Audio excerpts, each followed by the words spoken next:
Okay. Let's start. I was drinking coffee, so I just wanted that done first. But anyway, how are we? I'm great. I'm doing fine. It's more so I have to go to work rather than doing it early. Because, like, for the most part, I don't know, ever since... For a while, I don't know, I think it's just because I'm getting more tired. I'm growing with age. I'm at ripe old 23 years old. But, I used to start at like 10 in the morning. But now I start like at around 11 or so every day with streaming. That's mostly just because I don't want to wake up at like 8:30 or 9. That's pretty much it. But anyway, let's continue. Trial Part 3. The finale. Okay, so... I don't know what's going on here. For my observations, okay, I just drank coffee, like, really fast, so... I have the hiccups. That seems to be a common occurrence. But anyway, for my own observations, I couldn't say there was any... And now I'm yawning. It's all coming at me. I couldn't say there was any indication of the autopsy results having been fabricated. Death resulted from a wound made by a Western style... Oh, wait, the stomach thing. Yeah, you said it, right? Hold on. Yes. Elaborate. What exactly was it, though? What does beautiful but dangerous mean? Well, it was sparkly and round, with a hole, as it might slip over a finger, perhaps. Oh, a ring. Okay. He swallowed a ring, for some reason. Is there something in the ring? It was a ring, belonging to Genshin Osogi. Well, that ring is probably pretty important evidence. Does anyone have it? My father's ring was inside the victim's stomach. At the time, Genshin wore a large ring on the digitated quarters of his left hand, the fourth, or ring finger. Yeah, we don't need like the specifications. We don't need the scientific name, the government name of the fourth finger. I'd understood it was some sort of keepsake. When my father left Japan for London 16 years ago, I was 8 years old, but I remember that ring. You do? My father's possessions were sent to our family home in Japan after his death, but the ring wasn't among them. Obviously not. It was a key piece of evidence. It remains under lock and key in the stores at Scotland Yard to this day. Hey, can you get it? After the autopsy, Genshin was summoned by the police to check for the presence of his ring. It wasn't on his hand, of course. Moreover, there were deep abrasions on his finger where it had been pulled off. They arrested the man there and then, right before my eyes. How could they? I brought the ring along with me today. Oh, I love you. Oh, you are great and awesome and amazing. What? That's a hell of a ring.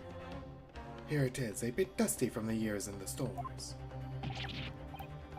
Good gracious, yes, that's it. I haven't seen that in 10 long years. And that was found inside the victim's stomach. Yes, I'm afraid so. You hesitated there, Professor Mikotoba. Should we read something into that? Ah, well, it's just that, thinking back now, I didn't actually witness the moment it was extracted from the victim's body. Ooh. Thank you for telling me that, I guess. Oh my, really? At that precise moment, Dr. Wilson has asked me to fetch him a new scalpel, you see. These 500 scalpels, bro, I tell you what. Dr. Gory. The removal of historic evidence from the stores requires my consent, does it? Not everything does, apparently.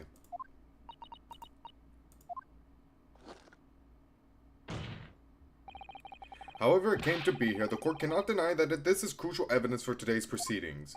I would like to take the ring, please. Very well, you may submit it. A ring belonging to Genshin Osogi found in Norncliffe Monsee's stomach, allegedly. During the autopsy. The claws grasping at the gem looked sharp enough to cause a very nasty scratch. Yeah. They do. It's not the sort of ring normally seen in Japan. They almost look like claws protecting that jewel. It's pretty cool. We must examine it carefully, Mr. Naruhodo. Very carefully indeed. Can you like unlatch the claws and then take out the jewel, or how does this work? These fat claws are doing a good job protecting the equally fat gemstone in the middle of this ring. Yes, if you were clumsy, you could give yourself a rather nasty cut on them, I should think. Ow! Now my finger's bleeding. The claws really are sharp. Oh my, that was very quick clumsiness, Mr. Naruhodo, even for you. You couldn't swallow it without doing yourself some fairly serious damage, surely. A sticky mochi bun of about that size would go down much better, with some red bean paste in the middle. I never had one, I really do though. I really want to though. Someone as clumsy as me will probably manage to choke on it somehow. What about the jewel? No? Nothing? Okay, well it can cause damage. That much is total. Nothing else though. Okay.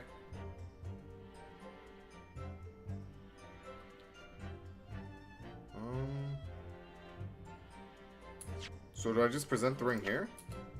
Objection. No? Oh. Man, I didn't save. Well, it was supposed to... Yeah, okay, yeah, sure. Okay. Look, they said that you can't swallow without causing you some, like, nasty damage, and then he said that, so I thought that it would work. But I guess not. I'm gonna save. On the bright side, I have the ring now, which is great. Hold it! And that was the decisive piece of evidence that led to Genshin Asogi's arrest. Correct. Okay, thank you. After further investigations by Scotland Yard, the man admitted to his crimes. That's a lie. My father was no killer.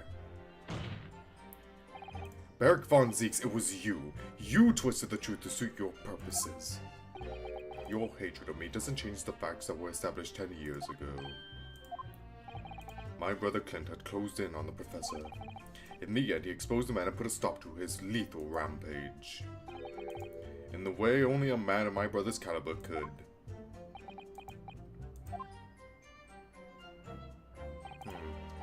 That's everything, is it? Poor father, he looks so troubled.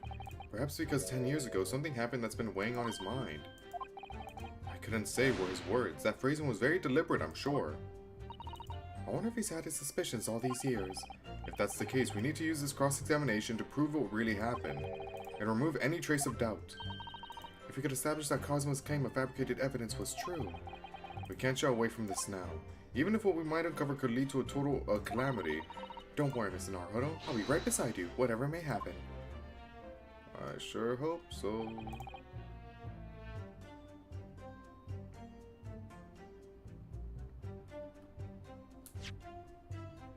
Do I present it here?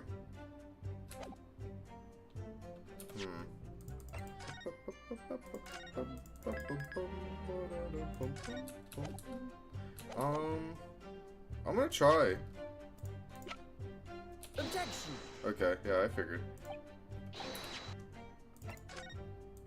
Well, Ryunosuke said at the end there that I couldn't say was deliberate, right? So nothing, I don't think I have anything to do with the ring right now then, if that's the case. Maybe I do just press. Hold it! You couldn't say? No, sadly not. But then you couldn't say that there was any indication either, could you? No, true. I couldn't.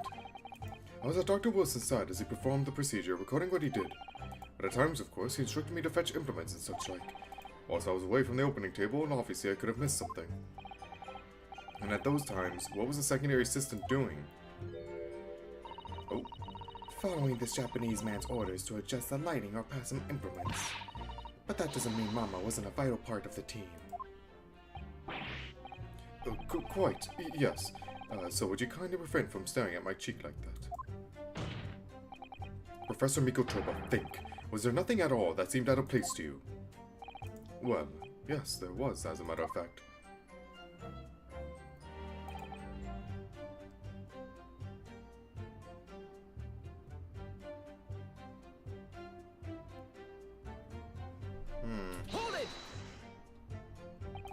and all of the previous 4 killings attributed to the professor. Oh, I need a sneeze. Oh. Okay, I'm good. The victims were killed by an enormous dog, I believe. Their throats were all mauled? Correct, and yet Lord Von Zieks was stabbed. Do you mean to say... You think Lord Von Zieks... Lord Clint Von Zieks may not in fact have been one of the professor's victims?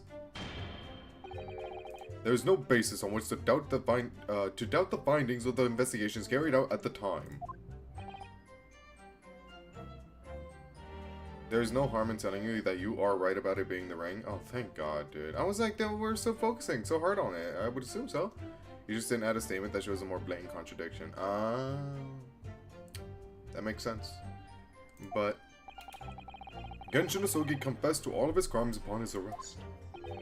He admitted to having taken the lives of all 5 members of the aristocracy. Yet the beast that was used to carry out the killings was never identified. No evidence was found to suggest that Genshin had ever kept a dog. A true hound of hell. Interesting. I'm gonna press this, but it feels like there should be. I feel like I present it here. So I'm gonna press it regardless. But, you weren't actually present at the autopsy yourself, were you, Dr. Gory? Does that matter? Well, I just wonder how useful your testimony can be in that case, really. I mean, it would be different if your mother, Dr. Scythe, were in the stand, but... Oh, wait, there it is. Oh. Found it. It's not even added. I've read all the paperwork about the case, and Mom has told me the story countless times. The statement I just made is exactly what's written in the autopsy report. I did confirm that myself at the time, it's true. Besides the stab wound, there were no other signs of internal trauma. I see. Mama told me all about it. Oh? She said there was nothing of note internally. But they did find an amazing piece of evidence, something unbelievable. Yeah, okay, yeah, buddy. Yeah, okay, yeah. We know. Objection! Let's go. The court has heard that the ring was extracted from the victim's stomach, but you didn't actually see it being removed, did you, Professor Mikotoba? That's right. As I said in my testimony before, at that moment I was fetching a replacement scalpel that Dr. Wilson had requested. In other words, you can neither confirm nor deny whether this ring in fact really came from the victim's stomach or not. What are you suggesting, Counsel? That the ring was never in the victim's stomach to begin with. It's entirely feasible that Dr. Wilson fabricated that detail about the autopsy. What are you saying? That Dr. Wilson was in possession of the ring in advance, after it was somehow stolen from Mr. Asogi. And he produced it during the procedure, pretending to have found it there and then in the victim's stomach. Objection! Supposition at best. What possible evidence do you have to support such a rash claim? Use the ring, then. Here, take the ring. This evidence right here. That's the autopsy report. It's explicit in that report, Counsel. Other than the ring, nothing unusual was noted internally, so I'm not sure how you intend to prove your point. You've already done it for me, my lord. Oh, he's so cool. The lack of internal injury says it all. What? To swallow a ring of the size would require considerable effort and determination, and in addition to its size, there are the sharp claws around the gemstone to contend with. My brother was a determined man, and on the brink of death even more so, I'm sure. He would have stopped at nothing to ensure that evil killer was brought to justice. But if he really had swallowed that enormous ring, it's inconceivable that no traces of its passage down his throat would have remained as internal trauma. No.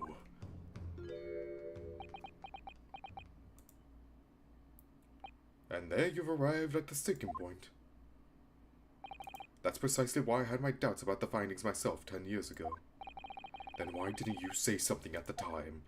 It was literally like a 2v1, not a 3v1. I include Strongheart in that shit. Like, he was fighting everyone, man. Like, what's a foreigner supposed to do against the British government? Like, I I did. I still remember the conversation I had with Dr. Wilson in the laboratory that day. Jesus, can't say that word. Look at this. Now, this is a very curious thing to find in a man's stomach, wouldn't you say? But isn't that rather peculiar, Dr. Wilson?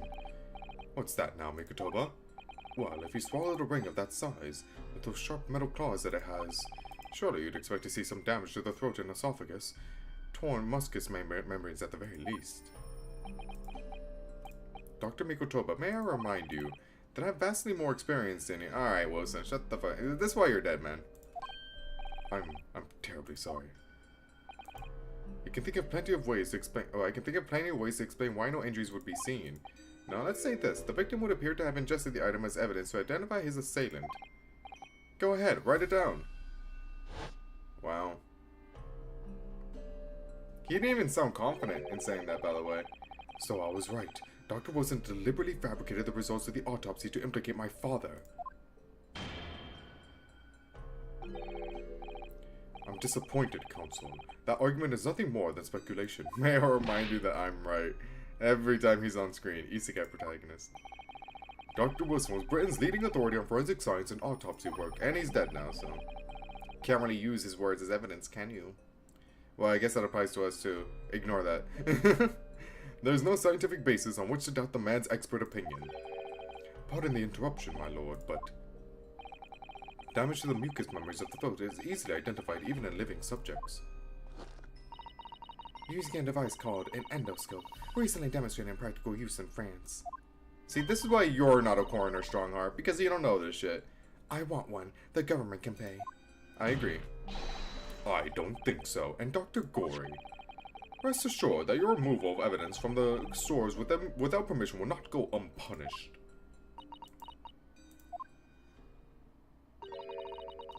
We open up the dead to find the truth. I beg your pardon. But Mama, she chose to stitch her corpses up with all her secrets inside. That's wrong. Oh, I like her. I like her. Dr. Gory, it's looking as though she's chosen to walk a different path to her mama.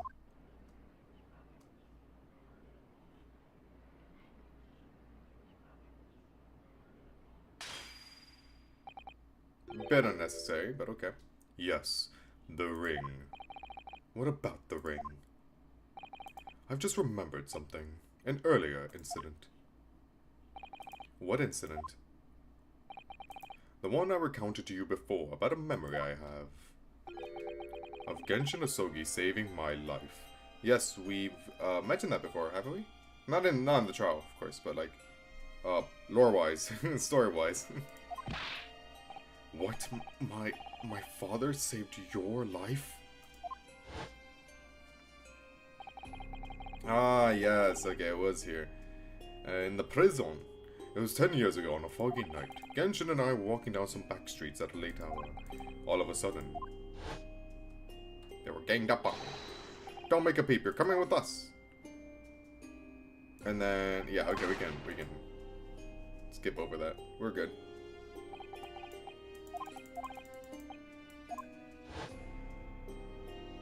Anyway, it was on the ring finger of his left hand that he used to wear that ring. Are you saying... I've always believed those thugs were after me. But now, I'm starting to question if perhaps I wasn't the intended target after all. Wait, but... Genshin was arrested 2 days after that attack. And in that short interval, the decisive evidence needed to indict him was miraculously found. He wore it on his left hand, he was shot in the left hand. I wonder where the ring came from, You mean the ring was stolen from him? You think that's what those thugs were after that night? Objection! Yo, Kazuma's angry. He's so angry. You pathetic coward. You expect me to believe that you weren't involved? What do you mean by that? It was you, wasn't it? You're the one who took it. You stole my father's ring. You set the whole thing up so you could paint him as a mass murderer and have him arrested. Kazuma, open your eyes. He really is getting tunnel vision on it being Barrick too. Like, it's all Barrick's fault, but that's all he's ever known. That's all he's ever believed, so it's hard to, like, back down on that. Especially with the way he's acting now. Ryunosuke? You must know deep down. The truth can be completely obscured even when your judgment is only slightly clouded. But at the moment, you seem to be floundering through a dense fog. Is that why you were so insistent I should be present in this trial? To see you like this?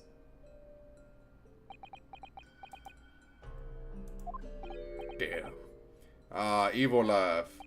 Well, this is an amusing spectacle. What a grandiose expression on your face, as if you were Lady Justice herself. It seems you've thoroughly convinced yourself of this alleged fabrication of the autopsy results.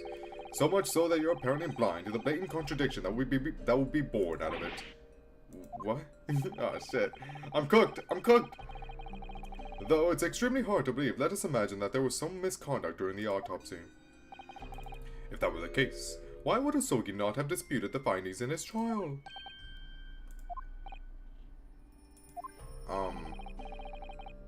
In the closed court hearing 10 years ago, the defendant never once denied the claims against him. Isn't that right, Lord Von Zeeks?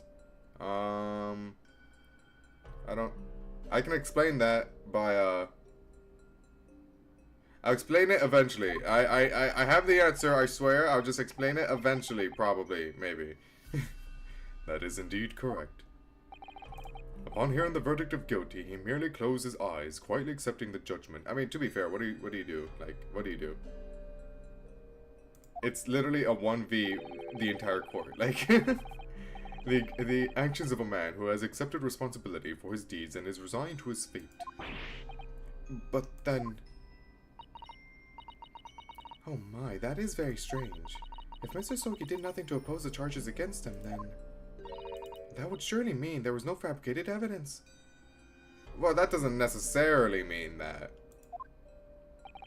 An obvious conclusion at which you should have arrived many minutes ago, Prosecutor Sogi. Your twisted loyalty and clouded judgment are hampering your ability for logical thought. Genshin Osogi's silence at his hearing can mean only one thing. There was no fabrication of evidence during the autopsy of his final victim 10 years ago. Yeah, I don't believe that. Sit back down, sit back down. But if that autopsy was all above board, there would be nothing to stop Lord Strongheart bringing this trial to an immediate conclusion. Objection! Oh! Kazuma thanks in advance.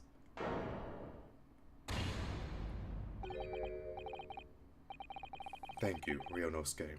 If it wasn't for your frank words just now, this trial may very well have ended prematurely. Kazuma? Oh, he's locking in. What's the latest absurdity, Counsel? My lord, your reasoning is perfectly sound, but for one giant hole. I beg your pardon. You claim my father's silence was due to the fact that there was no fabricated evidence, but there's another possible explanation. You've overlooked the possibility that he had a reason for maintaining that silence. Objection! My goat, Genshin. I really came around to that guy, not gonna lie. Silence that would lead him to being convicted and sent to his death. If the autopsy results were an invention, there's no conceivable reason why the man wouldn't have protested. Objection! Oh, those results were an invention, alright, there's no question of that. Or are you forgetting that two people with a connection to that autopsy have been assassinated? So true, King. If I force the grievances I feel from my mind, I start to see you in a very different light. I think perhaps it's you who's been living in delusion these 10 years. Don't. You were literally, like, doing that exact same thing, like, 5 seconds ago. Don't, like, I agree, Barrick's been doing that, but also, like, you're not innocent from it either, man. Me? Kazuma has created one last chance for us here, Mr. Naruhodo. If we can only show there was a reason for his father's silence in his trial. A reason why the man would have said nothing even though he was innocent. Could it have been part of some negotiation, perhaps? Let him be enlightened. Okay. Let him have his moment. God. Enough rhetoric. The court must be shown evidence. What proof do you have that could possibly explain Asogi's silence in court? Well, they did say the whole assassination thing, right? So I'm assuming this, but like, when did they get this again? Like 16 year? When did they get? I forget when they got that, but probably that. No, I'm gonna save. That's what my gut is telling me, given that they literally just mentioned it. So I'm just not even gonna overthink it. Take that! This is the defense's answer to that question. Oh, okay, yeah, I figured. Okay. Anyway, back here. Alright, anyway, what proof do you have that could possibly explain Asogi's silence in court? That is this? The Asogi papers? Take that! Motherfucker, really? But it's his only weapon and the whatnots. He's not even supposed to have the paper and the stuff.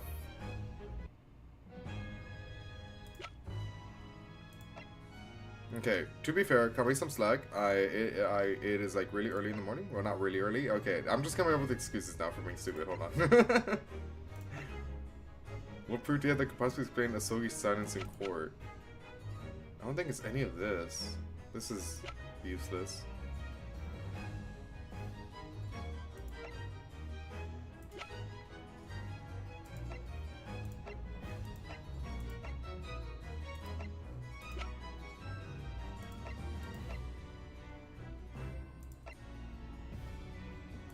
Is it the ring?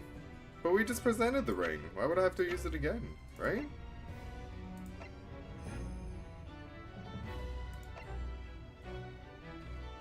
Why would it be karma?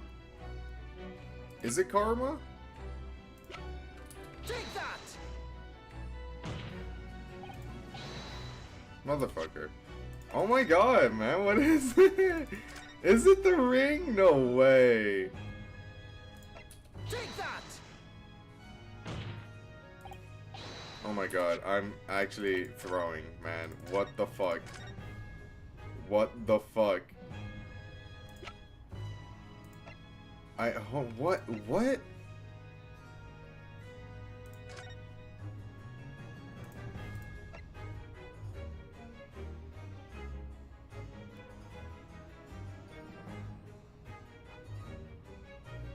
Does this have to do with this? Like this little section here?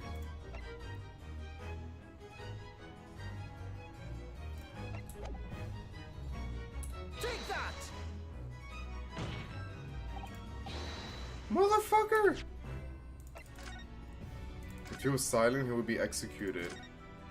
Or they cut off his tongue. I'm joking. He couldn't even speak even if he wanted to.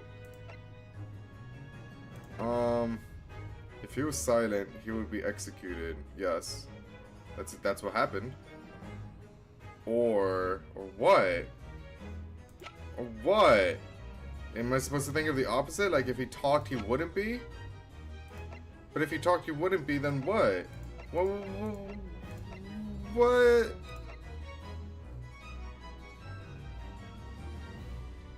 Is it what happened?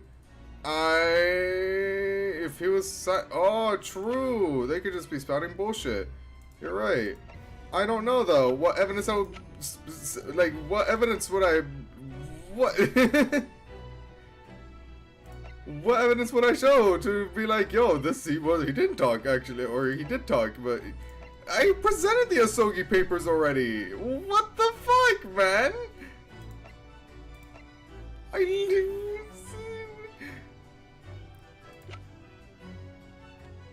Was Genshin executed? It was shot. It was shot with the gun on the thing.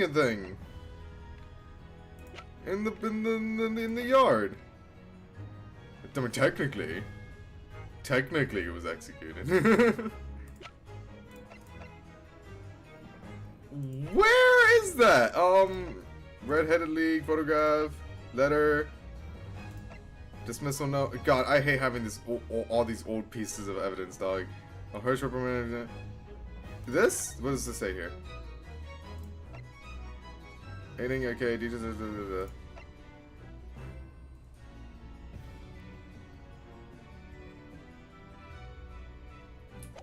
Okay, maybe this, but I'm gonna look through the rest. Maybe dismissal notice. Maybe. No. I think you guys gave me enough clues. Okay. I can get it now. I can get it now. It's chill. Thank you. Okay, sure, dude. Surely. Take that! Ah, there it is. Thank you for the hint. It's true that Genshin Asogi's silence during his trial resulted in his conviction. But that didn't actually lead to his execution. On the contrary, it led to his escape. An escape that was only possible because he'd been sentenced to death. Although I find it hard to believe, I completely forgot about that whole entire plot point. Oh, even though it's like super relevant. Holy shit. Although I find it hard to believe my father would have negotiated in that way. The defense is correct.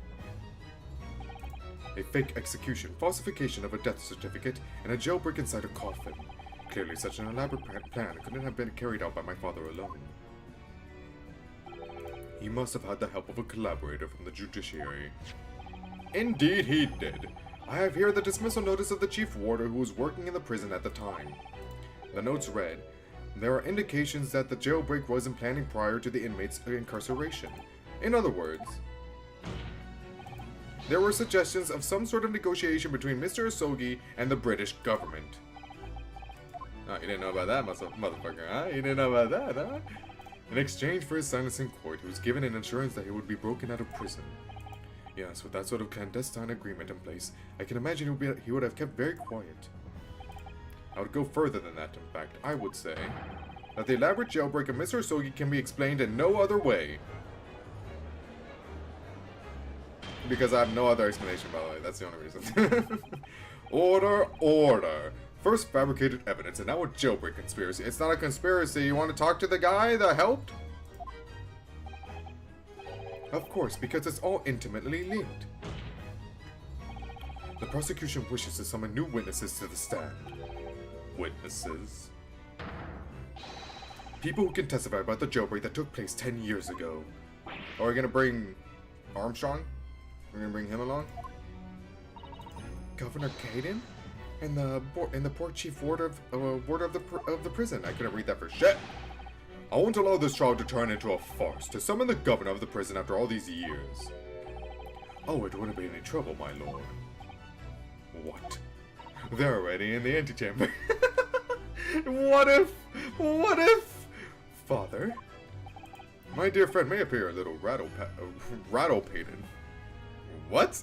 At times, but I can assure you he's extremely thorough. He wired both Barclay and the local prison earlier. What the fuck? Sholmes is the goat, dog! I'm telling you! Sholmes is the fucking goat, man! I love him! Asking Governor Caden and Mr. Visual to attend the Old Bailey as a matter of extreme urgency. Mr. Sholmes did that. Oh my god! The best character? Are you telling me that? They're already in the antechamber, motherfucker! Bring them in! Both men are, unless I'm much mistaken. Waiting just outside the courtroom at this very moment. Yo, everything is falling before Strongheart's eyes, man. Ah, that's so sad. That's so sad. Everything you built up over the years crumbling before you. My lord, you must permit this trial to proceed as you declared at its outset. You promised that we would stop at nothing to uncover the whole truth behind these disturbing findings. You said it. You said that. You said that, by the way. Remember that. You said it. Very well. Bring in the witnesses. He is able to keep up an act, though. I will tell him that. Well, besides the whole evil laughter thing, but... Make no mistake, I too would like nothing more than to lay this business to rest once and for all. Oh, trust me. I know. Every time he finds an opportunity, he was like, we should end the trial. Guys, I really think we should end the trial. Would the new witnesses state their names and occupations for the court, please? Barry Caden, Governor of Barclay Prison. Everyone calls me Gossip. I sell jaunty little tidbits to pass... Your other persona, if you don't mind. Oh, I do beg your pardon. Of course.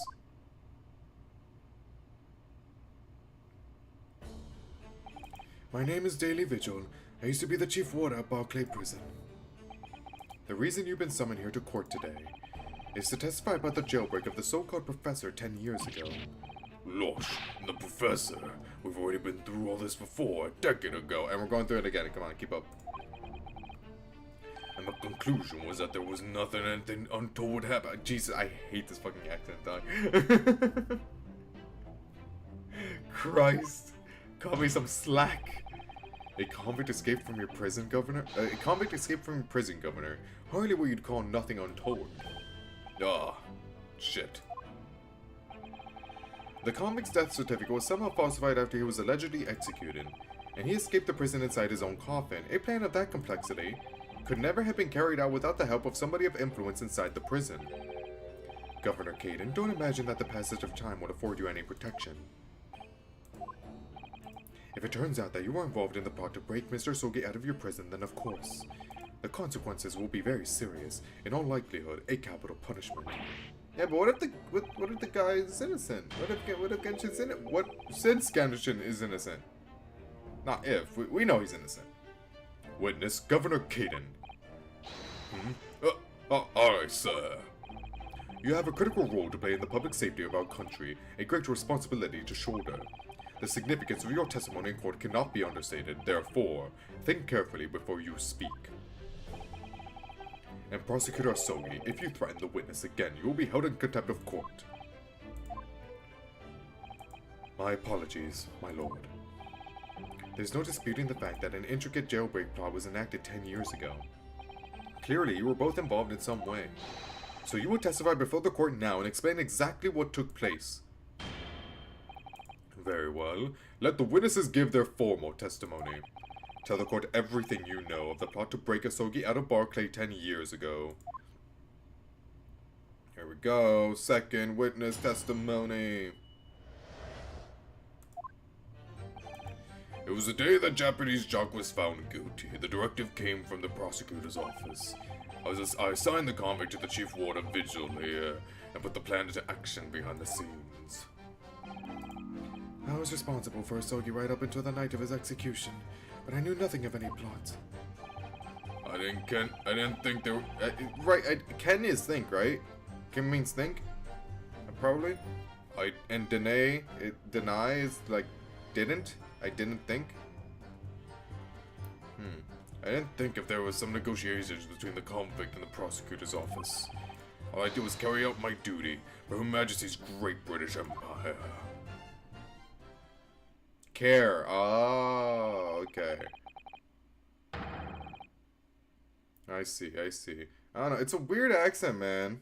It's like an entirely new language at some points. Okay, so it's I didn't care, right? I didn't know could have worked. Oh, wait, maybe no. No, or I mean, I feel like both words fit in that context. I mean, I'm from the UK, but it's like a Scottish accent. Oh, I see. Wow, okay, I was unaware. A directive from the prosecutor's office. Are you saying that that was a jailbreak plot? Aye, that's right. Who sent it? Who authorized that plan?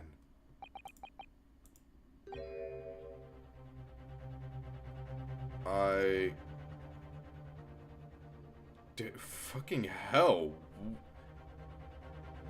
I cannot... I don't know that. Yeah, maybe, I think it is no, yeah. I don't know that. So, deny is can be used for didn't and don't? That's so weird, man. You're saying you don't know? It is no. 100% it's no.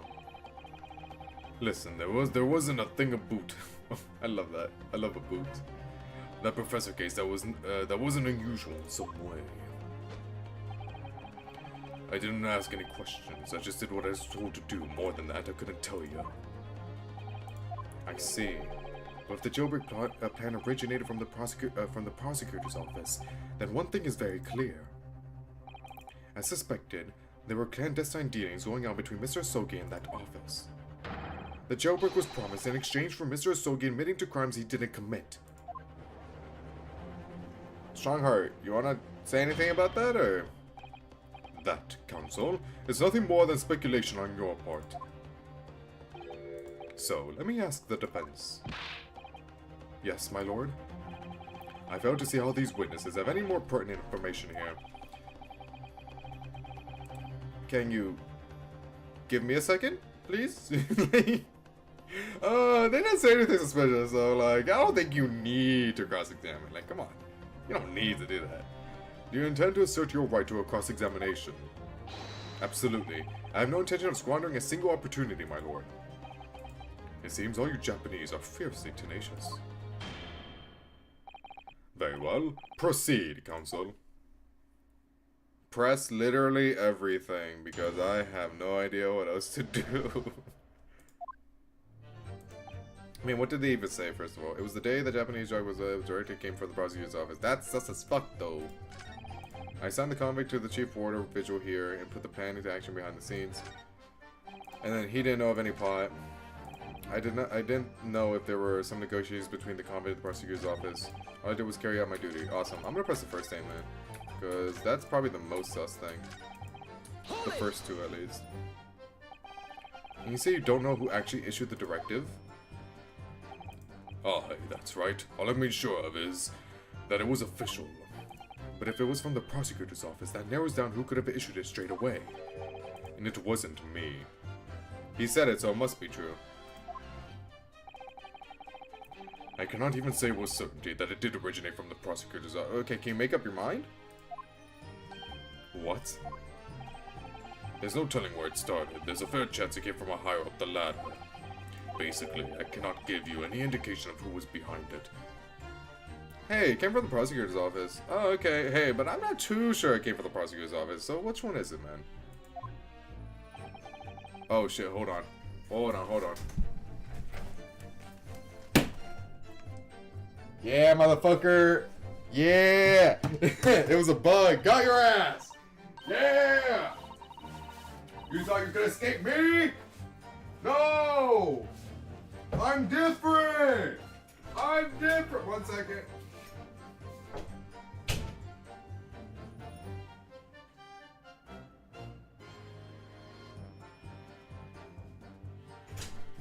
Okay, I'm back. Just needed to throw that little sucker away. Alright. Anyway, I saw with my peripheral vision, I was like, something moved up there. I'm gonna get you. Anyway, all we can say for sure is that the order must have come from somebody in authority, I suppose. The likes of us on the ground, as it were, didn't bother with idle speculation. We just get the job done. Oh, I see. Hold it! So, Mr. Vigil, you didn't know anything about it at all? That's right, my only role in this game was as a scapegoat. That's right, isn't it, Governor? Damn. Some poor beggar had to take the rap for it. Alright then, who else didn't know about the plan? I've not the first idea, laddie. My part in the whole business was basically just dealing with the aftermath. But I wouldn't be surprised if there were some other folk in the prison service who've given similar orders. So you don't know who else was involved? That's right. All I can tell you is that the night it actually happened, the person at the reins was Dr. Stevens. Dr. Courtney Stevens? Or Dr. Scythe, as she's known now. Why did I have to get caught up in such a terrible business? Interesting. Hold it! Man, I don't know. Did you not notice anything unusual happening in the lead up to that night? Oh, everything was unusual, exception after exception. After all, it was the professor. The man had terrorized the country as never before with his crimes. In order to hide his identity, he was forced to wear an iron mask over his head. Hideous treatment. That fellow was surprisingly docile for someone who'd taken the lives of 5 of the country's nobles. Being the chief ward, I was the only person permitted to approach his cell. You gonna mention the Isogi papers or something? I can still hardly believe that I was duped by my own country. I believe you jumped from the window of the governor's office when the jailbreak was blamed on you, didn't you? Why do you keep bringing that up? You knew it caused some problems before, but you're just like, hey, remember that one time you almost committed suicide? Like, what the... Gosh, Vigil, I cannot apologize enough. No, Governor, I don't believe you can. It won't change what's happened. Damn. And what else can you tell us about the situation, Governor Caden?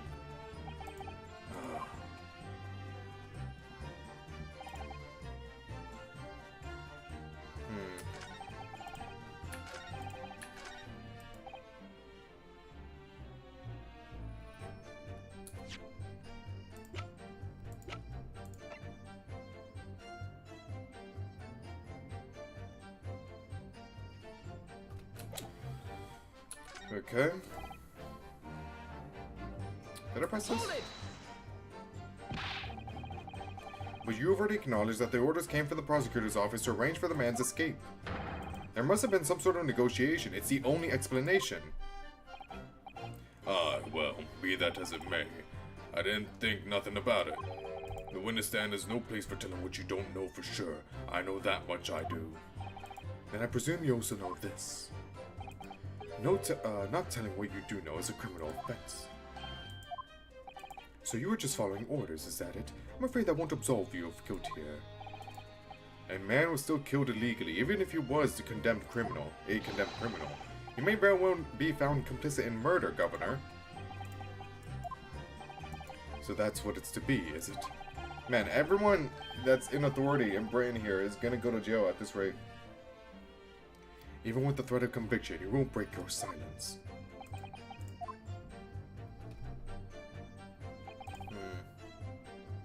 Hold it!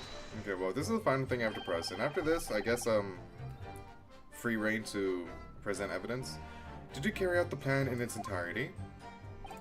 I did everything I could at the time.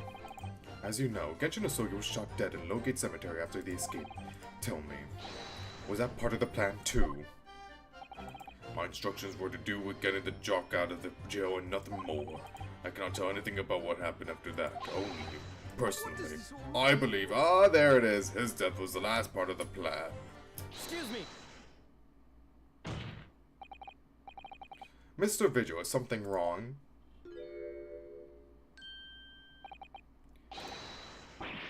Yes, sir. What can I do for you, sir?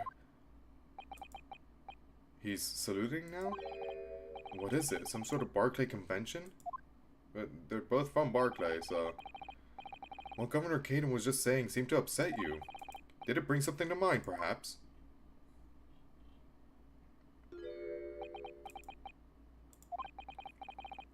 For the last 10 years, I've completely blotted out the memories of that time from my mind. I was betrayed by my superiors in the name of my country. Just as my father was betrayed, it seems. But you see, thinking back now, I really can't imagine that the shooting of Mr. Sogi in the cemetery was ever part of the plan. What makes you think that? Well, it just doesn't make sense, does it? To make the man admit his crimes, to crimes he didn't commit with the promise of a jailbreak, only to kill him in the end. That's treachery of the worst kind, but the point is, if the intention was always to betray him, why would there be any need for all the, What? chicaneries, Yeah, I'm pretty sure that's how you pronounce that. of an escape? Yes, that's quite true. If whoever negotiated with Asogi never intended to keep his or her end of the bargain, It would have been far simpler just to let the man be executed in prison as dictated by his sentence. It all happened in that vast chamber of secrets that is Barclay, behind the high prison walls. I suppose nobody knows what really went on in the execution room now. Yes, it's an unsettling mystery, certainly. Truth be told, there is a wee matter that's never quite made sense to me. Sister don't tamper with the crime scene with the clap. Okay, well. Okay, yeah, never mind. She did do that, yeah. Now Hoda reveals government secrets. Okay, well, wow. It's to find the truth. It's to find the truth. I mean, come on. What's leaking on like a couple government secrets gonna do? Like topple the entire British government? I don't think so. Maybe it will. We'll see. Barrick and Gina sneaked into Gregson's office. Well, it's not that bad. It's not that. They just borrowed stuff. They just borrowed something. That's it. That's all they did. They were gonna bring it back, but Gregson is not breathing at the moment. So yeah. It's not that bad. But putting those two things next to the guy that says like, yeah, I revealed literally all your government secrets is kind of wild. It's funny when he's just smacked in the middle between those two things. If you believe there was some kind of negotiation behind the jailbreak between a Sogi and a body at the top, it doesn't quite add up, does it? Governor Caden, I must insist that you explain these doubts that you have by amending your formal testimony. Gods! Go on then. Okay. Progress. It seems to me that the Japanese fellow didn't have anything, have nothing to bargain with. Does it recontextualize anything else? I don't think so, right? I think that is the thing I, present evidence to.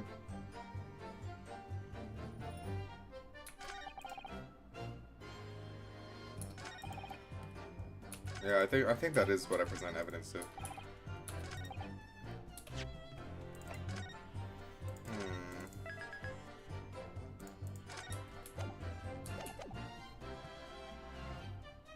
She didn't have anything to bargain with. The ring? Is it the ring or the Asogi papers? Probably not the Asogi papers. Because he says like, oh, I'm nothing, you know? Dude, if I have to bring up the ring again, holy shit.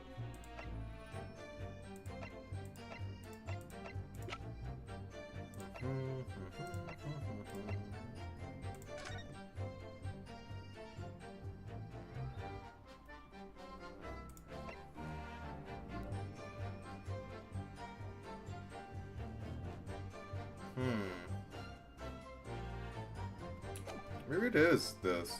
Objection. Let's go! We did it! Woo! Well, it was gonna be one of two options anyway, so it was either the ring or papers. That's all I had in my head. Confessing under, I completely ignored the whole Cosmo as an assassin thing in that comment, by the way. Oh, well, okay, yeah. Naruto reveals government secrets, Cosmo is an assassin. Okay, yeah, definitely skipped over that part. Confessing under oath to murders he didn't commit on a verbal assurance of later being broken out of prison. Genjin Usogi was taking an incredibly risky gamble. Very true. There was nothing to stop the British breaking their word and executing him behind closed doors anyway. Under normal circumstances, no man would stake his life on a gentleman's agreement like that. Which means that Mr. Sogi must have had a trump card. Something that guaranteed he wouldn't be betrayed. Some kind of weapon. Havers? Havers? I don't know. The fellow couldn't possibly have had anything like that. But you know that he did, Governor. The Asogi Papers, the name given to the last will and testament of Genshin Asogi. It turns out that Mr. Asogi was hiding his will in his cell at Barclay. Chief Ward of Vigil caught him with it one day. You squealed, did you wee rat? Did I tell you to keep that a secret? You can't touch me now. Oh! When Mr. Vigil caught sight of that will through the bars of the convict cell, Mr. Sogi pleaded with the warder. Alright then, but what's on that paper? A last will and testament. This will is the only weapon I have left now. He did say that, yeah. A weapon. And after the convict had been killed following the elaborate pretense of the jailbreak, that document mysteriously disappeared, didn't it? Well, yes. All the prison warders searched through the belongings in his cell, but that will was just nowhere to be found. As I understand it, an exhaustive search was made for the document, which became known as the Asogi Papers. Governor Caden, I believe you ordered your prison staff to find it at all costs, didn't you? Huh? Would I be right in saying that you knew? You knew that the so-called Asogi Papers had the potential to make great waves somehow. Jinx, what the blazes are you blethering about? The will was found right and proper. In the fella's cell where I said it would be. Ow, how can that be? We're in his cell. We all searched the place. Ow, from top to bottom. Well, you didn't do a proper job, eh, you peely-wally galoot? You can't criticize me now. I showed it to you before, did I not, young lawyer? Young, right? Young? Maybe. Yes, you did. I have the document here. It's written in Japanese and reads, The Last Will and Testament of Genshin Asogi. Which means everything is as it should be. Not quite, my lord. Let me cook, my lord. You see, there's an undeniable inconsistency here. What? What inconsistency? Mr. Sogi described this document as the only weapon he had left. And yet, this will contains nothing of significance at all. Nothing that would have given the convict any leverage. Well, maybe it has something to do with the Von Zieg's autopsy? Since Von Zieg's had ink, right?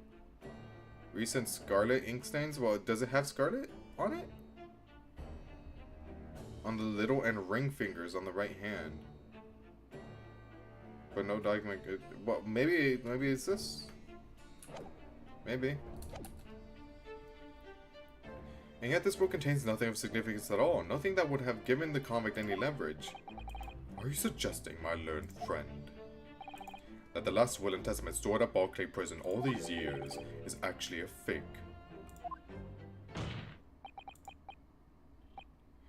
As has clearly been demonstrated already, what went on at Barclay Prison was far from above board.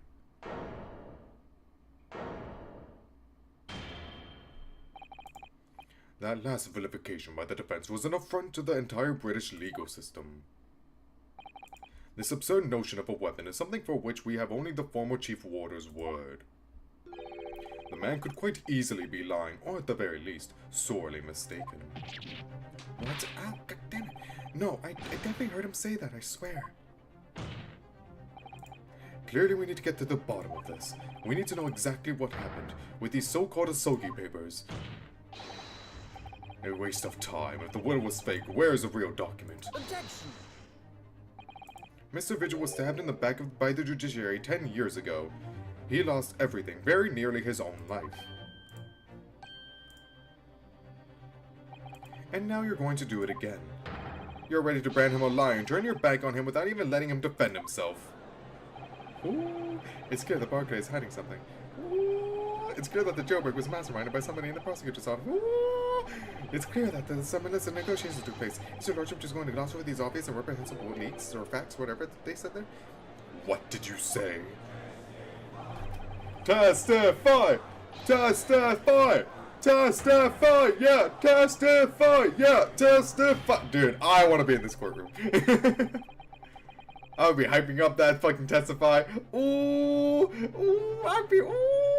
I'd be seated! Oh my god. It would seem that a vocal few are utterly blind to the truth. Very well then, let the witness testify again.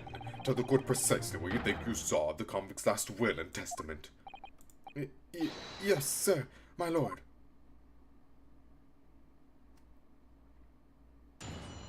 Witness testimony. The Asogi Papers. As the warden responsible for condemned convicts, I attended to Mr. Asogi and kept watch over his cell. The night after he was found guilty in court, he was doing something with that will in his cell. We turned the cell inside out looking for it after the execution, but to no avail. I only found out about the Asogi Papers when a directive came telling me to impound them. The document was in the folds of the fellow's robe that was left in his cell. A kimono, I think it's called. You're cooking hard right now? I mean, that's the only connection I could find. Other than that, like, what else could it be, right? In his kimono, that's a lie. We searched every inch of the man's cell. We looked through all his clothes. It can't be true. Were you no satisfied with calling me a liar than once, eh? You wee waffinger. There's nothing you can do about it now. You don't have any hold over me anymore. You're really squaring up against this guy? Have you seen the man? Other than the hold you like to take on my cravat, of course, is that what you're going to do, is it? Are you going to give me a good shake again? Or are you too scared? Come on, shake me, do it! They love each other. Little and large, what a double act. We compiled with the Sogi's will as far as was possible. All of his personal effects were delivered to his family home in Japan. As a courtesy to the homeland of the most notorious killer our country has ever seen. This cross-examination... Don't say that. This cross-examination is gonna be easy for you. Don't say that, like, ever. I very easily fumble many things. So let's not get ahead of ourselves here. And we were much obliged. I can confirm that all of my father's belongings arrived safely. Aye. You cannot deny the handwriting is that of your old man, eh? Yes, there's no mistaking that it's my father's brushwork. Okay. Really?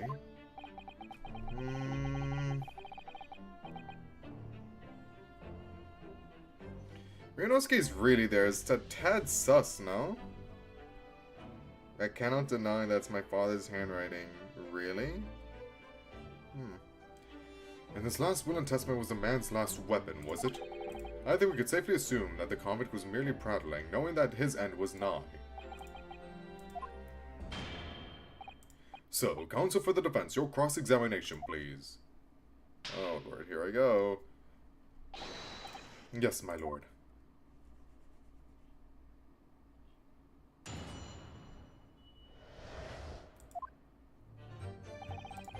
Okay, as a warden responsible for condemned convicts, I tend to... Okay. He was doing something with that will in his cell. Turn the cell looking inside out, but to no avail. Okay. In a kimono. In a kimono, huh? But he wasn't... But then Vigil says that he wasn't wearing that. I'm not presenting evidence to... I'm not, looking through evidence to present it on this statement, by the way. I'm just looking through evidence in general.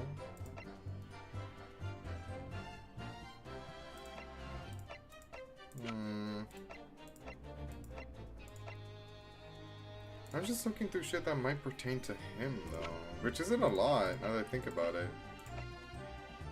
There's not a lot. Okay, well.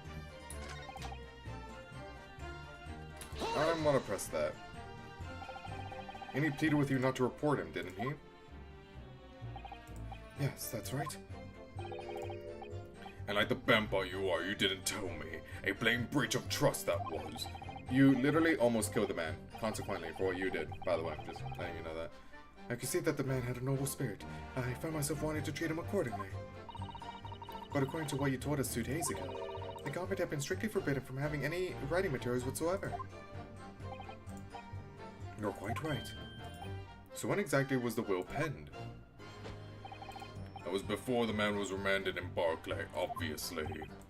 Yes, at the prosecutor's office under supervision of the relevant authorities. I personally instructed Asogi to make a will for the benefit of his family and his homeland. Yeah, I don't believe you, like, at all. In that case, why was it found in his cell? What do you mean by that? Well, if it was penned at the prosecutor's office, You would have expected that would remain there for safekeeping, surely. Oh, It's curious. There doesn't seem to be any obvious explanation for why it was subsequently found in the convict cell. well, The defense makes an astute point. Well, Governor. a prison governor cannot be expected to remember the inner workings of the prosecutor's office.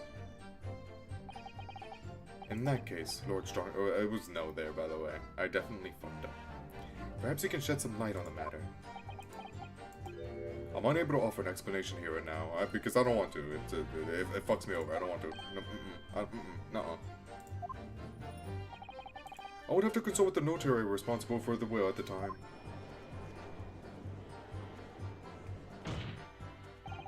The fact that my father's will was discovered in his cell is clearly inconsistent with what was expected. I want to know why. Another inexplicable mystery, then. Well, the thing is about that will. Interesting. Hold it! It was the governor who ordered the search for the will, as I understand it. Is that right? Yes, and when I reported back that we couldn't find it, he grabbed me by the cravat and yelled, "It can't have disappeared completely in my face." Well, it's Doomed to... whatever, to the governor to keep everybody working as hard as they should. I think the governor needs a wee taste of his own medicine, Mr. Naruto. The point is, it was clearly considered a very important document, wasn't it? But it proved impossible to find. That's right. Okay, either present the Asogi papers themselves or the autopsy with the ink stains, no? And before I knew it, it was in the morning paper, that blood-curdling article. I just have to find the statement. Or unless, I have to keep pressing until something new is added. The executed mass murderer who'd risen from the dead. You mean... The article based on Mr. Jabber's experience in Lowgate Cemetery. Yes, that was it. The day after I read that news, I was summoned to the governor's office, and that's when the awful accusation was made. That you'd aided Genshin Asogi to escape from the prison, resulting in your immediate dismissal. I'm afraid I really don't remember anything after that. As a governor of the prison, I have no choice. I forgot what he said there. Oops. But well. I only found out about... Okay, I'm gonna save. I'm gonna present both the Asogi papers and the autopsy report on the first two statements. Let me read them again.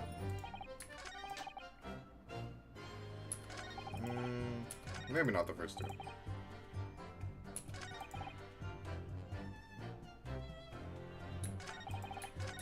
Kimono. Maybe I want to press that. Hold it! And Mr. Asogi's kimono? The one he brought with him when he was locked up. Yes. He was permitted to have his personal effects with him during his incarceration, I understand. That's right, he was granted as much freedom as possible during the few days before his execution. Indeed, he had a number of items of personal significance, I remember. He was very reluctant to part with them. Some books, a kimono, his sword. His sword? Karma, the famous sword of the Asogi clan. It bears the soul of my family. I don't doubt it, but I wasn't really getting at that. Yeah, they just let him keep a weapon, okay. Forget it being the soul of the clan. Could that man have had a more obvious weapon? Have some respect, Ryunosuke. Respectful silence? The warders carry firearms at all times. The inmates have shackles around their ankles. He couldn't have hurt anybody with that thing. Still, he was allowed a sword with no writing materials? Aye. He wrote that will up before he came to stay with us at Barclay, you see. Dr. Mikotobo was asked to bring the necessary Japanese writing implements to the prosecutor's office. A Suzuri inkstone, black sumi ink. Black sumi ink, but he has red ink on the autopsy report.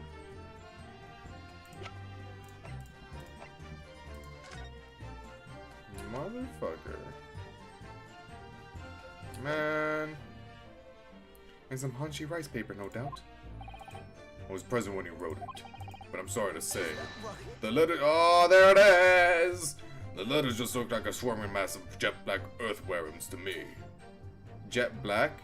Is he gonna say, actually they were red? No way. Excuse me. Are you feeling faint, Mr. Vigil? Mr. Vigil? Sir, it was Scarlet, sir. Oh my god.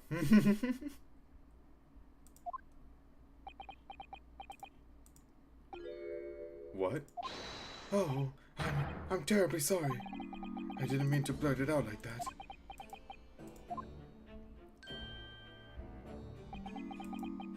Come on, get on with it. Less swaying and more explaining would be helpful. Is it something about the testimony we just heard? Have you recalled something of importance? Something of importance. Possibly, or possibly not. I'm unable to tell which way he's leaning, I'm afraid. My lord, the defense asks that Mr. Vigil be permitted to supplement his testimony with this possibly or possibly not important detail. Permission granted. Yeah, you really screwed yourself here. Go ahead, Mr. Vigil. Yes, it was Scarlet. As I remember, the document was written in scarlet ink, but perhaps I'm mistaken. Yeah, do I present the autopsy here?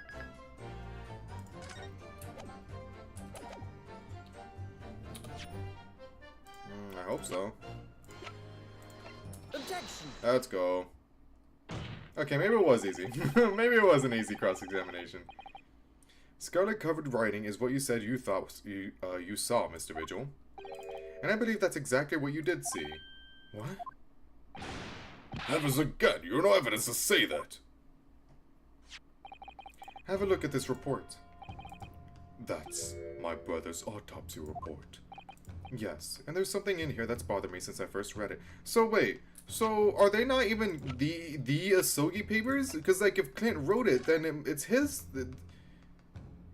It delivered to my son Kazuma, yeah, no, he was like faking being Genshin. Okay, got it. That's why. Why did he do that? It states that the scarlet-colored ink stains that were noted on the fingers of the victim's right hand. Yes, so it does. So, wait, I thought it said so scarlet ink. Scarlet ink? Now, I'm not familiar with the habits of the British aristocracy, I freely admit, but I would hazard a guess that they don't go all around with ink stains on their fingertips, do they? Your wit is not appreciated. My brother was a well-bred and fastidious man. Should ink have sullied his fingertips, he would have cleaned them immediately. What is your point, Counsel?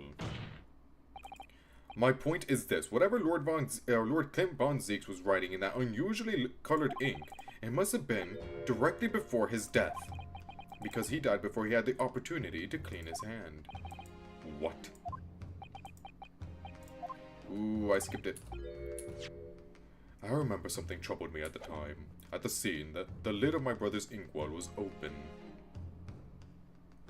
You're mentioning this now? I guess it wasn't important, or he didn't think it was important before, so that makes sense, I guess. But Clint was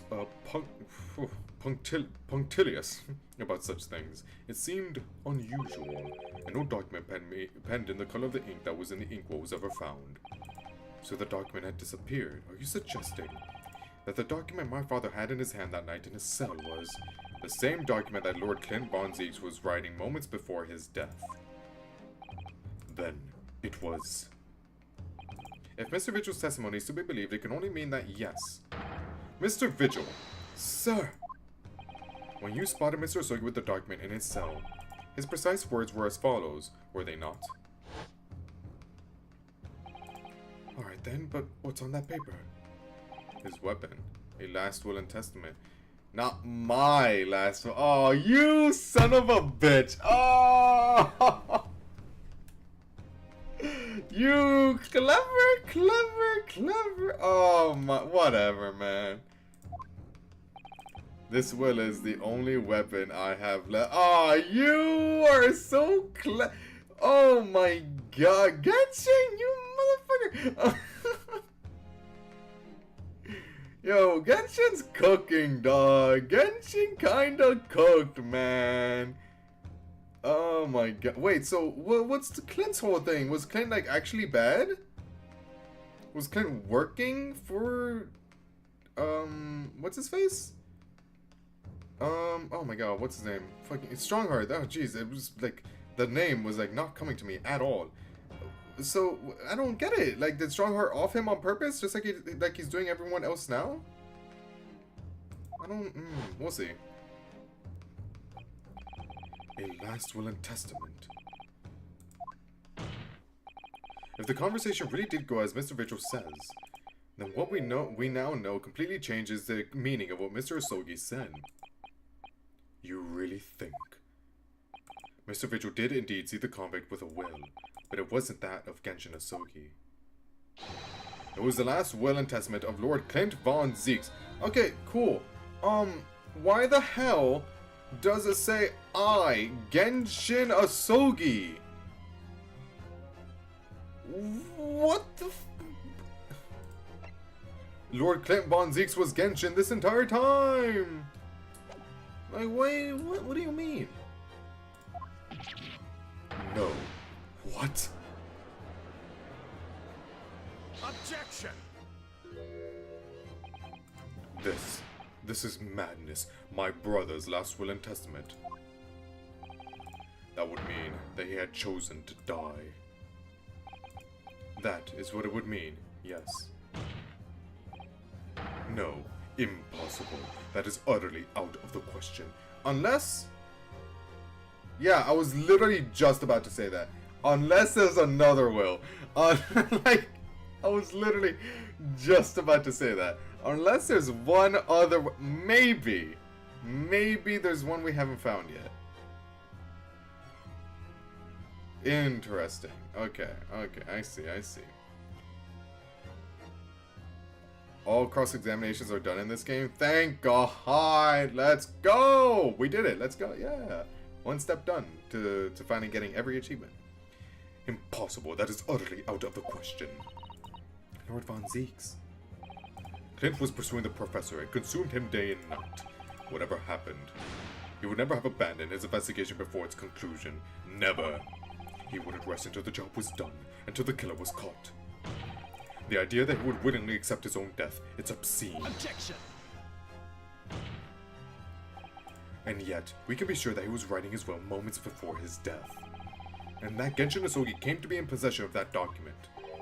So what could the will possibly have contained? Clearly something that couldn't be made public under any circumstances whatsoever. Because armed with that document, my father was able to negotiate with the judiciary for his life. It was something so damning that it prompted the powers that be to enact that daring jailbreak plot. And sorry for doubting you like 3 days ago that you wouldn't finish this game by Monday. Yeah, don't worry. It's not just a you thing. Chat never believes in me. I joke. I just really want to like time the games I play. So regardless of the fact, I really aimed to finish it today. That's why I did 6 hours for like 3 days straight. There can be no question that the will contained information of the utmost secrecy. Information of the utmost secrecy? No, it couldn't be. I don't know what he's cooking, but... Continue. Don't let me present the evidence, please, because I have no idea what you're talking about.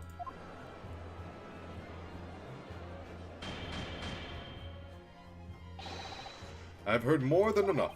Pursuing this notion of a phantom where nobody can... of a phantom will. Oh, okay.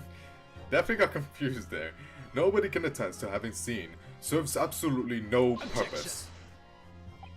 No, my lord, that's unacceptable. What did you say, counsel? The last will and testament that Genshin Asogi had in his possession was that of Lord Clint von Zeeks. All the testimony evidence presented to the court has logically led us to that as a possibility. We have a duty to pursue the line of reasoning to its conclusion. With no possible means of knowing the contents of the document, there is no line of reasoning to pursue.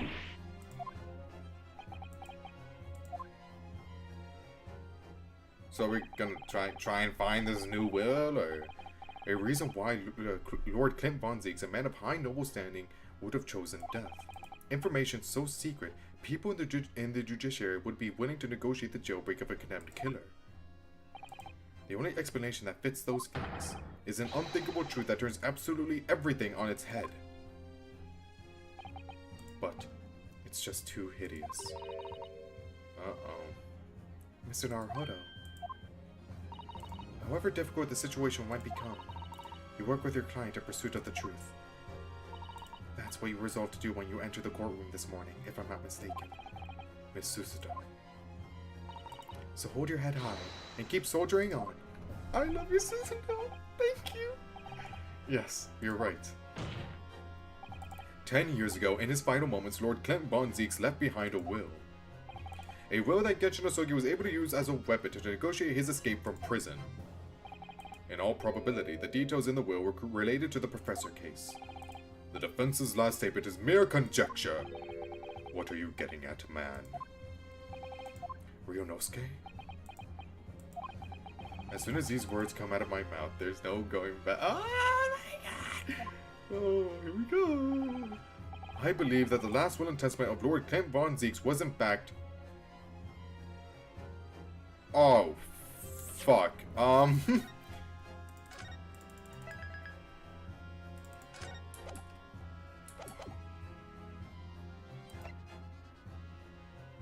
No, there's no way.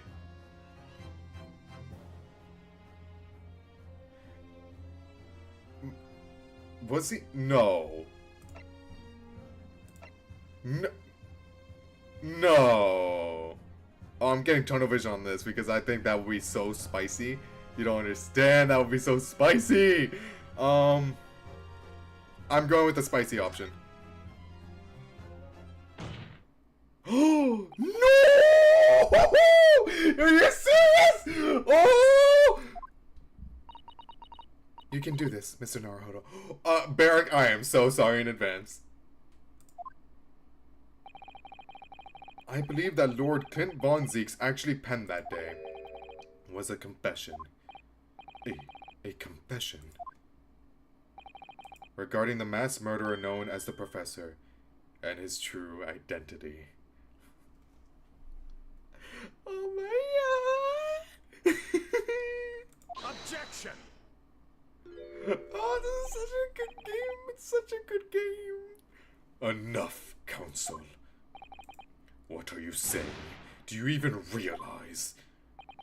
A confession about the true identity of the Professor. That would mean... Lord von Zieks, I appreciate this must be hard to take in. But it's the only explanation that fits. The killer that terrorized London a decade ago and became known as the Professor. The man believed to have murdered 5 members of the aristocracy. Wasn't Genshin Osogi at all. No, you can't be suggesting. It was in fact the man believed to have been the 5th victim. Lord Clint von Zieks himself. Bro, this... Oh my god! Oh, I'm locked in! Oh, this is so good! It's finally open, is it? Pandora's box. The great von Zieks family. They've been thoroughbreds of the British judiciary for years. And Lord Clint von Zieks, shit, but he was actually a mass murderer. A perpetrator of atrocities of the vilest nature. If the general public ever found out, law and order of the country, blah, blah, blah, blah, blah. My brother. Oh, this is too awful. Poor Lord von Zieks. Dude, Strongheart is seeing everything he's built up crumble. Lord von Zieks, everything he's believed, the good nature of his brother, the innocence of his brother crumbling. Everything Kazuma has ever believed, Barrack von Zieks being the Reaper the entire time, crumbling. Ryonosuke just vibing. Like, he's just vibing. Rionosuke's like, hey, what about these government secrets, though? What's up with those, you know? I wonder, though, did he never suspect Mr. Naruhodo? Maybe, yeah, maybe Barrick did, like, have an inkling of a feeling that it was him, but he didn't want to believe it. Which, I get it, I get it. Lord Barrick von Zeeks is a brilliant prosecutor. That he kept losing me for some reason, but it's whatever. Is it conceivable that he didn't realize what his older brother really was? Order, order, order in court! Lord von Zeeks. The professor made use of an enormous hound as his murder weapon. Tell me, did your brother own a dog? Yes, he did. Balmung. He was a well-known hunting dog. People called him a giant. I don't believe this. When my brother would go hunting in the forest of the grounds behind the house, he always took Balmung. After Clint's death, the creature passed away too, almost as if he was following his master. He was a magnificent hunting dog, worthy of the jewel-studded collar around his neck. Huh. A jewel-studded collar. That's right, though sadly, some years ago now it was stolen by a thief who broke into the house one night. A jewel-studded collar stolen by a thief. It so happens that myself and my colleagues have come across such a collar during our time in London. We did, yeah. That's fucking insane! And it has B for Balmung. Oh my god, this game!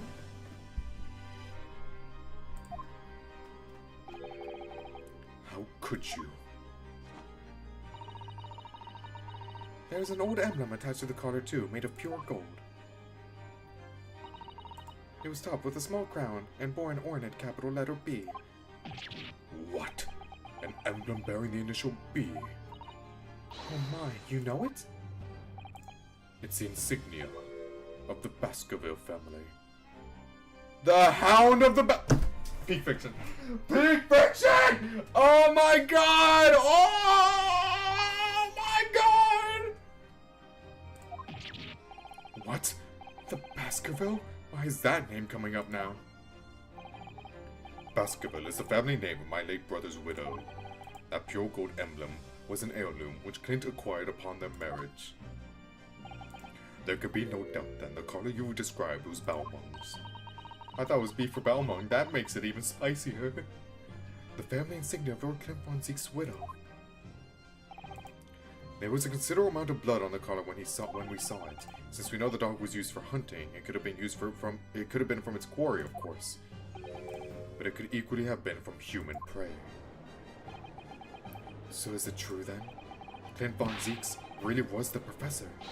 Impossible. These Japanese are making it all up to exonerate their own. So in fact, the person responsible for these murders of nobles and royals was a noble himself. And that threatened to be an enormous scandal that would irrevocably destabilize British society. My father knew that and was using it to negotiate his way out of the unjust charges brought against him. But at the very last hour, those he'd bargained with betrayed him, slaying him mercilessly on foreign soil.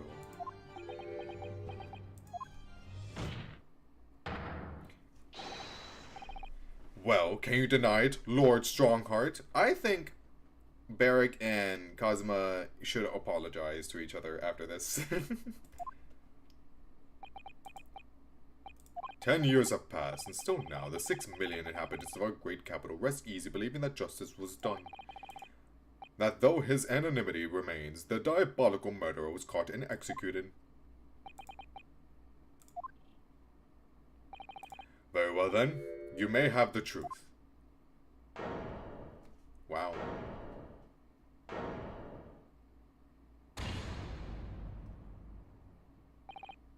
Casually tying in the most famous Sherlock story, only in Ace Attorney. Dude, Ace Attorney, when it hits, dog, it hits, man. I'm telling you, like this, when Ace Attorney is good, it gets good. Tell me then. Tell me what Clint really was. Lord Clint von Zeeks was too pure of heart. When he became a prosecutor and went in pursuit of the black roots of crime, he drove himself into a corner. He came to the uncomfortable realization. Did Genshin own a dog? How was he convicted?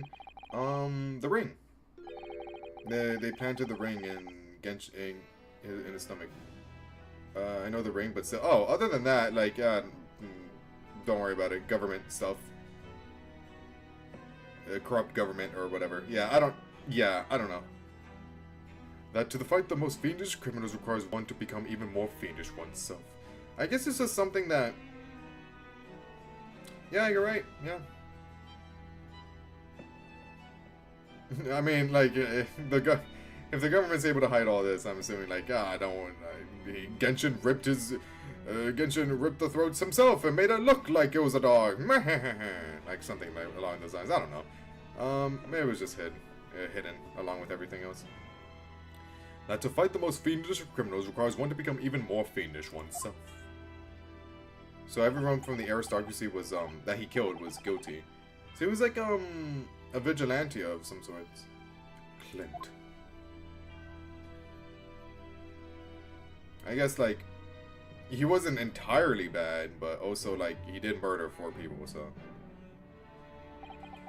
The 19th century was a truly miraculous 100 years for Great Britain, and indeed the whole yard.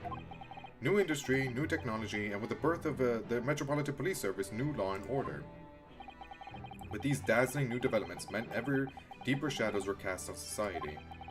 Water sullied by factories, air thick with the noxious fumes and crime, growing daily to fill the darkness. Baker Street. Lord Clint von Zieks made it his mission to combat that darkness, but as time went on, it slowly ate his soul until eventually he was consumed. It's ironic, really, and somewhat surprising that the truth has once again been unearthed by a Japanese. Once again, what do you mean? Genshin, bro! 10 years ago, your father, Genshin Asogi, turned up at my office one night. Your father kinda cooked, man. Your father was kinda him, not gonna lie. The professor? Yes, beyond all shadow of doubt, you must issue a warrant to search his home at once. Dude, he knew! Holy shit, he knew! Genshin's him! Don't be absurd.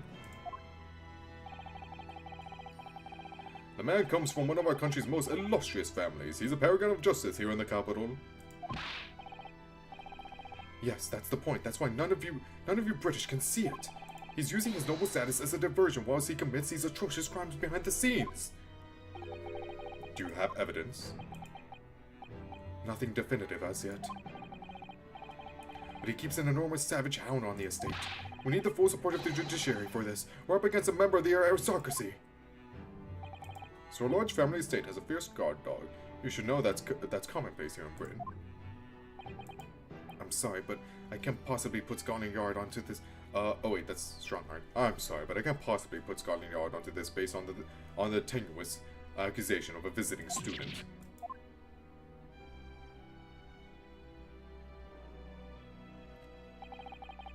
So I turned down Asogi's plea. And as a result, he took it upon himself to visit the Von Zieks mansion on his own. We can only imagine now what happened between the two men. Though we know the outcome, of course, Lord Clint von Zieks perished. I don't believe this. So in actual fact, Cosimo's father dead? He made the late Lord von Zieks meet the same fate. He put a permanent end to the professor killings by taking the drastic measure of ending the perpetrator's life. Is that's what he did? Like, actually? He murdered? I mean, like, man, it really is fucked, because if, like, because Clint was supposedly killing murderers, right? Or people that he deemed guilty, no? So, but then those guilty people were found innocent in court? So he just offed them because fuck you, you murdered someone. But then he was also murdering people, so then Genshin was like, hey, that's weird, I'm gonna kill this guy. And that, what a cycle. Like, holy shit. That's crazy. By taking drastic measure. Okay, yeah. As soon as I hurried to the mansion. When I arrived, it was easy to grasp what had happened. And what about the will? Asogi must have already taken it. Nothing of that nature was found at the scene. We had no idea of the existence of such a document at that time.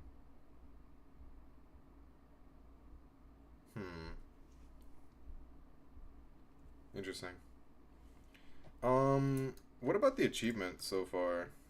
During trial part 3, you can update to the will with a poem on the 3rd page. A will with the poem. Okay, I just have to keep an eye out for that.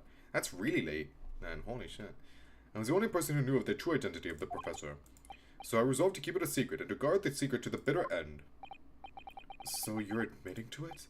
That you were behind it all? It was you, then, who pinned the crimes on my father.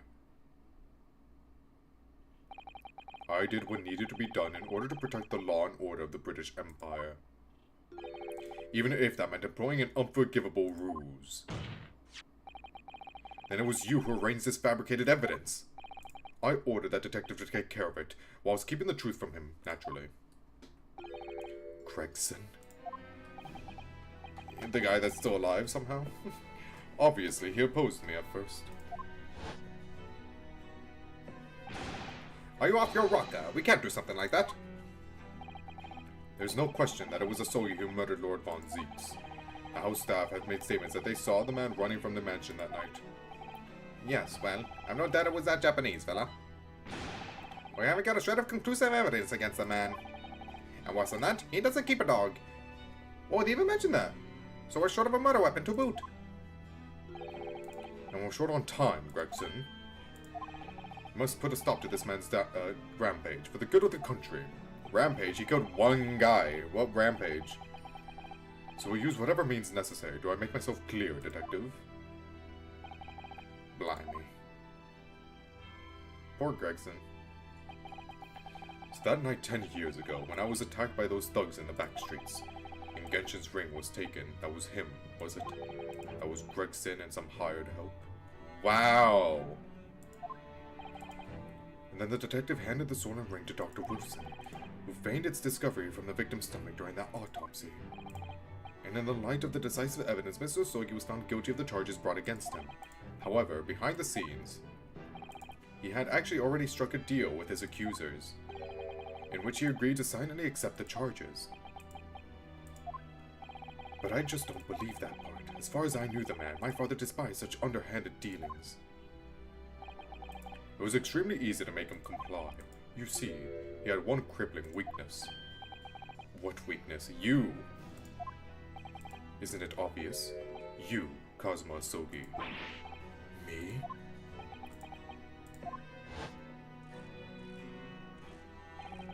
Perhaps you have no desire to return to your homeland, Asogi? What? Oh, I hear you have a 14-year-old son. I agree to cooperate and accept your guilt without contention.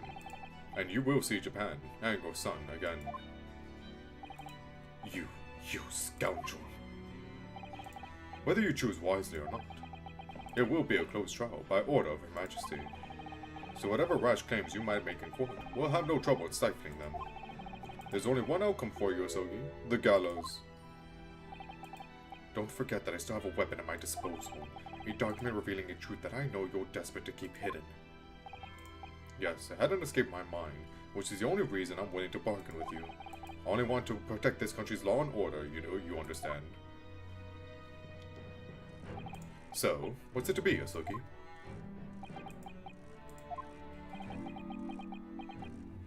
Kazuma.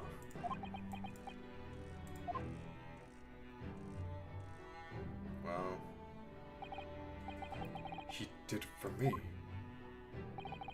And as I told him at the time, my motive was simply to protect Britain from the damage the truth would do. To protect this country's law and order at any cost. Objection! I don't like that little smirk he had. I don't think that's everything. That's not the entire truth. There's no way. We still need to convict Strongheart. I've never dared let myself even consider this possibility until now. But in the light of all this treachery, I have to ask. Okay, so Clearly he's admitting this because, like, if he revealed the entire truth, he'd be condemned, like, super easily. So, where's the will? Where's Clint's confession? Where is that? But in the light of all this treachery, I have to ask. The mastermind behind the Reaper of the Bailey. Was it you, Lord Mel Strongheart?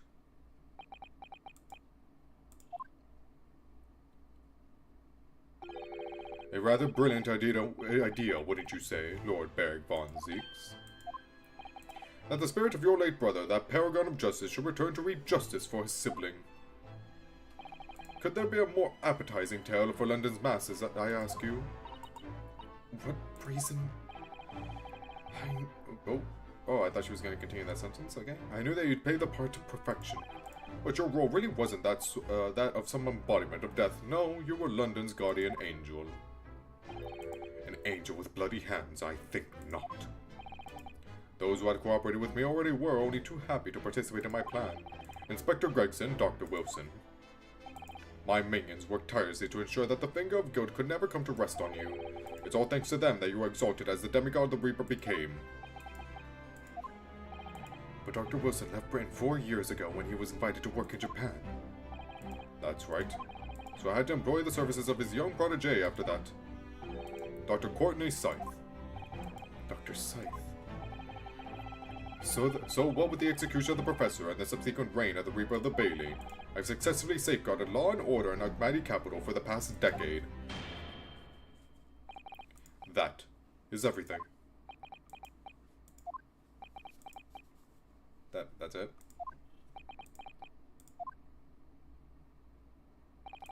My lords, ladies, and gentlemen, I do hereby confess, it was I who sired the concept of the Reaper. However, let me say in my defense. It was all for the preservation of law and order across the entire empire. Lord Strongheart did it? I guess, an unforgivable collection of crimes, but still, all those who died at Reaper's hand were brought into the court anyway. It was all in aid of keeping London safe. Okay, yeah, no, objection.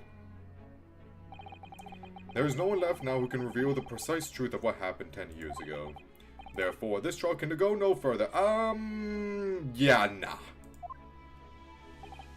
Now, I would like to entreat all those present. Beyond these 4 walls, nobody need know the truth. Even Her Majesty must be protected from this. I trust you all appreciate the importance of my request. It is, of course, for the good of the country. Can he do this? Can the trial really end now? Yeah, for the good of the country, Ryunosuke, come on. Hold it! I have one last question. For the accused, Lord Von Zeeks. What? Of course, I know that you're a highly accomplished prosecutor, so I find it hard to believe that you didn't have any doubts at all.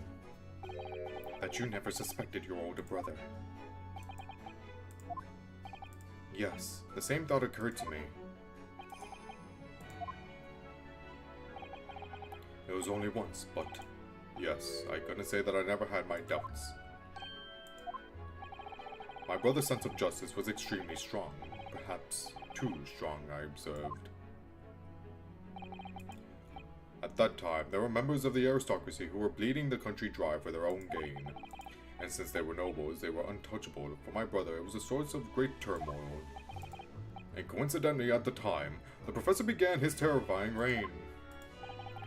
During the time of the Professor killings, my brother did not appear to be himself. And that made you suspect? Yes. But it was only once, not more. Only once? Really? Clint wasn't the culprit. That was my conclusion at the time. And I still believe that now. Do you have any evidence to support that idea? The third victim was the Lord Chief Justice at the time. It was he who had recognized my brother's potential and trained him as a prosecutor.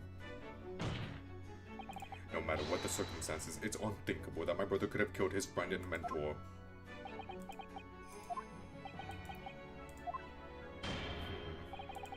That will do. Neither Clint Von Zeeks nor Genshin Asogi still walk this earth. However much we debate this matter now, we cannot hope to reach a conclusion. But There are only 2 extant pieces of evidence from the time. The woe-begone ring that acted as the incriminated evidence to condemn Genshin Asogi, and the 3-page last will and testament penned in black ink and left behind by the man. The wretched truth of what happened is exactly as I have explained. Where's the will? Where's the will? Later today, I will present myself at the Ministry of Justice for whatever sanction is deemed appropriate. That is all. Court is adjourned. Yeah, objection? Objection. Yeah, thank you.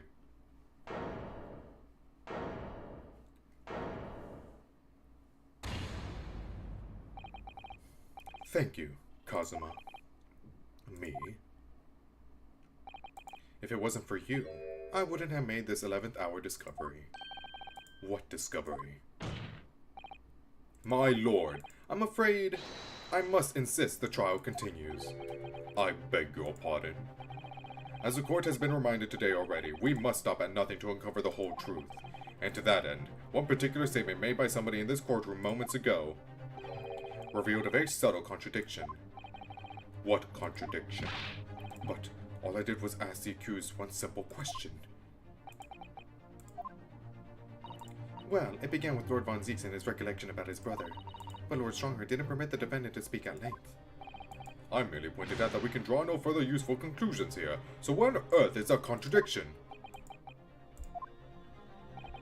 One of them definitely just said something contradictory. It's time to identify who.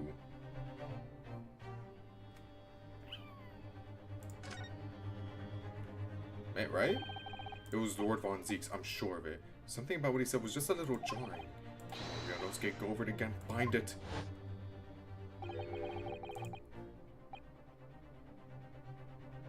That was my conclusion at the time.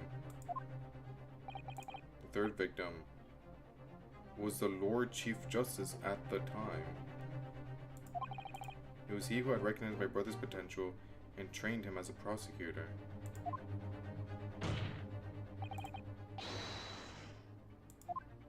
Yeah, so it wasn't him.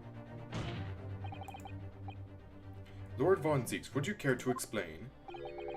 What exactly am I supposed to make of those pitiful Nipponese eyes? When you were recounting the information about your brother and the third victim just now, something you said was inconsistent with a certain piece of evidence we have. Inconsistent. And even though that inconsistency arose from words out of the defendant's mouth, we have a duty here to pursue an explanation. What are you playing at? I fail to see the defense's intention here, but clearly the court cannot ignore this new development. What evidence is inconsistent with the defendant's words? Oh, shit, man. Oh, man. I'm scared.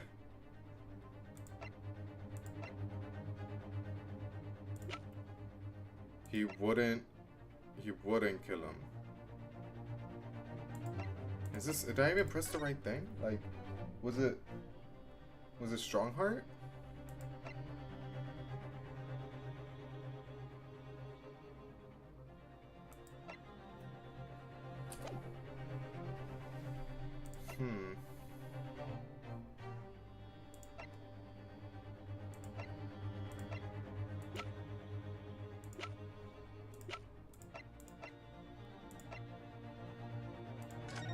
Oh wait, why'd I press that? Oh, there we go.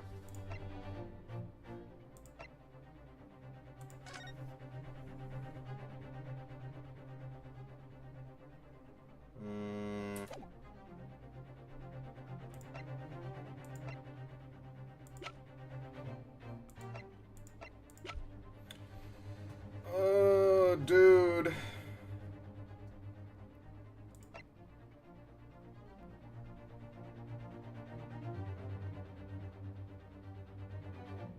Can I review it?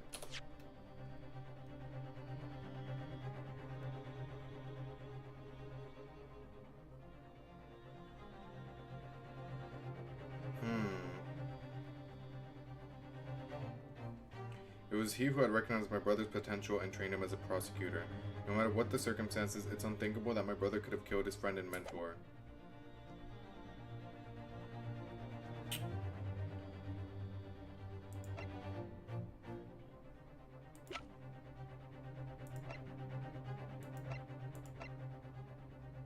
What goes against that?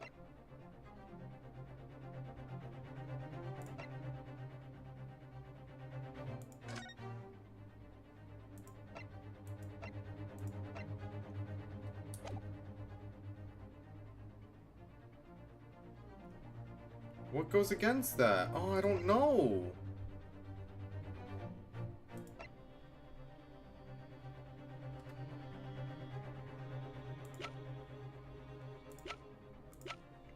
Should I just, like, present whatever the hell? I don't know. I don't know. I don't know. I genuinely have no idea. I'm just gonna keep presenting, man. Like, is it Strongheart instead? Should I just take the hit?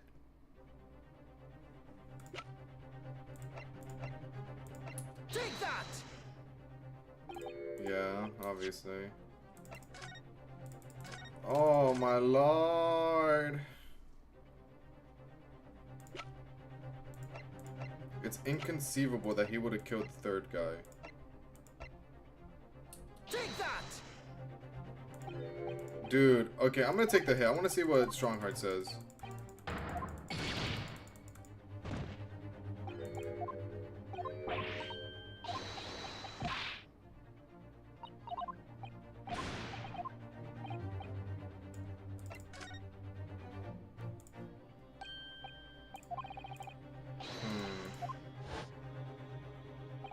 Neither Ken Von Zieks nor Genshin Asogi still walk this earth. However much we debate this matter now, we cannot hope to reach a conclusion. There are only two extant pieces of evidence. Oh! The black thing!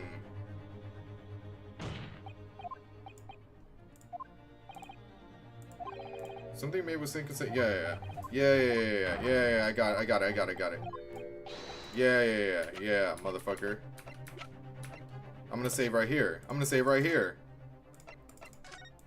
No wonder I couldn't find evidence for Von Zieks, because it isn't him. Take that! Oh, fuck you, man. Aw, man. Okay, whatever. So it isn't that with the ink stain or whatever. Take that! Oh, it's the Asogi papers. Let's go! This here is the will left behind by Mr. Asogi. The two-paged will. What? Yet moments ago, your precise words were... The three-page last will and testament. Maybe I shouldn't have skipped over that text. I thought it wasn't important! Oh my god, whatever!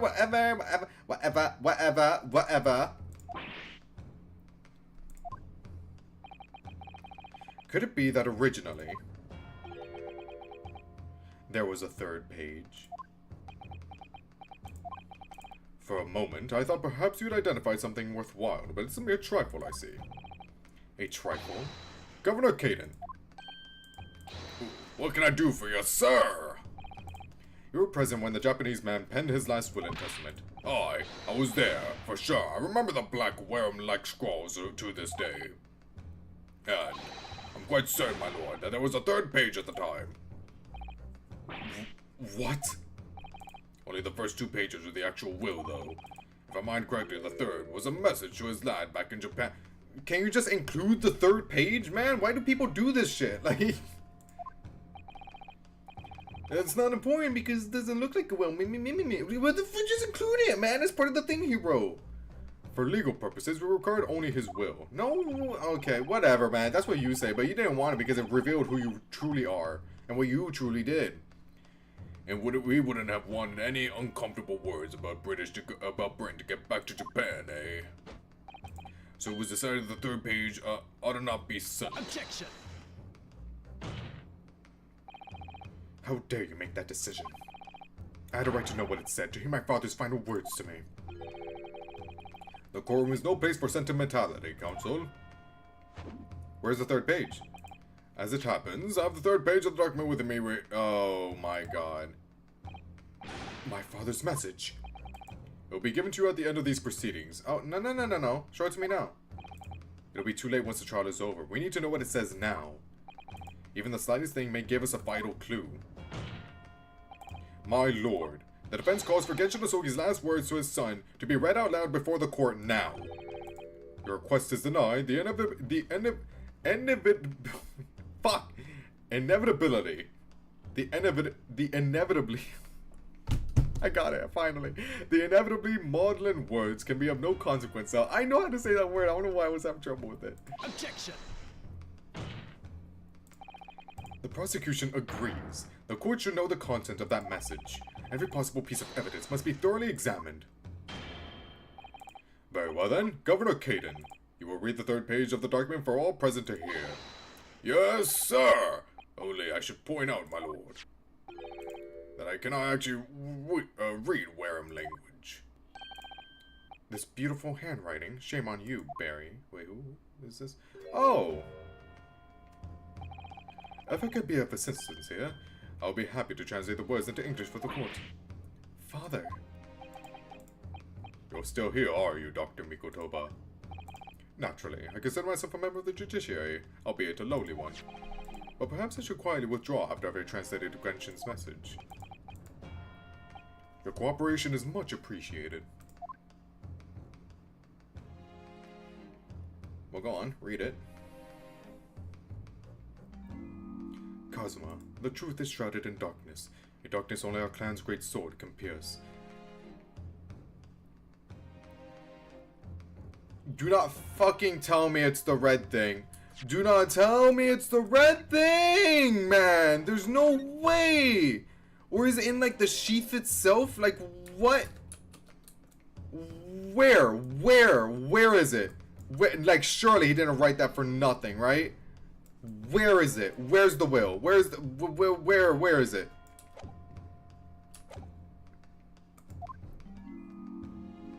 Mighty karma, twist thy head and watch them fall, all thy mortal foes.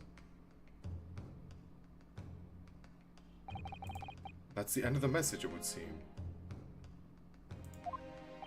Oh, that red thing is... Oh, it's the tip. Oh, it's got... Oh, I forgot about his headband, I'll be honest. He hasn't had it in ages. A haiku poem, twist thy head. Father. Okay, hold on.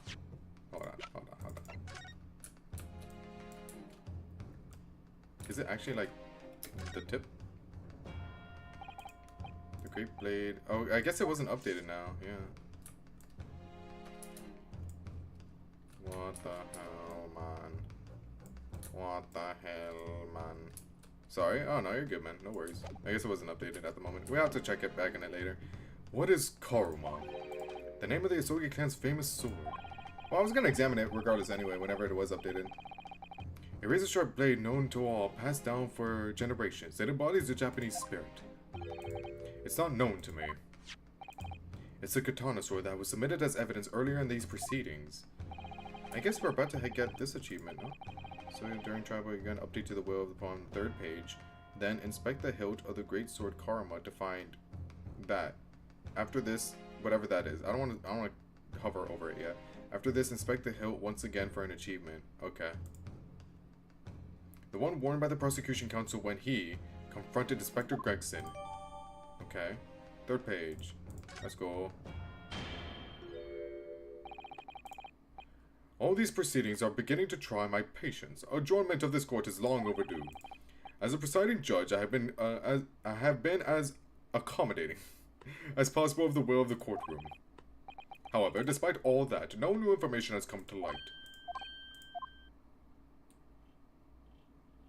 In pursuit of justice, Lord Clint Von Zeeks tragically lost all sense of morality.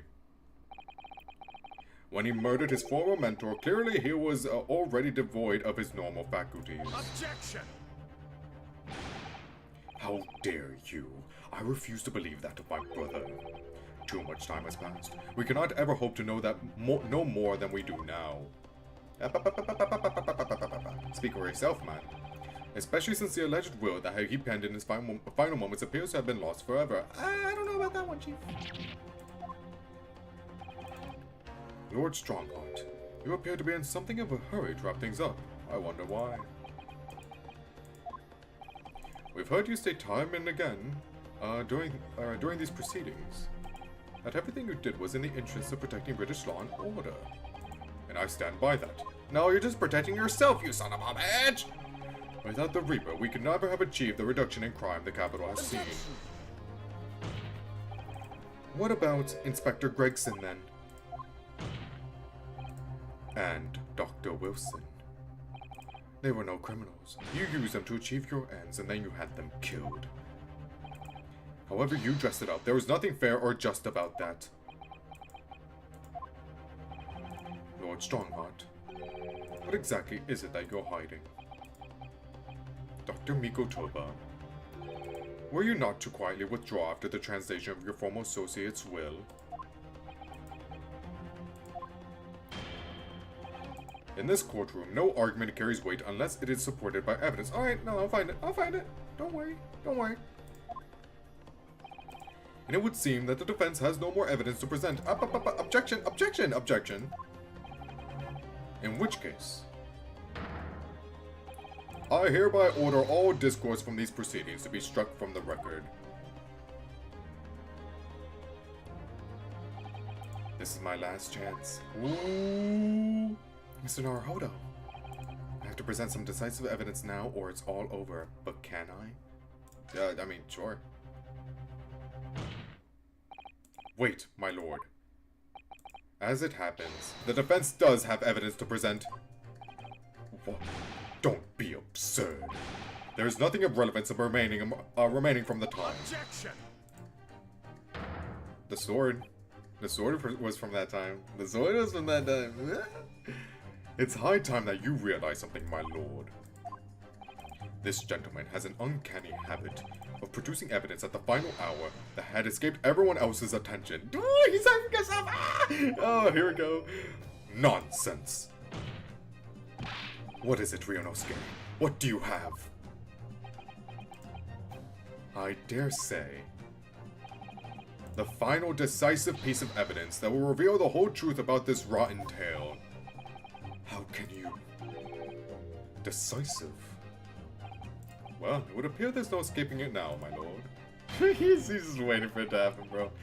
Let it be so, then. Present whatever you think you have that can settle this decade-old enigma, if you're capable. What exactly is this evidence that the defense claims to be so decisive? Yeah, 1 second, buddy. 1 second. Can I... Oh, I click on it. There we go. 1 second, buddy. 1 second. I can't find anything out of place. 1 second, buddy. Hold on. 1 second. Take the sheet off. Take the sheet off. Take it off. Take it off. 1 second, buddy. Is it somewhere like here? Somewhere like...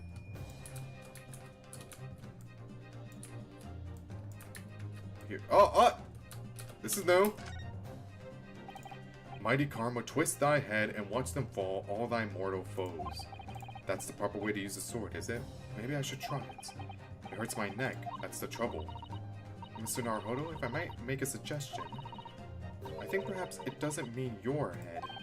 The head of Karma. Are you That's I thought you thought that! Aww. I once studied the history and development of the katana some time ago. And as I'm sure you're probably aware, the sword's head is the part at the very end of the hilt. Yes, yes. Twist it, twist it, twist this! It's written as head in Japanese, but it's pronounced as kashira, I believe. Kashira? So Mr. Asogi's words really mean twist the butt of the hilt. You don't think... He hid the Wyu Genshin! Oh! Look what's inside it. Is that a tightly wound sheet of parchment? It's the will. It's the will in scarlet ink! It's written in scarlet ink. I penned this, my last will and testament. In the final moments before my inevitable and willing death. This is it, isn't it? Mr. Naruhodo, look at the signature at the end. Click Von Zeeks. Don't forget, yeah, the achievement, yeah. And the date 10 years ago on that fateful night. So for 10 years, it's been silently concealed inside Karma and nobody knew. The last will and testament of Lord Clint Von Zeeks. Wait, oh my goodness. Look at this. This is unbelievable. Yeah, I got you, bro. And then... I go to find... Oh, yeah, okay. After this, inspect the hill once again for an achievement. Okay. Twist thy head and watch them fall, all thy mortal foes. Cosmo's father certainly had a way with words, and he certainly thought up an ingenious hiding place too. He seems almost playful at first, but I do wonder if over the years, perhaps, the duties of the Asogi clan have actually called for such inventiveness. Protecting great secrets, you mean? Those sort of duties. Well, I could believe that. Cosmo conducts himself like someone with the weight of his clan's long and noble history on his shoulders. Let's go! And now we're just missing, like, beating the game, right? And then the escapades? Yeah. We're almost done. Let's go. That's exciting. Okay, well, anyway, here you go. Take that! There's a single piece of evidence that can clarify what really happened 10 years ago. The last will and testament of Lord Clint von Zeeks. Ha! A wonderfully astute observation, I'm sure. But in case it had escaped your notice, that document was lost long ago. That's right. It was. Only... I have it right here. Discovered just moments ago. Strongheart proceeds to shit himself. Impossible! That can't be! Everything that's happened comes back to this will. This document is the key that will unlock the entire mystery. Oh shit! Oh shit! My brother's last will and testament. Where did you find that? It was rolled up inside this. Inside Karma. That ultimate weapon Genshin Asogi obtained has lain undisturbed in the hilt of this sword all these years, just waiting for the right time to emerge and reveal the truth. The signature and seal certainly look official. My god, it's true. It's my brother's handwriting. There can be no mistake.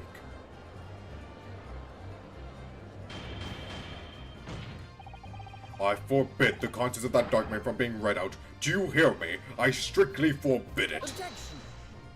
But why? You can't do that, my lord. This document could explain everything. That document could literally destroy the meaning of justice in this country. I demand that you hand it to me at once. Why? What are you trying to hide? Could it be that you already know what's written on this page? What are you implying? Court is adjourned with immediate effect. Clear the courtroom. Objection! Oh my god, this is ridiculous. Do that, my lord. And you'll suffer a fatal blow as Lord Chief Justice. I beg your pardon. Forcibly ending a trial without good reason, and not any trial, a closed trial by order of Her Majesty the Queen. To defy the monarch's will is treason. Oh my god.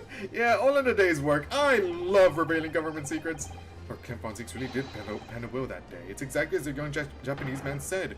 Read it out, now! We have a right to hear what's in that will, a right and a duty. Well, well, my lord. It would rather appear as though proceedings aren't going to go quite as you'd hoped. What a shitter! I love him! You fools! Go ahead, Ryunosuke, read it. The prosecution gives its full support. Here we go, here we go, here we go, here we go, here we go. Very well then. No, for God's sake. No!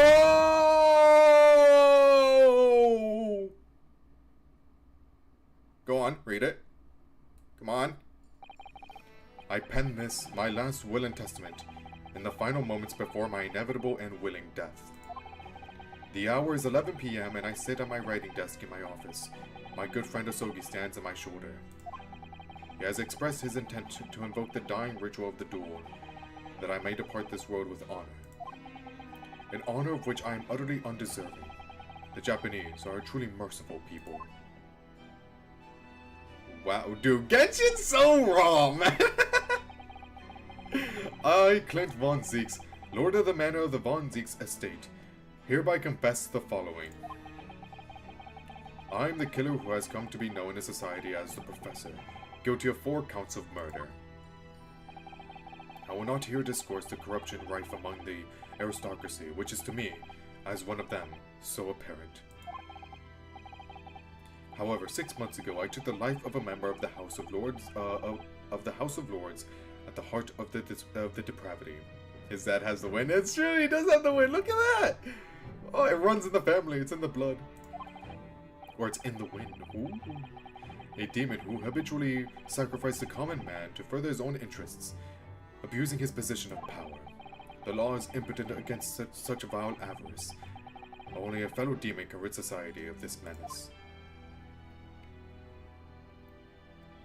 Well, that demon was my quarry, upon whom I willingly set my great hound. But though I am a hunter of some experience, I am a poor felon, it seems.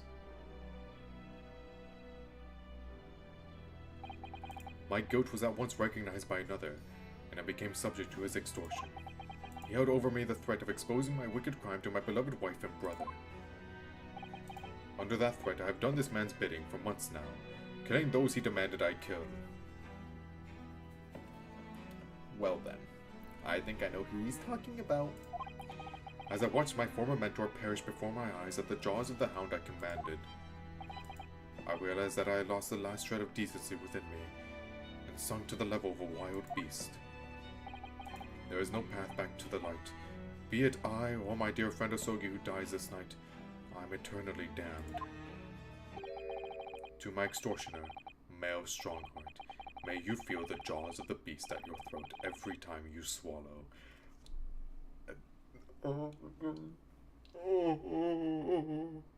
Ace Attorney's script goes so hard. Oh, it's my favorite one. This is my favorite game. Oh, it's so good. It's so good. My favorite Ace Attorney game. This one right here.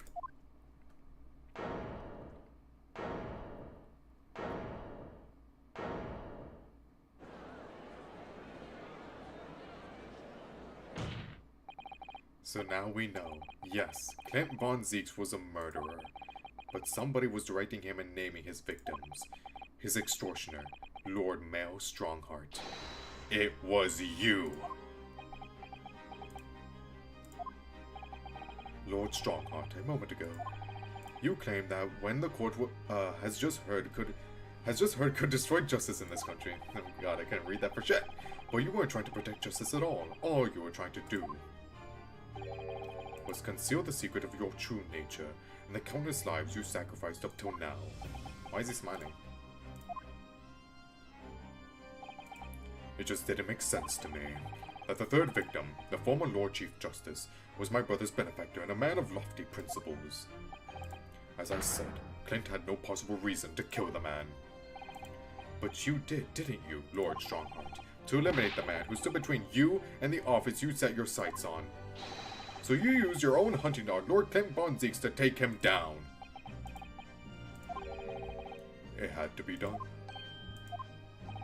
London's unsavory shadows are deep, and the arm of the law fails to reach their depths. Crime must be cut off at the roots, but the Lord Chief Justice at the time couldn't see that. He was weak.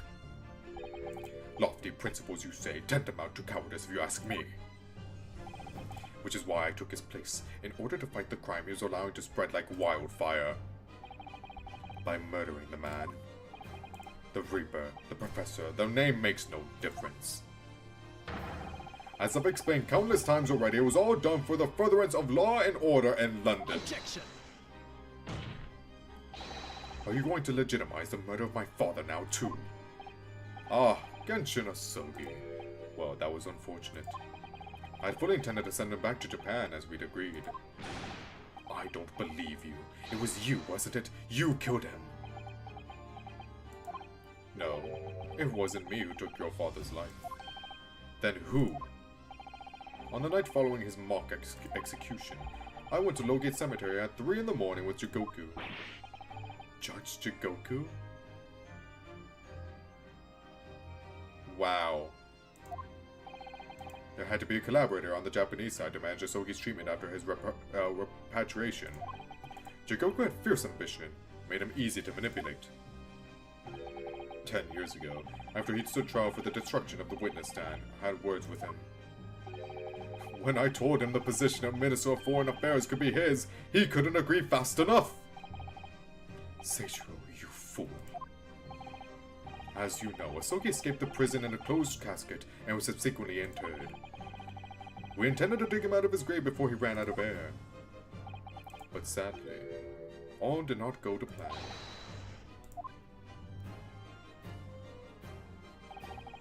There was an unexpected visitor to the cemetery with his own ideas about digging up graves. A man who witnessed what nobody was supposed to see. Enoch Trevor. Of course, I knew grave robbers frequented London cemeteries. But that grave on that particular night. Blast! If people find out the convict wasn't really executed, the scandal will rock. Then why didn't you kill him? Why didn't you kill Trevor? I feel like you could hide this so much. Like this eventually bit you in the ass, but this I don't think would have. Then what do we do? Shoot him, Mr. Jigoku. Shoot Asogi at once. I feel like he wanted Asogi dead. Well, I feel like the whole... Maybe he was more scared of Genshin because he had those secrets, and he didn't think Trevor would have. So Genshin was the more immediate threat. Oh no, I can see the reasoning. Yeah, no. Yeah, no, I can see the reasoning. I see a line. But also, if you also wanted to uphold your end of the deal, what you should have killed Trevor here.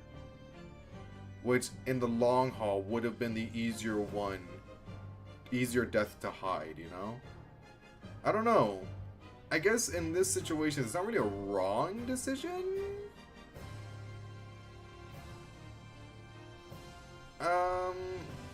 Yeah. Yeah, that's weird. That's weird. I feel like you should have killed Trevor here, but whatever. He can't live now this has happened. He has to go. What are you talking about? You had an agreement. You promised him he could return to Japan. Everything has changed now. If the truth got out because of this, both of us will be finished forever. Come on, Jigoku, do it. Pull the trigger. Shoot! But defense, I didn't kill him. I just told him to kill him, but I didn't pull the trigger. I didn't do that. Jigoku shot Asogi from the shadows. The grave robber was so close, the blood sprayed over his coat. He fled as fast as his legs would carry him.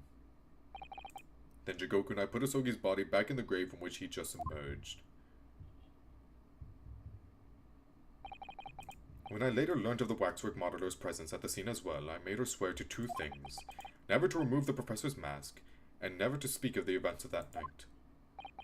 And with that, the secret was buried along with Asogi's corpse. So, now you know what really happened in Lowgate Cemetery that night.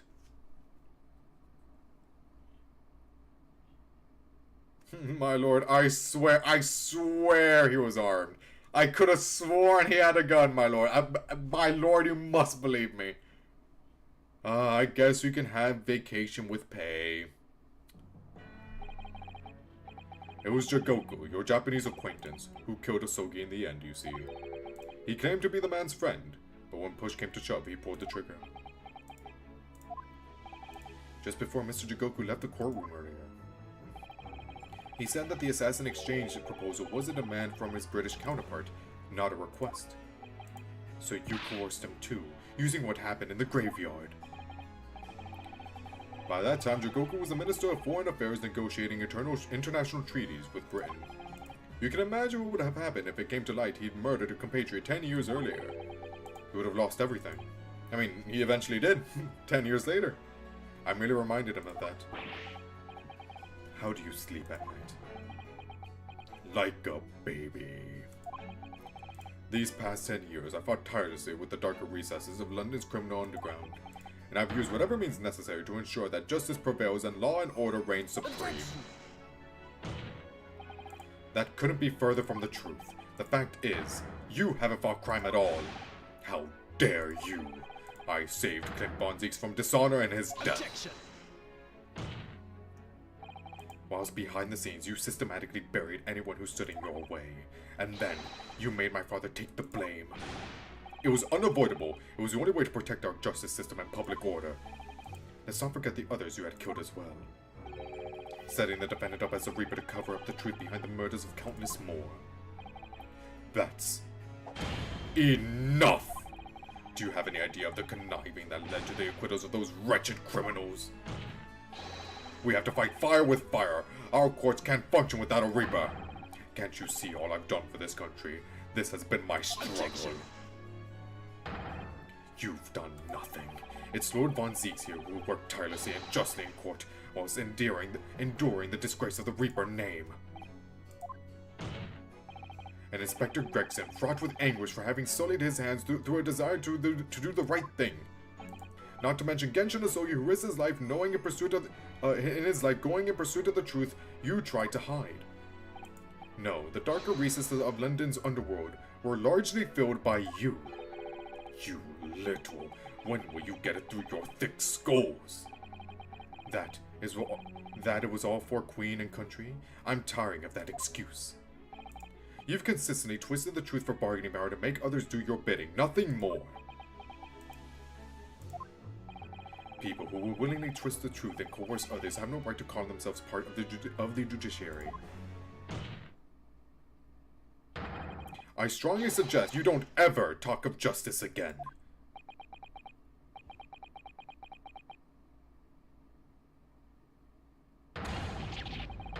Got him. Let's go! Go to jail! Go to jail! Go to jail! I mean, like, we got him, right? Like, he admitted everything.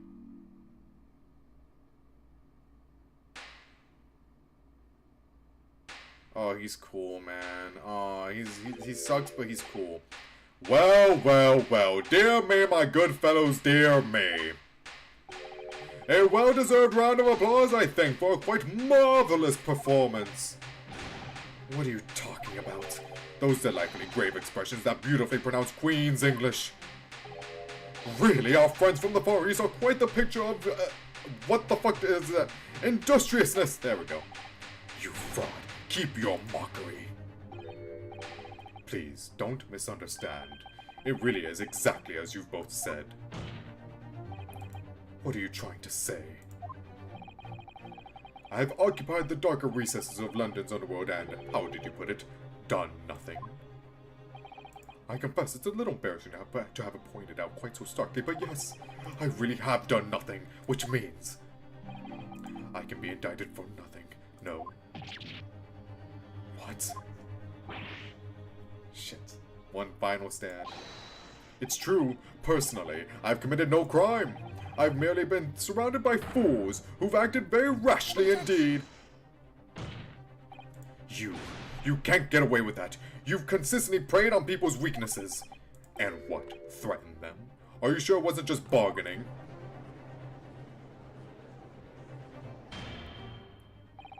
I would like to address all the good lords, ladies, and gentlemen of the judiciary here present. You all know of the darker recesses in our great capital, and deep down, I believe you also know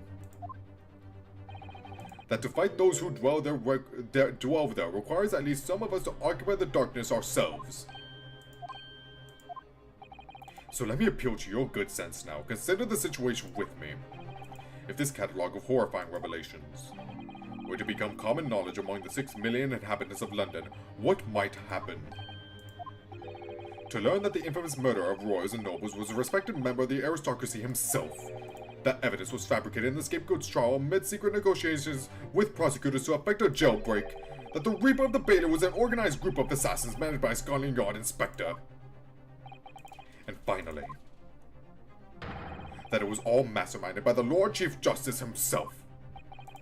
If the general public of Britain knew the truth, all faith in the police and the prosecutor's office would be completely lost without doubt.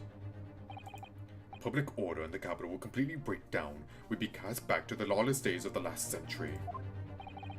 Precisely, as it was 100 years ago when 1 in 10 of the population were criminals.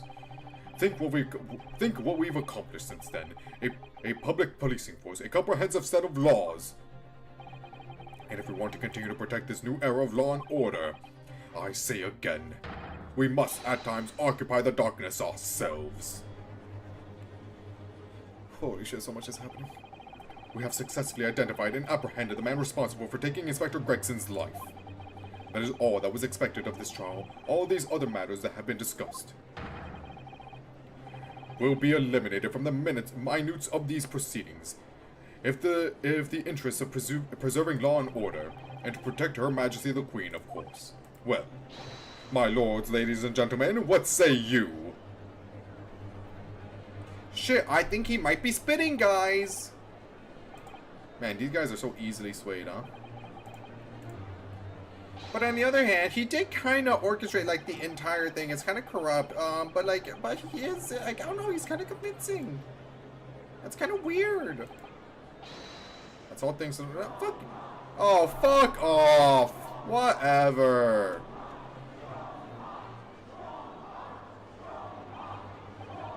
Are you hearing this? It's hard not to. This is the will of the British judiciary.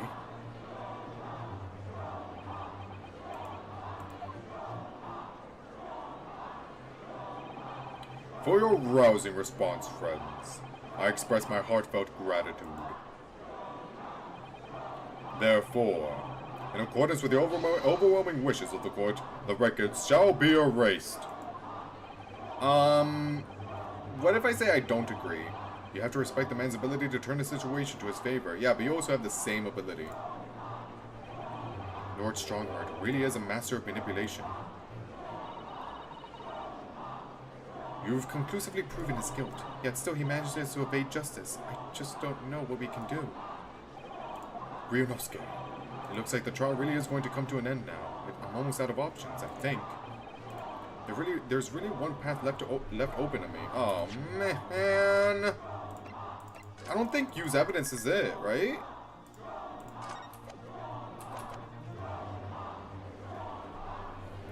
Oh, man. Do I wait and see? Or do I raise an objection? Like, when all the games are over, it's the obvious choice. Let my voice reverberate around the courtroom and make people listen to reason. Objection. That was the easy part. But what do I say next? I don't know. I don't know. You figure that out. Remember, oh! The rabbit! I forgot about the rabbit, man. Load that shit. Load that shit. Load that shit.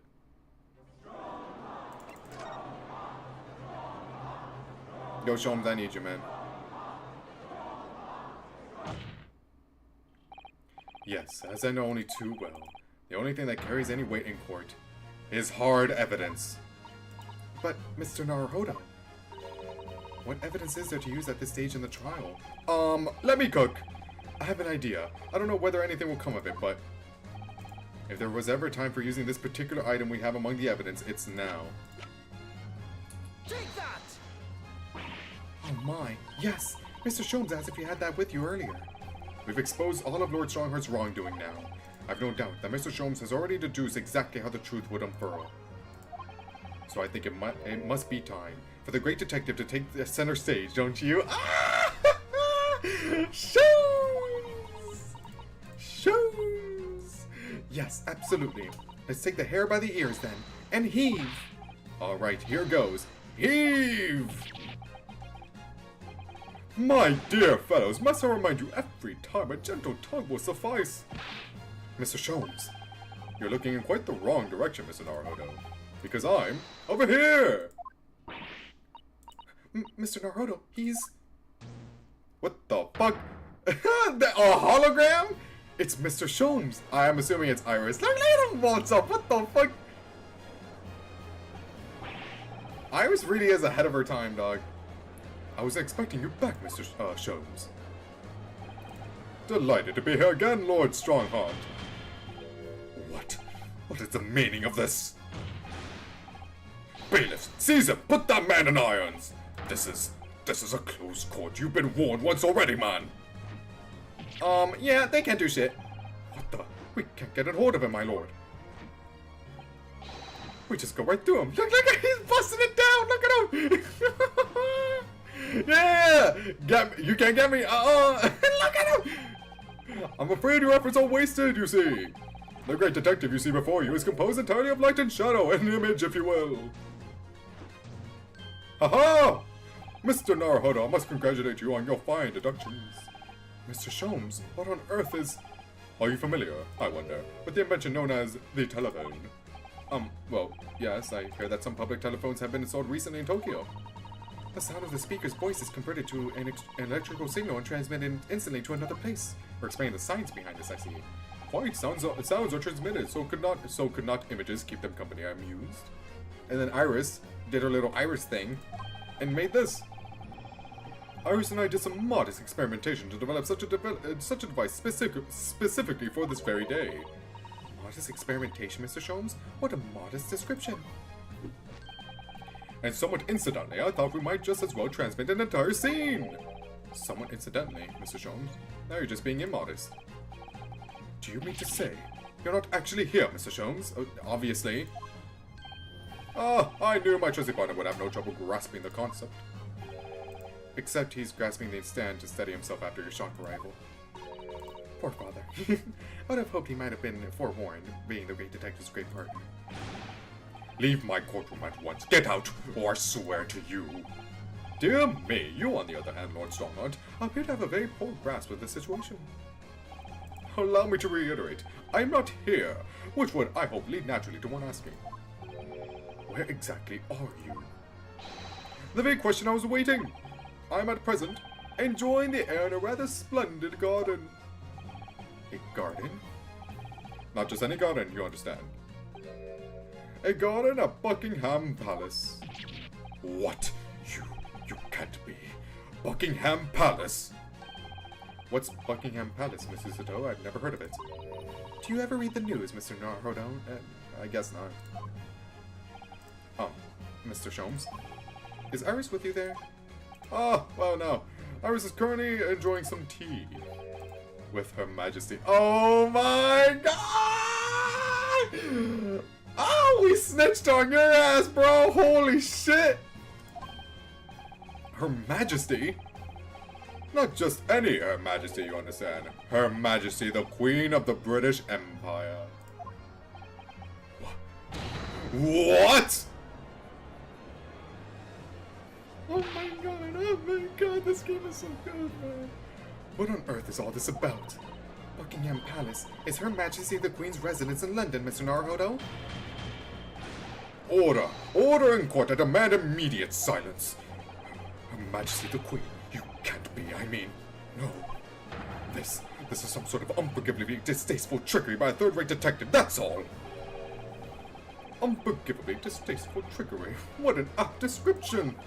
A closed court session attended by elite members of the judiciary is a rare event. I presume that Her Majesty will be more than a little curious about the proceedings. So I decided to show her everything from start to finish. You showed her? Indeed! By dint of the Herlock Sholmes remote whatever that was! Cinematograph. There it is. That's the word, yeah. Only Sholmes can make you cheer up for an ass full of this magnet. It really is like a massive ass full. But it is kind of hype. I'm not even gonna lie. The Queen was watching this entire time, you fool! This is some kind of nightmare. Just as I appear to be standing before you, regaling you with talk of my latest invention. No doubt you infer that the reverse is also true. You don't mean...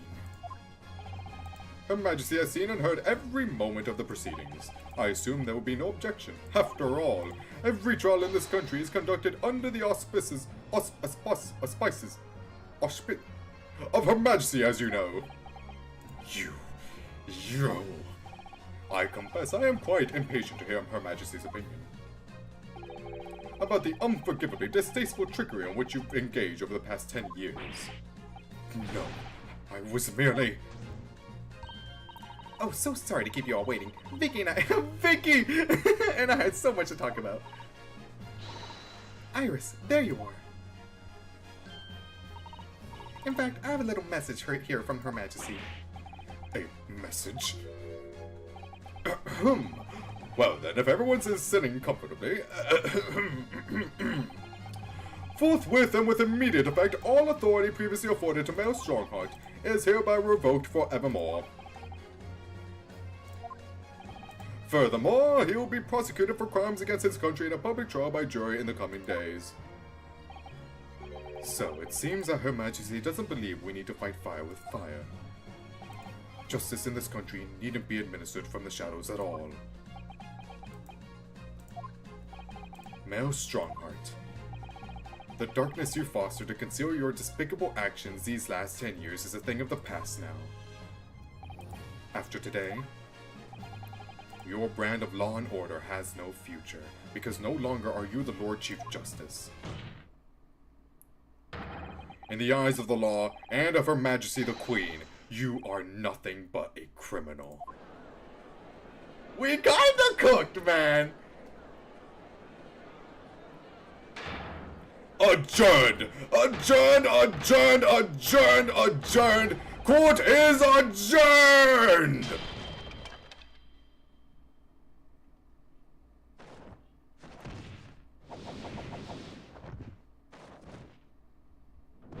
That's so sick. That's so unique. What a unique way to do that. Wow. Couldn't be more guilty, man. Whoa, whoa, whoa, whoa, whoa, whoa, whoa, whoa, whoa, whoa, whoa, whoa, whoa.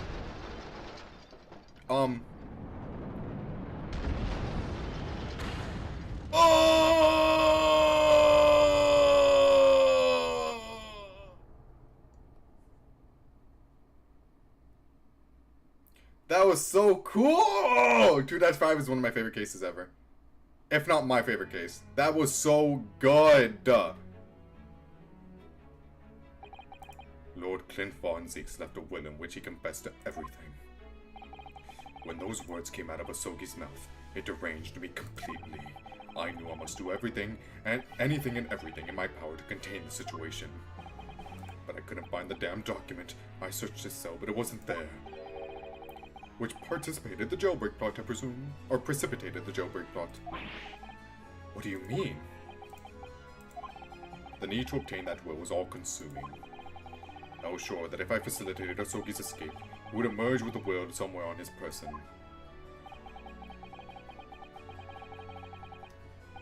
You better start thinking of this versus Trials and Tribulations because I will be asking later. Fuck off, man. Let me just appreciate this for as good as it is, because Trials and Tribulations is also really good, man. Fuck! I hate this. I hate this question. I hate it. But that's also fair. Like, that's also fair. Man, I don't know.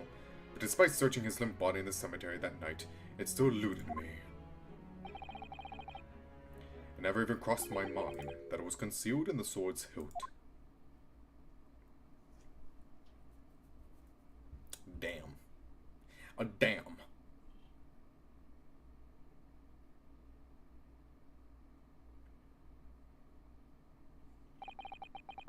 What pains me now is that my brother left this world without a word to me. I'm sorry, Lord Von Zeeks. In point of fact, I think perhaps that isn't the case. Sorry? How can that be?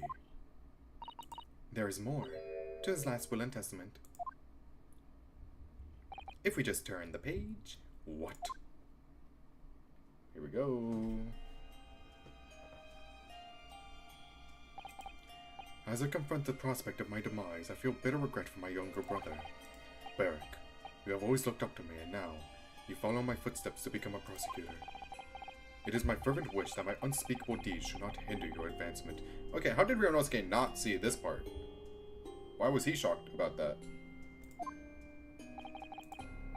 I ask not for understanding, for none could understand my depravity. I ask only for forgiveness. Damn.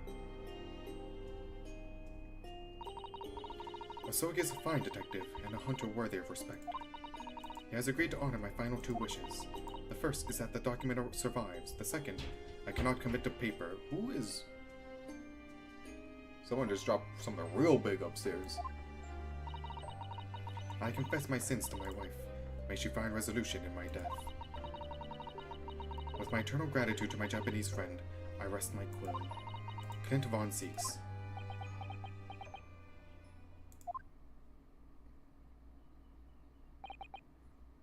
Clint.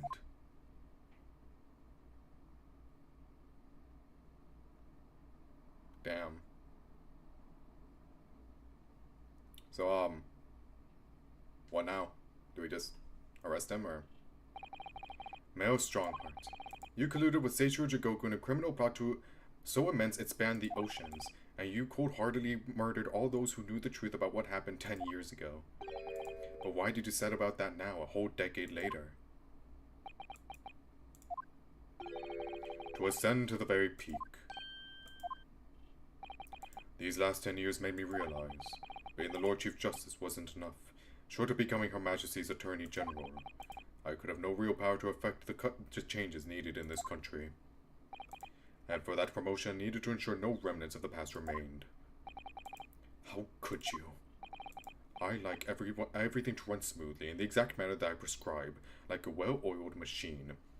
Hence the whole Lord Chief Justice's office with the gears and everything. Very fitting environment for him specifically. And I was just a step away. What a well-written character. And for your ambition to succeed, you didn't even bother to count the number of brilliant people you had killed. Ah, Mr. Reaper, are you not forgetting something? Such as? You've very much adopted your usual prosecutor-like demeanor in the proceedings now. But the reality of the situation is that you are the defendant in this trial. However, the presiding judge would appear to have fallen from the bench, as it were. May I suggest, therefore, that we entrust the final adjudication to an old friend? My lord. As a member of the judiciary, I have been following the proceedings from the gallery, and I must say, I shan't ever forget the extraordinary battle between good and evil that I witnessed here today.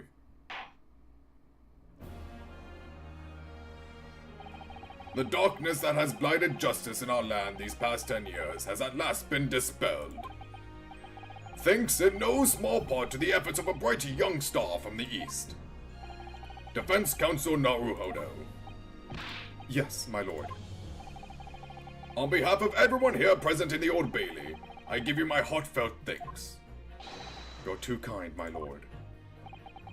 The first time I faced you in court, just under a year ago now, I had the faintest of imitations that if British justice, so warped and twisted over its long history, was finally to know change, this might just be the man to do it. What? But at the time, I wouldn't allow myself to acknowledge that possibility. I couldn't overcome my hatred of the Japanese after the circumstances of my brother's death. Mr. Naruhodo, allow me to apologize for for countless discourtesies on my part. You are a lawyer of boundless talent. I'm gonna cry. Thank you. Oh, Lord Von Zeeks. I'm sorry for being so abhorrently racist. When I first arrived in Great Britain, I was literally a nobody, certainly not a lawyer. The truth is, my fortunes have entirely been made by the miraculous people I've met. My best friend, Kazuma Sogi, who led me here to Britain in the first place. My loyal and ever-patient judicial assistant, Miss Susato, who helped me study to become a lawyer. The brilliant Lord Von Zeeks, who never failed to challenge his Nipponese rival. And not to mention, the exceptional master of logic and reasoning who showed me the true art of deduction, Mr. Sholmes. Saving the best for last, Mr. Naruhodo. What a relief! I'm well aware that without all these people's help and support, I wouldn't be where I am today. The truth is a guiding light that always leads to happiness. I've lived by that principle for a long time now, but actually, it's not true. The truth can only cause great pain, sometimes even leave people on the brink of despair. And for that reason, there are those who feel the need to hide the truth, who do it instinctively even. But as soon as we allow our eyes to settle on something other than the truth, the darkness takes hold. And from there it grows, until eventually, it makes us blind to the guiding light to the truth altogether. How does Ace Attorney do the whole light and darkness thing so much better than Kingdom Hearts? That's a conversation for another day, though. So that's why it's my belief that we must all resolve never to avert our eyes from what is just and true.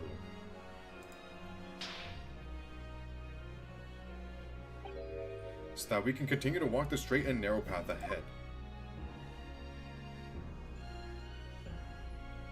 Oh my god, that's hype. That's so hype.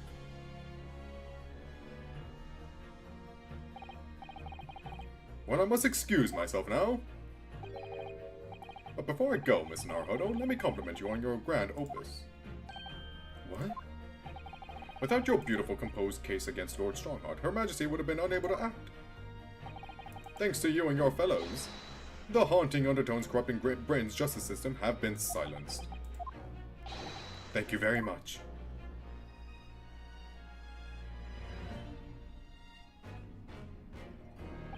So, until our paths cross again at somewhere. Wow. Well then, it would appear that this long trial has finally come to an end. About time, right? My apologies for any anxiety caused, my lord. I'm quite sure we shall meet again here in the courtroom before long, Prosecutor Beric von Zieks. Not Professor. That's a trigger word. In conclusion of these proceedings, I hereby declare the defendant, Beric von Zieks, not guilty. Woo! We did it! Woo! Yeah! Woo! Yeah! Woohoo! Yeah! We still have an entire epilogue.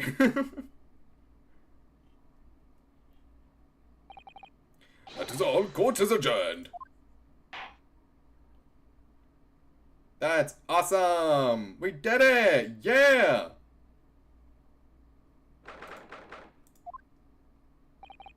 It really is all over. But did I sacrifice too much? Bro, who gives a shit? You won! Mr. Naruhodo. I really must congratulate you. It was a truly splendid performance. Honestly, I couldn't be happy for you. No, thanks. Oh, thank you very much. But I really couldn't have done it without you at my side through it all, Miss Susato. Oh, I mean, he's right. Your kind words mean so much to me. It really was a very splendid show, that Naruhodo. I'd have thought that you'd be smiling from ear to ear, but you look rather glum. Well, of course I'm delighted about the verdict. But in exposing the truth, I'm afraid I've caused my client a great deal of pain. I'd rather him have closure, if anything. I'm really not sure that's what a lawyer ought to be doing. Oh well. Oh well, in that case. I'm quite sure that when you see Lord Von Zieks' smiling face, everything will seem much better. Is he actually? Oh, I thought he was smiling. Miss Susato? Everything seems worse. He has a face like that, like thunder. Oh dear, I really shouldn't have presumed. Mr. Naruhodo. Yes? Almost a year it's been now since I first encountered you here in this very courthouse. For you to have risen to the level of excellence you demonstrated today, well, it's quite remarkable. But I exposed the most unpalatable truth you could ever have imagined in court today. I feel as though I've robbed you of something you held so dear. What was it he said? To fight those who dwell in the darkness requires at least some of us to occupy the darkness ourselves. But that was just the feeble excuse of a coward. Only those with a steadfast eye for the truth have what it takes to fight the dark forces of crime. You made fine work of establishing that fact in court today. Oh. Well, thank you. What magnanimous words. I'm quite sure that Kazuma would have a smile on his face at the very moment if he were here. Where is he? Where'd he go? Kazuma.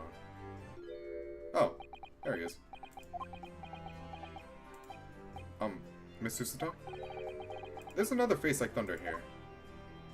Okay, now you two apologize. Say sorry to each other. And he really was here.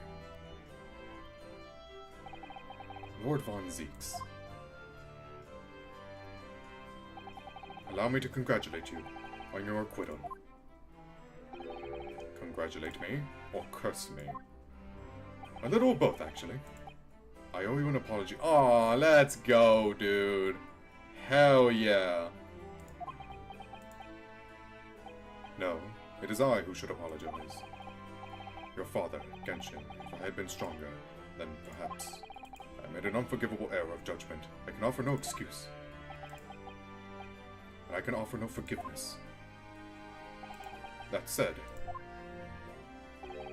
I suppose you fought for justice and the truth. For that, at least, I can't withhold respect. The words mean more to me than you could know. I will hold them dear. Aww. Kazuma. I must say, there's one thing that's still bothering me. What's that?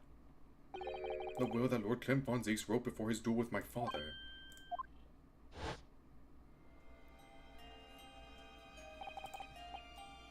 Asogi is a fine detective and a hunter worthy of respect. He has agreed to honor my final two wishes. The first is that this document survives. The second, I cannot commit to paper. That is true. That is questionable. I confess my sins to my wife. May she find resolution in my death. With my eternal gratitude to my Japanese friend, I rest my quill. Clint Von Zeeks. What can the second of his final wishes have been? That your father agreed to honor, you mean? I think perhaps, is this Sholmes? Oh no, why would it be? He's at the palace. I might be able to shed some light on that. What? Father? Okay, here we go. Hold on, let me get comfy. Okay, we're getting a lore dump. It was 10 years ago, as you know. The day before the execution was scheduled. I went to the prison to say my farewells to Genshin.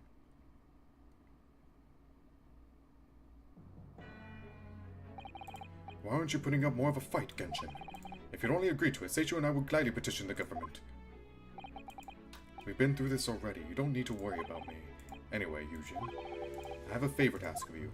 Ooh, oopsies, oopsies, oopsies. Press T. What did he say? T T T T T. T T T T T. Something of a great import. Okay, there we go. You're one of my greatest friends, Genshin. Whatever it is, consider it done.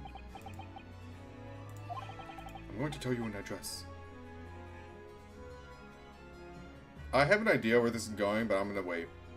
I need you to go there at once, in secret and telling no one. You should find a lady of the gentry in hiding there. A lady of the gentry? She's not in a good way.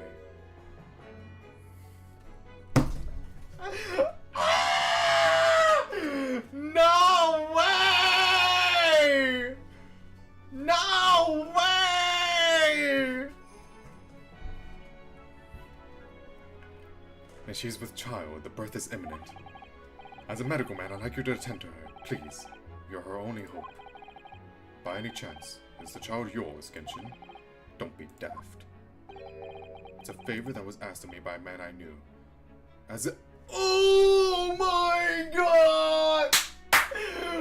Ah, that's even spicier! Oh! Oh, I'm sweating. Oh, I'm sweating. Huh. Huh. She is royalty! Holy shit! My goodness. I swore to the man that I would help. That I would do whatever I could for his wife and his unborn child. That's fucking crazy, dude. But if something should happen to me, I need to ask you that same favor. You're the only person I know that I can truly rely on. What did you say? If something should happen to you? Tomorrow night you're going to be...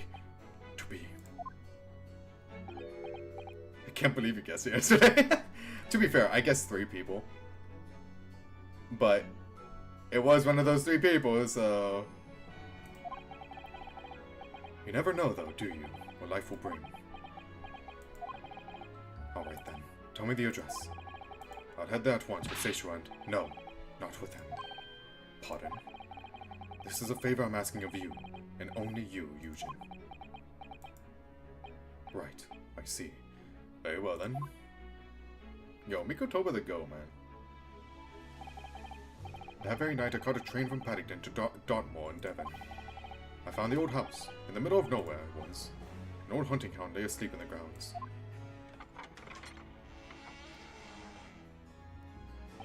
Wow, she's pretty.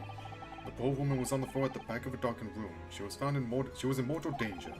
I broke her waters to precipitate the... Well, she doesn't look pregnant at all. I mean, she has like the tiniest bump. Damn. I broke her waters to participate the labor before she weakened further, but it was a torturous birth. I did everything humanly possible for her and her child. That's crazy. And in the end, I was lucky enough to welcome a new life into the world. But tragically... Yeah, as expected. My efforts to save the mother's life were in vain. I held the healthy newborn girl in my arms and wept for longer than I care to remember. Eventually, in something of a daze, I looked around the room. There was a precious little in it. But an old travel trunk caught my eye. There was precious little in it. Oh yeah, I read that weird. Anyway, but an old travel trunk caught my eye. It had clearly been well looked after over the years, made of top quality leather with fine stitching. But it was when I saw the emblem on the side of it that everything dropped into place. That's crazy. Iris, shut up. Damn. B for Baskerville. Baskerville? You mean the woman was the wife of Lord Clint von Zeeks? You couldn't connect the dots sooner with that story? That's right. The newborn was his daughter. But... you have a niece! You have a niece! But that makes no sense. Why on earth wouldn't Clint have entrusted the child to my care in that case? Have you seen you? Like... I was completely unaware that he even had a daughter. I suppose he didn't really have a choice. What? Well, your brother said that he'd confess everything to his wife. So she must have been beside herself with worry for her child. If the true identity of the professor were ever to be made public, the girl would be forever branded as the daughter of the infamous mass murderer. That is so true, actually. What are the chances that Iris is, listening in on this as we speak? I don't know. So the only solution... I know she's at the palace, but like, she listened in before. Hologram, anyone? Is there a hologram? Was to distance the young girl from the Von Zeeks family as much as possible. And they... and there's somehow... she somehow got interconnected with them yet again. What are the chances of that, huh? I don't believe it. I imagine that in his final hour, Lord Clint von Zeeks made the obvious choice. He would have thought to himself, this Japanese man here is someone I can trust. I can trust this Japanese guy. Like, this guy, he's pretty cool. I fuck with him.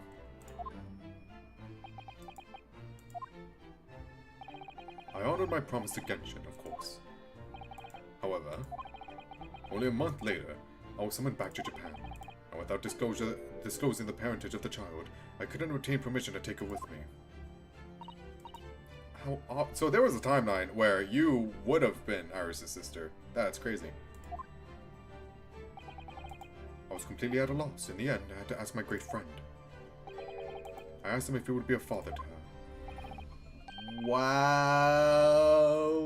Sholmes, the man that stepped up! Oh my god! That being Mr. Sholmes, I presume? Yes. He took one look into my eyes and agreed to it on the spot. Oh my god. Ooh, these characters get better and better, no? Like, holy shit. Mr. Sholmes, he has a heart of gold. Like, actually, oh my god. Really, all it can be said that I did for the child was to give her a name. You named her. Oh, that's cute. When I'd come to Britain, I was trying to escape from the grief of losing my darling wife. So it was her name that I gave the... Oh my god! I'ma cry. Stop. Your wife's name, Professor Miko. This is this is good. In other words, the name of my mother. I am a Mikotoba. Oh. That's right. I am a... Or in English, Iris. That's... Wow. Did we know his wife's name before? Ayame? Have we ever heard that before? If so, I forgot. Iris.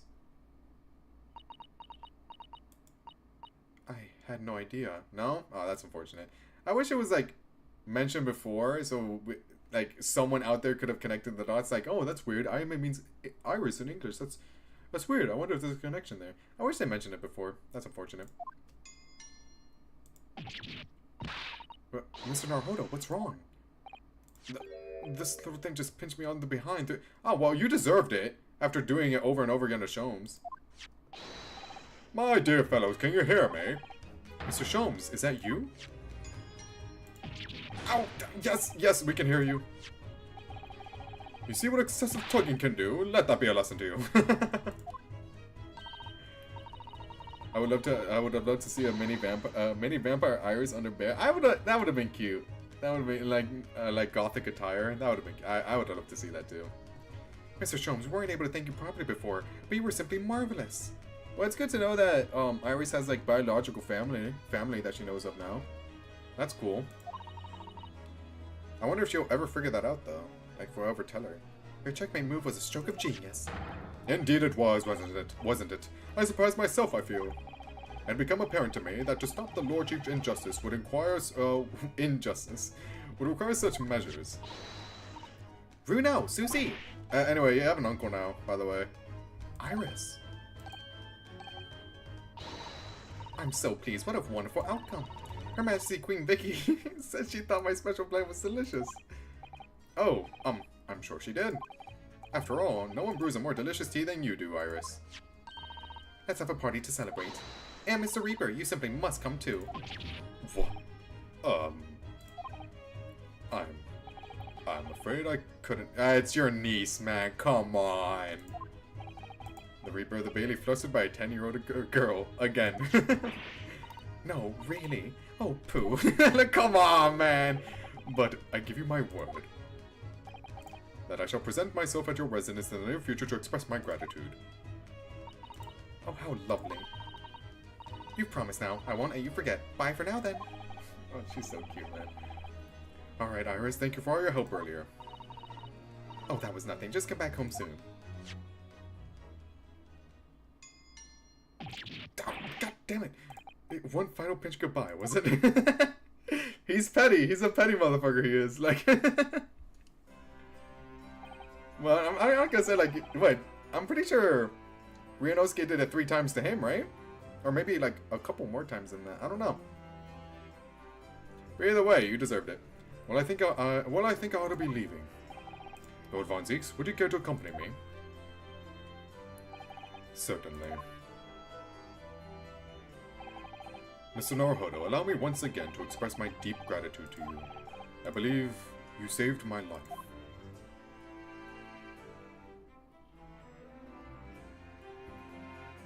Wow. Wait, Lord Von Zieks. Yes? What are you intending to do now?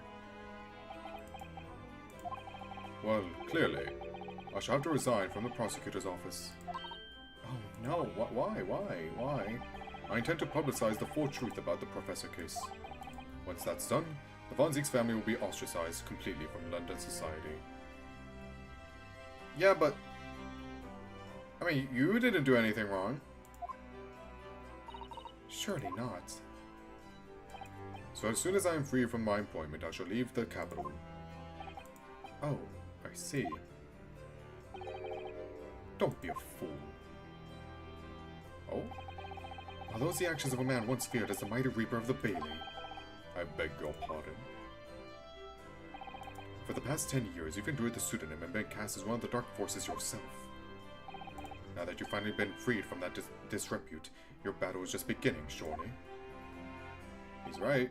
Well, I certainly never expected to hear those words from your lips. I waited a very long time to come to London. Now I'm properly here. I intend to learn all that I can.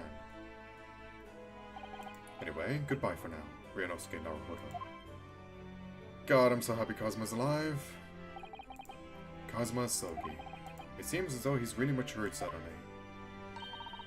He's not the only one who's maturing, Mr. Naruhodo.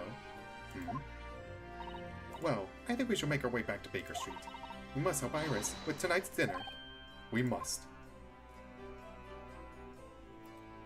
We're gonna cut it close with the escapades, by the way. It's either we're gonna cut it close or I have to, like, skip one. I don't know. It was then that I came to an important decision about my future.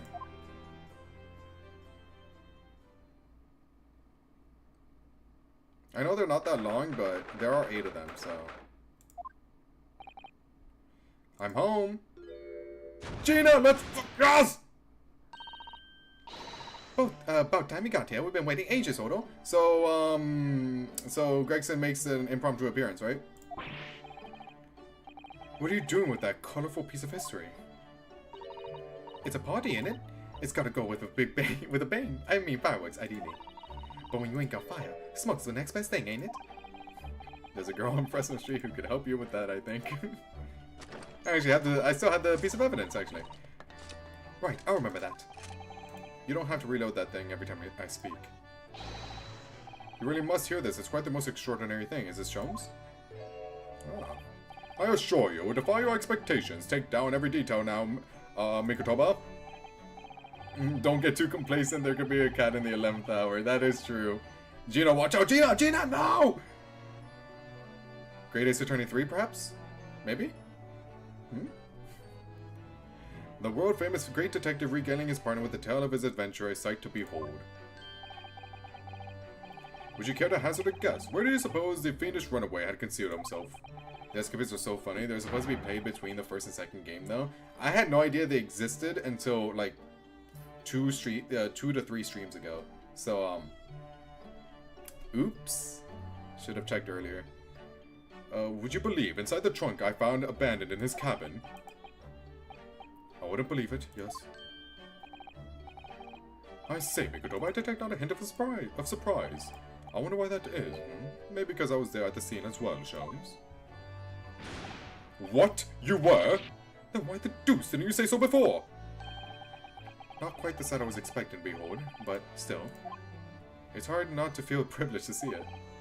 Hello, Mr. Sholmes, Professor Mikotoba. I'm finally back from the Bailey. And not a moment too soon. A feast prepared by Iris and Miss Susato awaits. I must say, I haven't seen Susato looking so happy in a very long time. Runo, there you are. Dinner is on the table, everyone. Please do come and take a seat. Time to fill me boots. I love Gino, man. So, Gregson! Gregson? Goodness, is that really true, Gina? Yep, I'm losing me copper's clobber and going back to what I know best. It's a diver's life for me. Why? You're really leaving the police force, but why, Ginny? Well, I don't want you to be arrested again for this shit. Well, the boss ain't around no more, so... Oh. And anyway, no matter how hard I try, that Reaper ain't never gonna accept a diver turned dick, is he?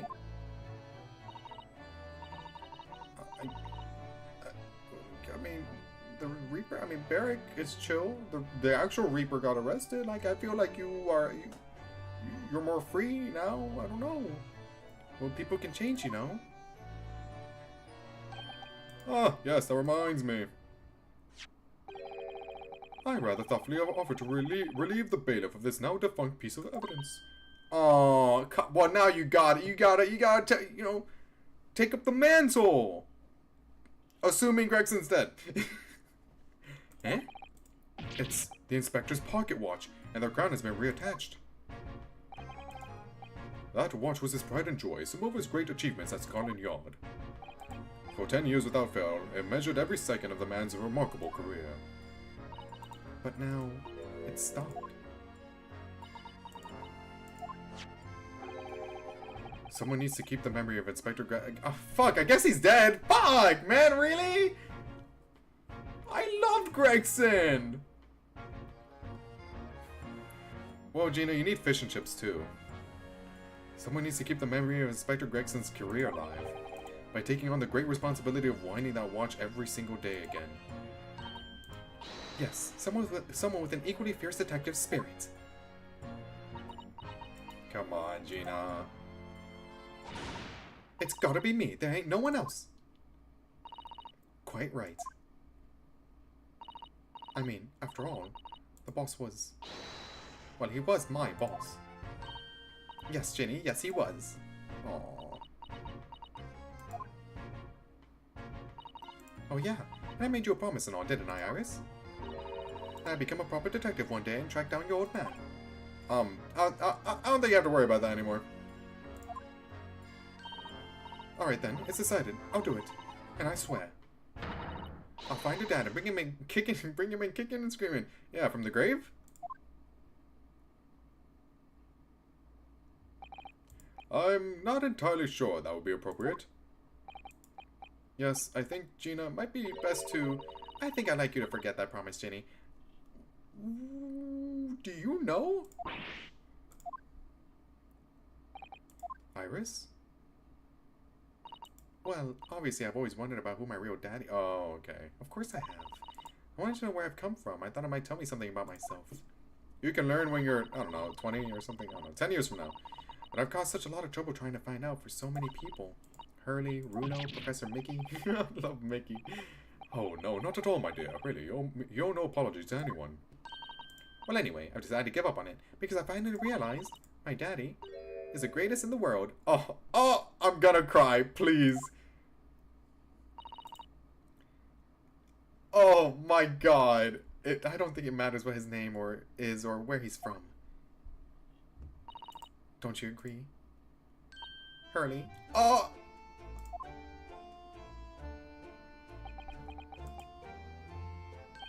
With every word, Iris. Thank you, Hurley. Thank you. Oh! Ah!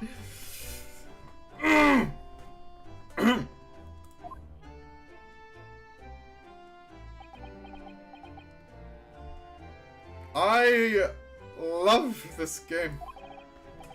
I think, Mikotoba. Yes, Jones? I think that I ought to express my gratitude to you. Oh? For 6 years, you and I solved many a mystery together, and during that time I remember countless expressions of gratitude for our good services. But a moment ago, I heard the most pleasing expression of gratitude of them all, and I should never have experienced it, were it not for you. You old softy, Jones. But I must confess, it's a weight off my mind to hear you say it. Well then, I think this calls for a lengthy violin recital, what did you say? Oh, well, the food would go cold, that's the only problem. Maybe next week, Hurley? Are you sure a week is long enough, Iris?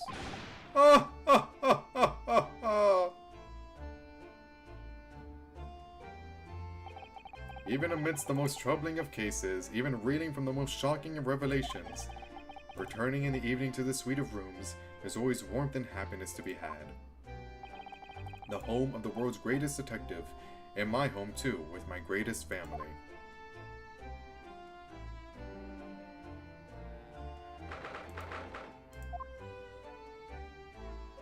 That was sweet. That was so sweet. This attic room has been my home and office for almost a year now. I've certainly had some unforgettable experiences whilst I've lived here. But I think now, the time has come. Time to bid this place farewell.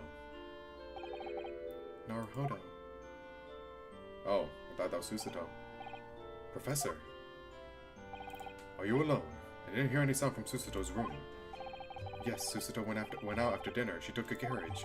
Something about an important matter she needed to take care of. Ah, I see. I wanted to thank you for what you did earlier. Oh? With Iris, I mean, when the subject of her father came up. Lord Klimt von Zieks. I made up my mind many years ago never to tell her who her real father was. It's what was agreed with Genshin, after all. Lord Klimt von Zieks' final wishes before he died, you mean? Yes, I've had to take some rather drastic steps at times to protect that secret, you know. having Susato back to Japan 6 months ago, for example.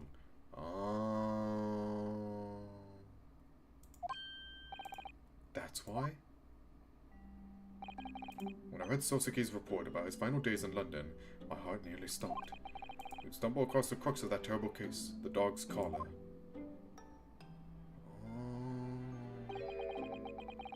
The description of the Baskerville insignia left me in no doubt. Baskerville. If you decided to investigate that insignia sooner or later, you'd have made the connection to the Von Zeeks. And to make matters worse, Susato knew of the unpublished story as well. The story that Iris had written based on my notes from that time. Ah yes, the Hound of the Baskervilles. Exactly. It was a work of fiction, but based on the grim reality of a huge beast of a dog being used as a murder weapon. A dog with Baskerville's family emblem around its neck. Armed with those two clues, I feared you and Susato might arrive at the truth. So I invented that story about having collapsed to justify her leaving London and returning to Japan at once. All in aid of halting any investigations you and she might have been contemplating. I see. Something I've never understood is why Susato came across that manuscript in Japan, though. You know, Iris's The Hound of the Baskerville story, I mean. Sholmes sent it to me. That was before Susato left Japan. I was very troubled at what should be done about it, you see. I read it and carelessly left it on my desk, which is where Susato came across it, of course. That explains that. It was the only case Sholmes and I ever pursued that I didn't record in meticulous detail. I was stunned when I discovered that young Iris had pieced together so much of it from my paltry notes. Sholmes and I discussed the matter and decided that we couldn't allow the story's publication. At that point, I returned the manuscript by post to Sholmes for safekeeping. So he did all that to stop Iris from finding out the truth about her father. That's right, because Sholmes had told me how astute she'd become.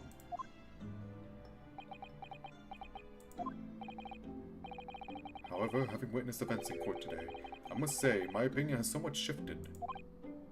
Oh? I think at some point in the future, the time will come for Iris to know the truth. And when it does, well, I believe it will be for the best.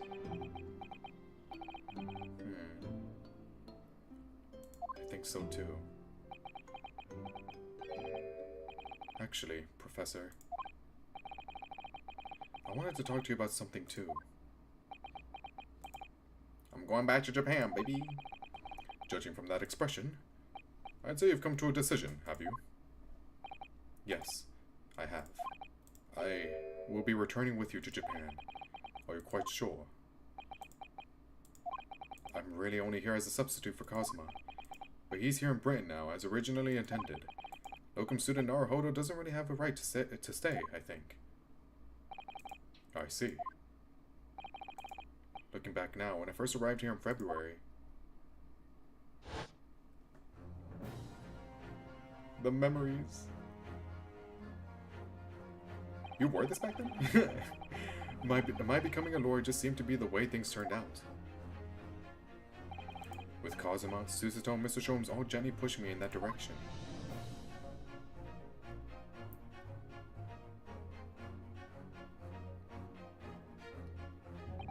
I spent the best part of a year immersed in this world, but always aware of a seed of doubt inside me. Until today. Standing in that courtroom earlier, all doubts vanished from my mind.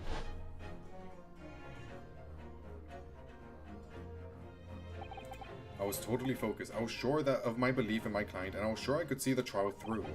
And at the end of it, I finally realized no one else chose this path for me. I chose it myself.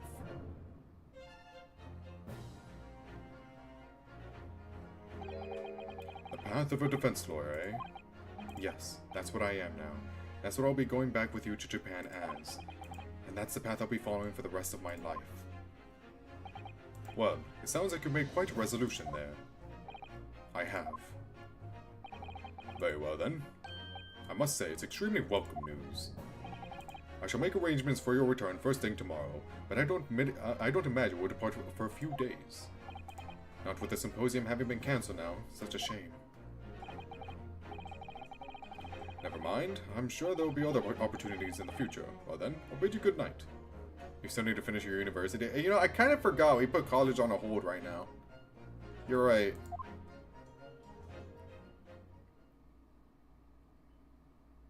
Oh. Susato. I just wanted to let you know that I'm back. You coming with me, or? I'm assuming you're coming back to Japan, right? Did you, hear what your father and I were discussing?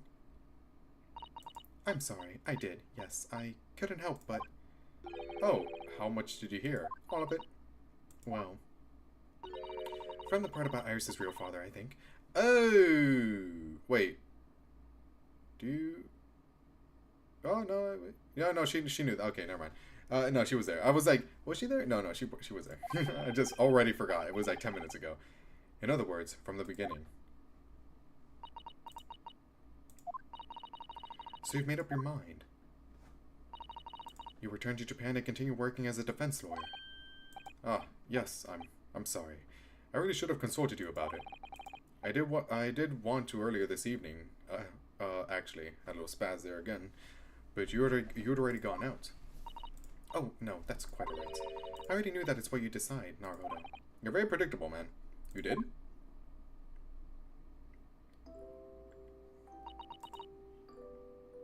Don't play the sad music, man. Susato? Yes? I suppose this means it has to be farewell soon. Aww, it's the opposite of the last game. Ryunosuke is the one leaving now? I thought you were coming! What? I suppose... You'll be a great help to Cosmo going forward. I mean, I know he's a brilliant lawyer, but he's new to the British courtroom. Oh, yeah, she does have to stay for Cosmo. Fuck, man. You'll certainly benefit greatly having a brilliant judicial assistant at his side. I'll do my very best. I wish I could say it, but I just can't. I can't ask her to come with me, after all. She was always supposed to be coming to Britain as Cosmo's assistant. It's growing late. I thought she was looking at the shovel, bro. We should both try to get some sleep. I'm sure you must be exhausted after today. Oh, yes, you're right. Before I retire, let me just say one more time. You really were quite splendid in court today. So if you ask me, anyone who thinks of you as a substitute or a locum should be ashamed of themselves. Susato. Thank you. Oh, my heart. Oh.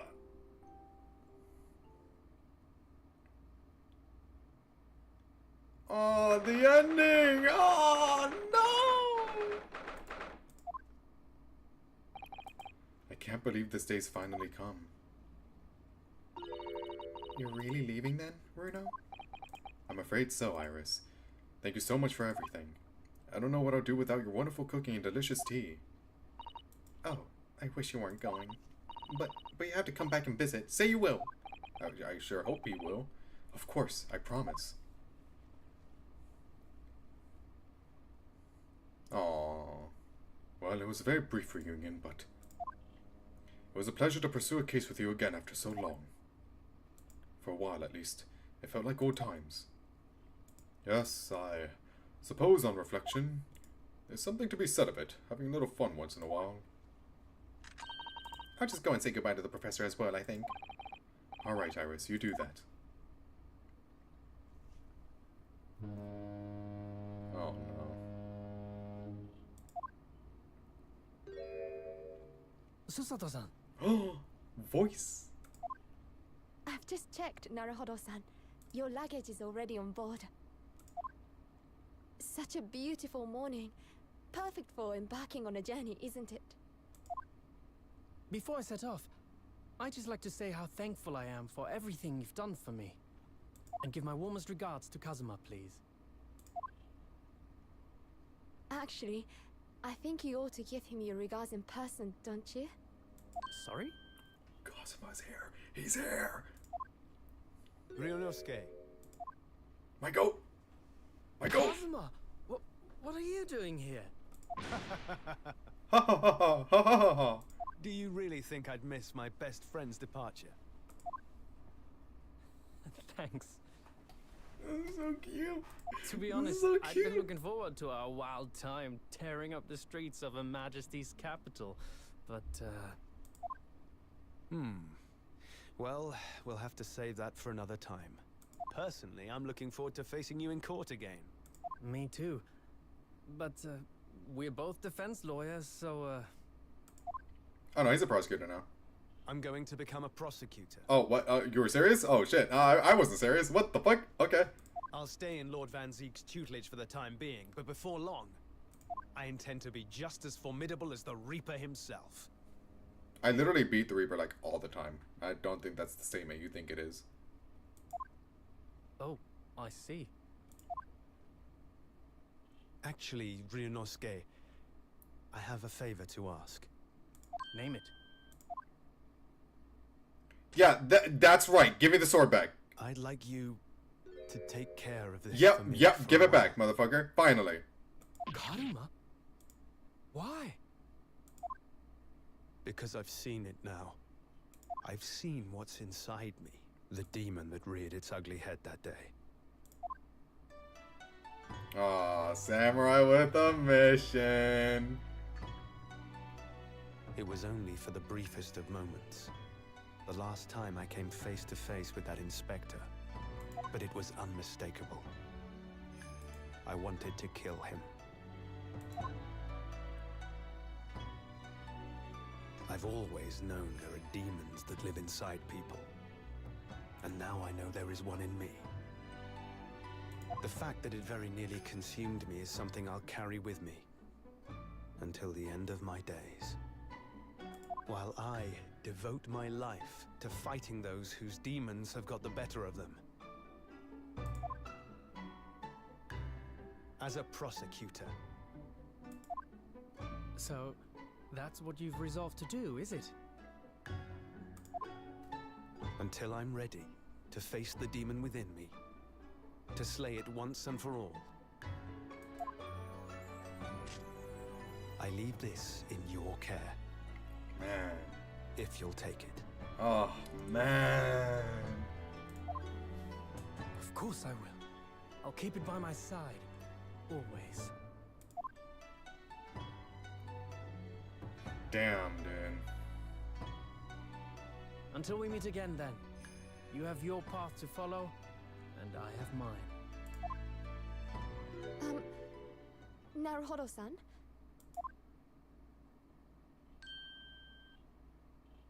The path you're going to follow from now on. I wonder if I might follow it at your side, and unless I'd be a burden. Let's go! What? I mean, I would very much like you to come with me. But aren't you... You're so predictable, Ryunosuke. He is, isn't he? I am? Honestly, you never change at all. But that's what I like about you. You mean you knew about this? It was the evening after Lord Van Zeek's trial came to an end. She came to see me at the prosecutor's office. Really? Or when I had that conversation with Professor Mikotoba?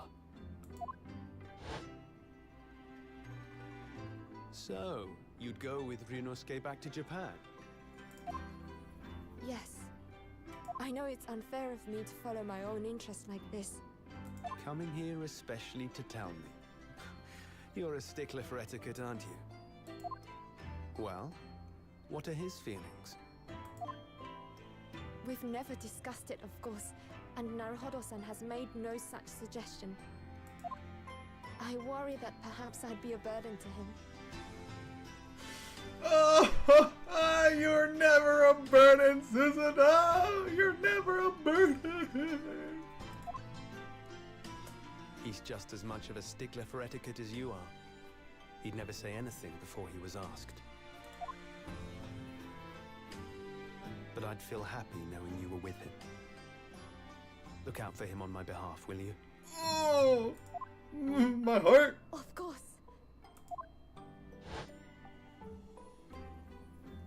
Susato-san. What do you think, Naruhodo-san? With you by my side, no trial would seem too daunting. So if you're willing, I'd be honored if you'd come with me. Together we can take on the world. Oh my god. I love Susato's smile so much. If you'll have me, I'm terribly incompetent. Alright, bro. Self-esteem issues. What the fuck? Oh, no, not at all. If anyone's terribly incompetent, it's me. Yes, it is him. It is 100% Ryunosuke. Ah! What's wrong? Your luggage, Susato-san. There's no time. The ship's going to set sail any minute now. It's alright. There's no need to worry. As it happens, my luggage is already on board too. Motherfucker was gonna come anyway. Can I come with you? I'm coming anyway. It is? Your fine judicial assistant has everything in hand as always, I see. Terribly incompetent though.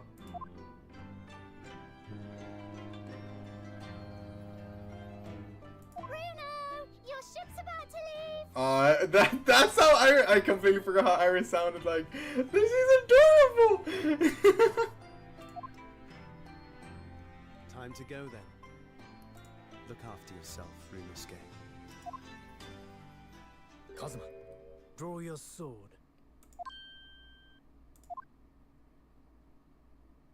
Do it.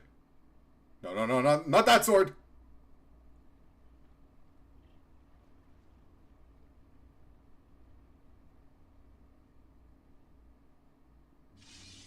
Oh, that's cool.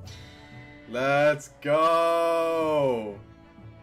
One day, when our paths cross, once more, we'll fight a duel of words across the courtroom.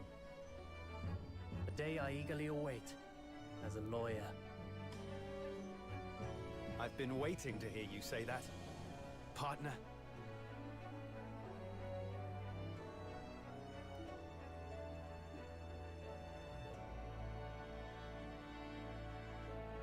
Aww. That was Forget sweet. me then, Kazuma. As if I could, Ryunosuke. And Mr. Sholmes, thank you so much. I'm very much indebted to you. Indeed, Mr. Naruhodo. I believe you are. I'll never forget all you've done for me during my time in London. Quite. I should like to think you will remember your debt of gratitude. Especially when I visit you in your country. Oh lord. Okay. Don't get up to any shenanigans now, mister. What? The truth is, although many are ignorant of the fact,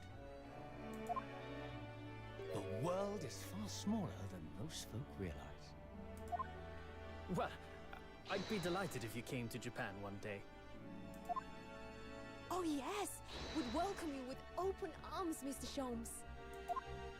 Oh, that sounds wonderful! Iris is so cute. Wait! She's so cute.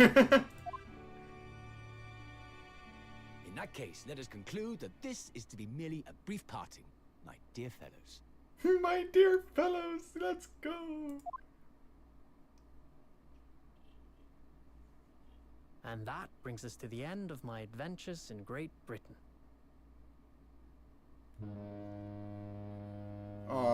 Aww, bye, bye everyone, Brought me halfway bye. around the world those many months ago. But that was just the start of my journey. Who knows where fate will lead me next?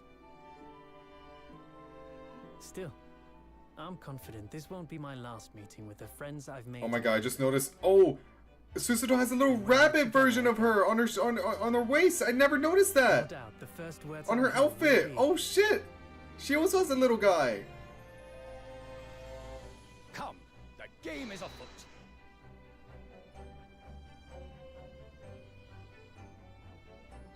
Is that it? The ship Oh, no, with no. our friends from the east sailed steadily Where's towards Wagahai? Don't worry the about it. distant horizon. Darker, this is your last shot. Go, go, go. Come on. But Sholmes' face Execute the plan. was alight with joy. The times may change, but a steadfast friendship will remain true, Wilson. We have but to gently close our eyes. And we Oh, oh, that's so cute. Oh, this game. So, I do just that. And when I do, I can hear his strong, familiar voice ring out. Objection. Yeah. Yeah. Bruno, Oh my god, where's the third game? When is that coming out? The Great Ace Attorney! Yeah! Oh, hell yeah, dude, that was awesome! Oh, shoot, Takumi, you popped off with this game, man! Holy shit, required a whole other game of setup, but god, it was good! I've been thoroughly inundated with inquiries about my remote cinematograph or whatever, but I have no purveyor of electrical goods and put out the promised close court secrecy. Anyway, I've decided an absence from London is in order, a sojourn in distant climes. The Empire of Japan, perhaps. I understand that wardrobe class incurs no charge whatsoever. Man, that was awesome! That was so good. That was worth getting through the first game, I will say. I gave a little note to Hurley the other day. It just said, "Thank you for everything, Daddy."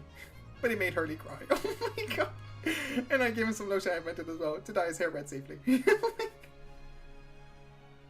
But he said that might make him cry too, so he'd rather not use it. Oh, my heart. Oh, my heart. I think we will be able to get through the escapades, all of them, with no rush. In those days when I was known as the Reaper, I felt your presence at my side. Once, unable to bear the burden of that grim pseudonym, I even retired from the courtroom. Oh. Despite everything, I still wear your prosecutor's badge with pride. Oh, that's why he keeps holding it. But the darkness that once beset me is no more, as you too are no more. In the words of a young foreign friend of mine, I must stride forward toward a bright future. Wow. I'm just gonna drop those two little tidbits at the end there. A little bit more Baron lore, or Berg lore. The boss left a note for me, you know? And I can read every letter now. A to Z, the whole lot. It's cleared a lot of stuff up. The boss was trying to protect me, see? Aww. And that's exactly what me and Chief Inspector Toby are gonna keep doing for Londoners.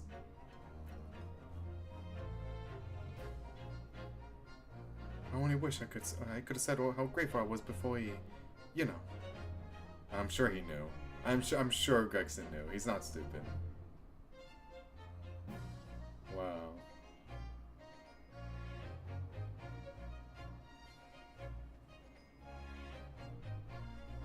Gina, the truth is, I'm not the upstanding fellow you think I am.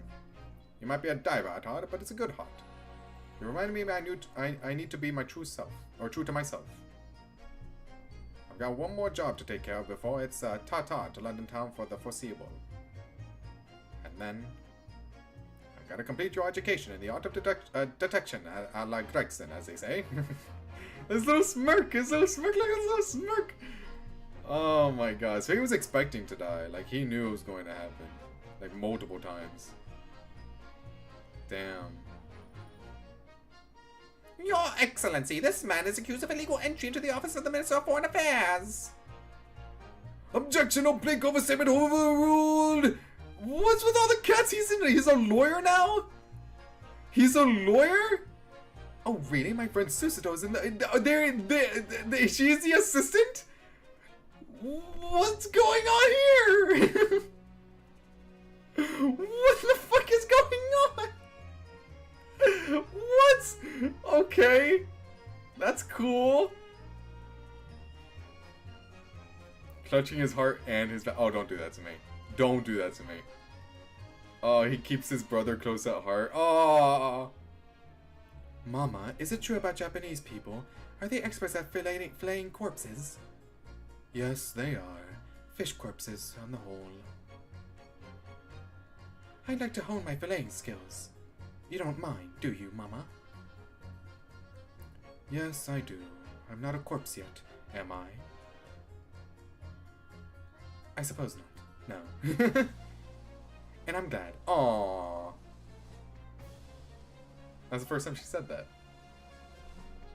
That she's glad someone's not a corpse. That's cute. That's cute. Look at them. Aww.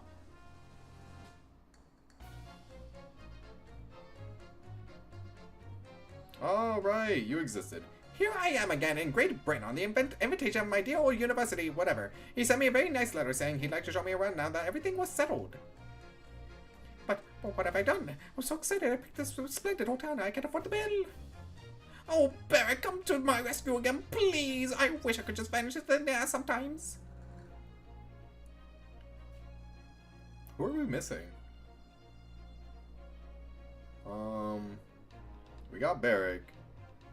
What about Mikotoba? I guess Mikotoba will be at the end with Susato and... Ah, Tuspel is right, the hot one. When I went to make the waxwork impression of the killer in the cemetery, I realized what had happened. But even in the witness stand of the highest court in the land, I could never speak of it. The Lord Chief Justice and I had struck a bargain, you see. Oh, yes, we know that. For a faithful reproduction of the visage, there is nothing we Tuspels would not do. I'll miss you. God, she's so hot.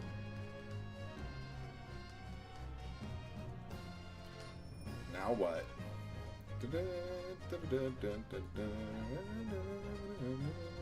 Ah, alright, he isn't Joe.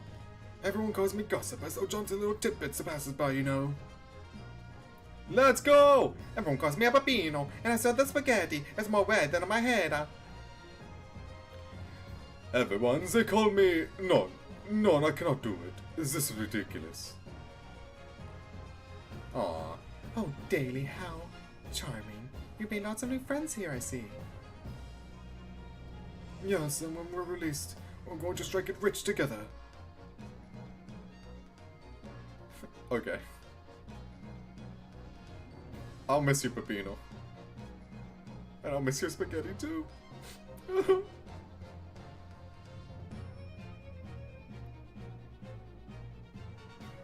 Cosma, of course.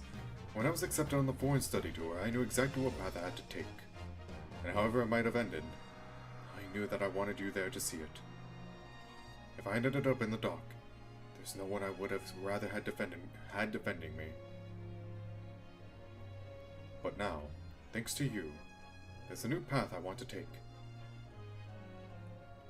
I'm sure we'll meet again in the courtroom, my friend. Until then, I leave Karma in your care.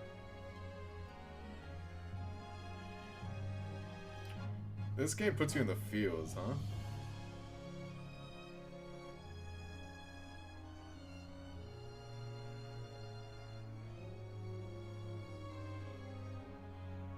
Oh, we're on the ship again. I've made some tea, Naruhodo.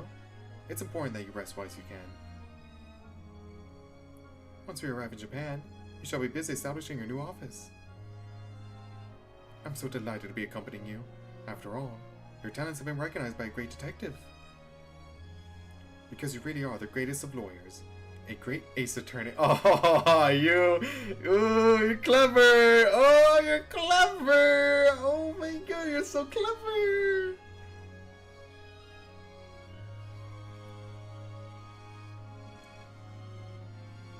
Oh, and it's Odoroma. Oh, I'm gonna cry. Wagahai's in the picture. Wagahai. Oh my god.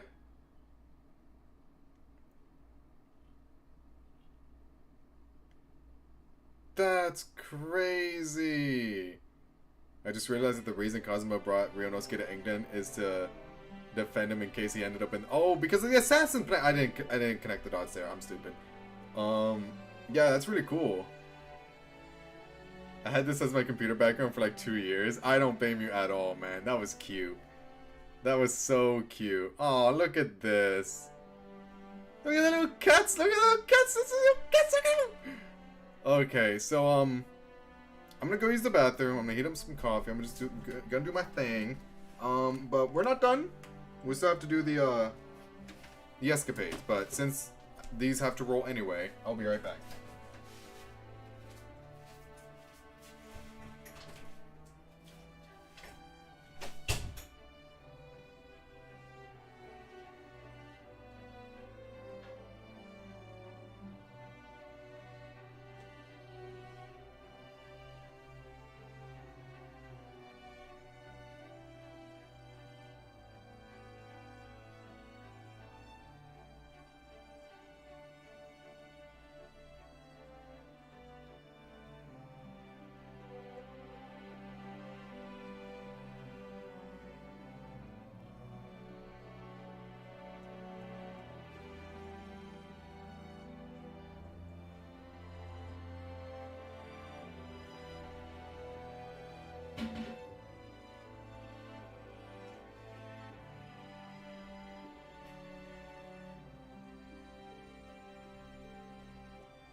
Is it still going? Oh, it's still going? Okay, 1 second. Yeah, just making sure that's still going. Awesome.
Is it? Oh, let's go! Just in time, baby! I timed that to perfection!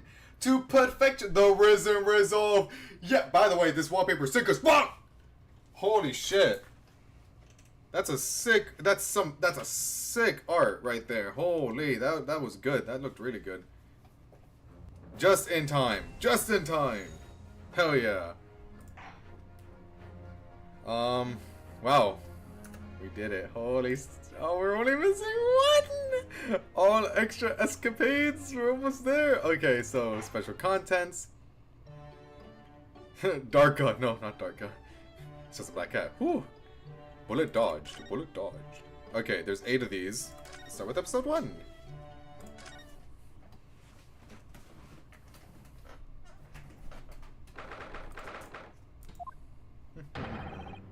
Some of these will feel awkward. Yeah, I figured.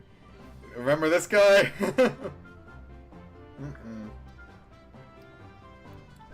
Just look at my priceless treasure now! Myself, I have scrubbed and scrubbed, but the repellent odor of meat will never be repelled from its resplendent surface again. Would you have it back in your possession at least? You should be grateful, man. How dare you!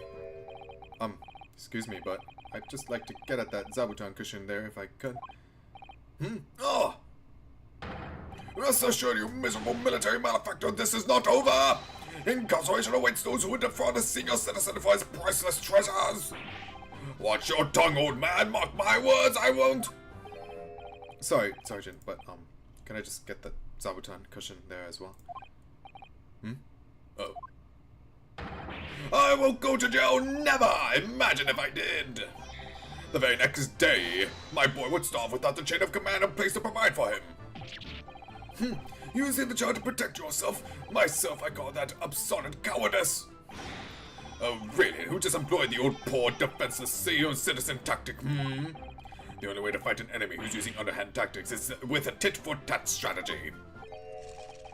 I'm sorry to interrupt again, but I just need to get at that Western-style cushion there on the sofa.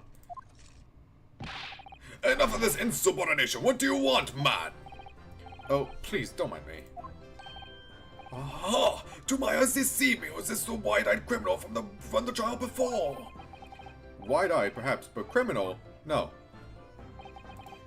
What is this unhealthy fascination you exhibit with the seating arrangements of others, How are you peering under the cushion of this upholstered seat? Oh, well, the thing is... Any luck? Did you find it? Who is this? Susuto? Oh, Kazuma. Right, Kazuma. No, sadly not. I don't think it's here, Kazuma. You really are a liability, Ryunosuke. What the hell, man? Report at once! Have you lost something, is that it? Yes, we were just on our way to a party to celebrate my friend's victory here when... I realized that my university pin badge was missing. A university pin badge, you say? Yes, from my collar here, you see? Affirmative. Uniforms must be kept in prime condition at all times. A missing badge is unacceptable. I thought if I looked around, it would probably turn up somewhere. Like the old tale of the Koban coin and the steak. A parable of which I'm acutely aware. But I've exhausted my search now, really. The only logical conclusion is that someone must have stolen it. The baby! Don't look at me. I just don't know. I don't just find any old metal objects irresistible, you know. Imagine what would happen if little Trooper Ido here swallowed something like that. I'm afraid we'll have to give up Ryunosuke. It's so bad he died in 1-2. I know, right? If only he miraculously returned somehow. I would be hype as fuck for that, but oh well. I guess we'll never see the day. I'm afraid we'll have to give up Ryunosuke. Still, if you tell the office your student number, they should be able to issue you a new one. What's the matter? Don't tell me. Are you serious? I don't remember my student number. I don't believe it. I mean, this is the second time you've lost your badge, isn't it? Third, actually. If you didn't think you could remember it, you should have made a note of it somewhere. I told you that until I was blue in the face the last time this happened. Yes, I do seem to remember someone telling me something along those lines. The great ace attorney, everyone, this guy right here. It was you, was it?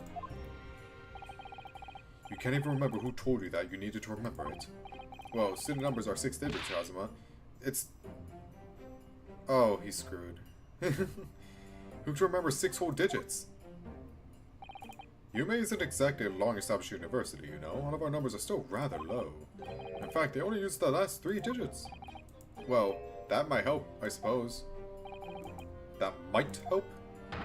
Ryunosuke, it's only 3 digits you need to remember. Just 3! Sorry, my brain is such a disappointment. Yes, well, anyway, young man, myself, I was greatly impressed with you in the courtroom today. Oh, you mean me? A lawyer already before you've even graduated, and such a loyal friend to this one. This one? What's that supposed to mean? Oh no, I still have much to learn. In fact, that was brought home to me in no uncertain terms only last year. My Achilles heel was particularly exposed by my best friend here. Indeed? What? By me? This is the first I've heard about it. Yes, by Ryunosuke Naruhodo.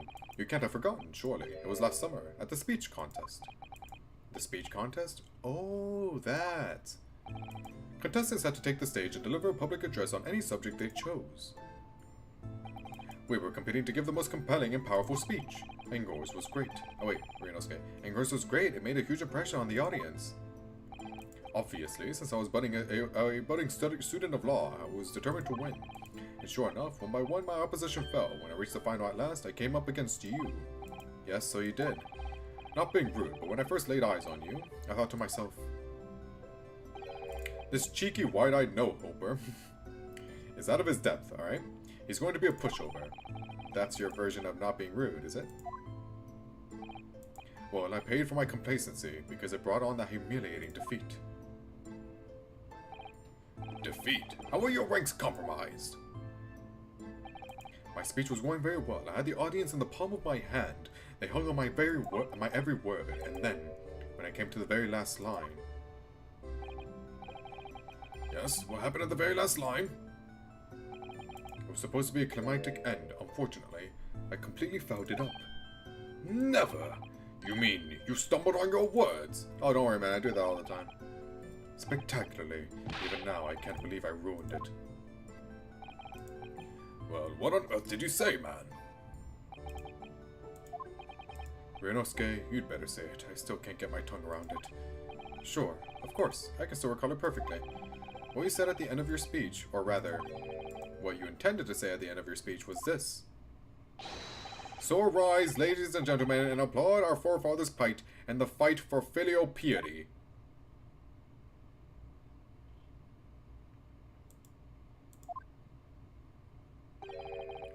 And what went wrong?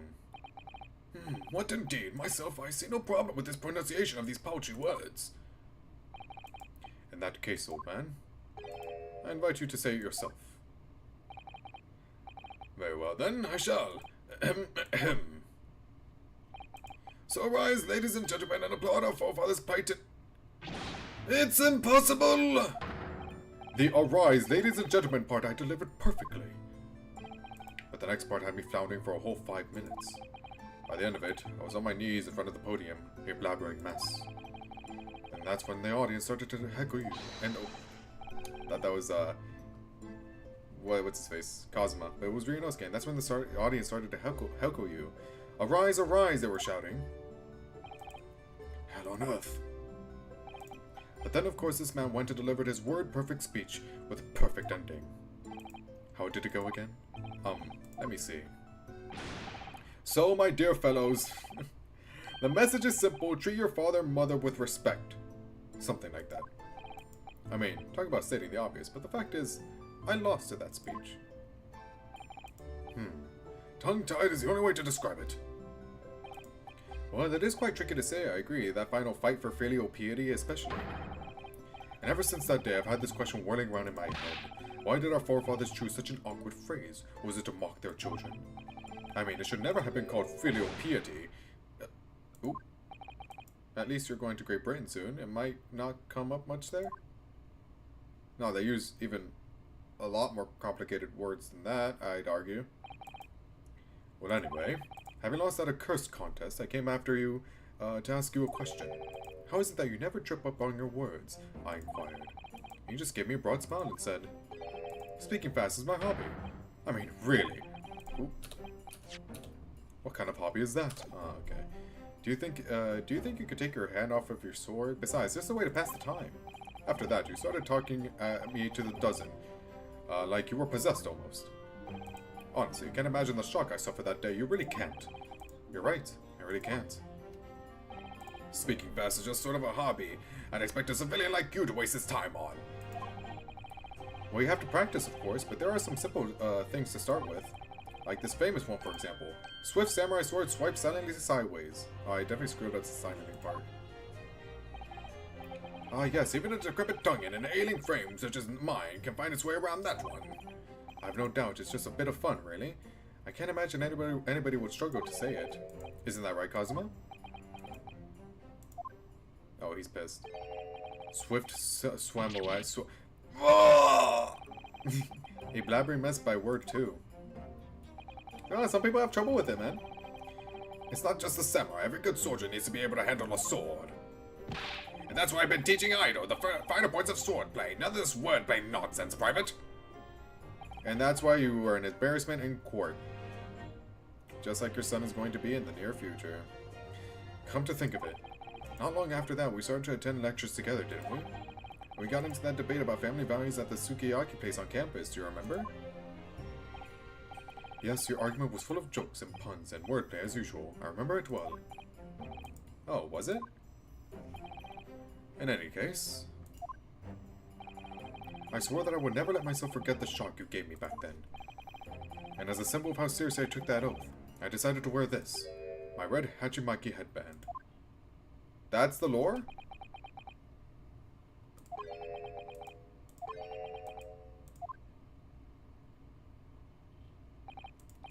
Sorry, Kazuma. Yes? You've lost me there, I'm afraid. I don't see the link. What does your red headband have to do with your oath? Because it will always remind me of that smug look on your face as you uttered those tantalizing words. What words? You mean another tongue twister? I practiced and practiced until my tongue bled, but in the end I mastered it. Mastered what? Well, I think it's time you heard this, actually. Listen carefully now. Here goes. Red headband, lead headband, dead headband. There! Word perfect. Congratulations.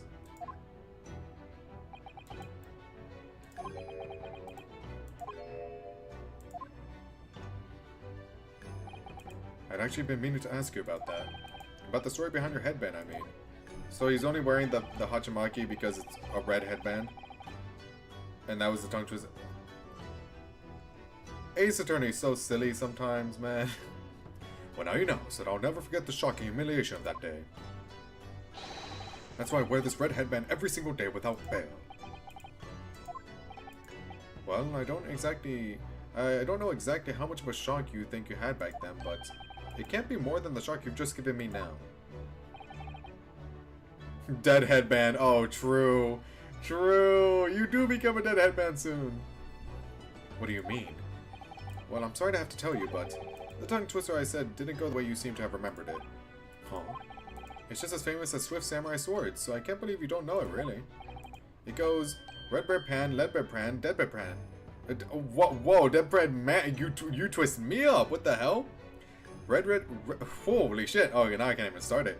Red bread pan, lead bread pan, dead bread man. Oh, okay. Wait, what? Bed red pa- Oh, damn it. It seems I've knocked some wind out of that headband of yours. He did! It's not too late, Private. You could always start wearing a red bread pan on your head instead. Your youthful vigor is a manifest, young man. Your cheeks are glowing redder than your Hachimaki. Oh! Why do so many words have to be so similar? So, looking forward to Great Britain, then. Oh my god, I keep pressing too fast. Or you'll have to deliver speeches in court in English. I suppose they can always show seashells on the seashore. On the sheesh, he even pronounced that up wrong at the end. That was a good first one.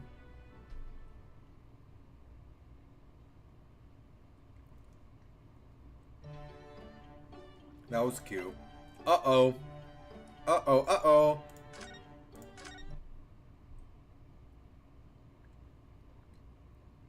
Here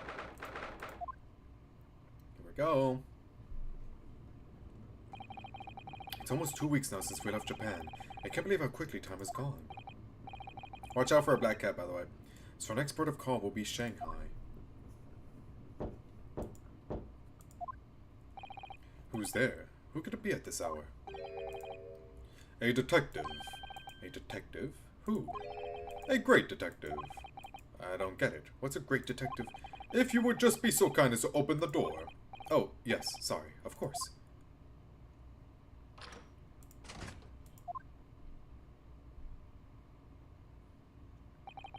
Is something wrong, detective? Are you investigating a case? Wherever a great detective goes, great cases occur. Indeed! I am the root of all evil. Sorry? Then I don't think I want you in my cabin. Under our very noses on this steamship, a terrible theft has just occurred. What? You noticed, I presume, the brief power failure a short while ago? Oh yes, the power couldn't have been out for more than 10 minutes, though. Indeed, yet that was ample time for this wicked crime to be perpetrated.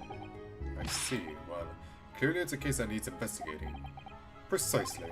The culprit ran away in this direction, down the first-class cabin passageway here. Really? The thief came this way. I'm quite sure of it. It may have escaped the attention of the dim-witted crew, but not of the great detective. To that end, I would be obliged if you would allow me to investigate here in this cabin. Well... How curious. Is there some reason why it would inconvenience you to have your cabin searched? Inconvenience me? Well, I'd be lying if I said no. After all, we're kind of hiding somebody here. There's a stowaway in that wardrobe right over there. It's just me in here, you see. No one else. So you might perhaps want to focus your attention on one of the other first-class cabins. Was it Ryunosuke that stole it, by the way? Or was he just like, ha ha ha, yoink, ha ha ha ha? Maybe. As it happens, you are the only first-class passenger at present. The other cabins are vacant. Oh.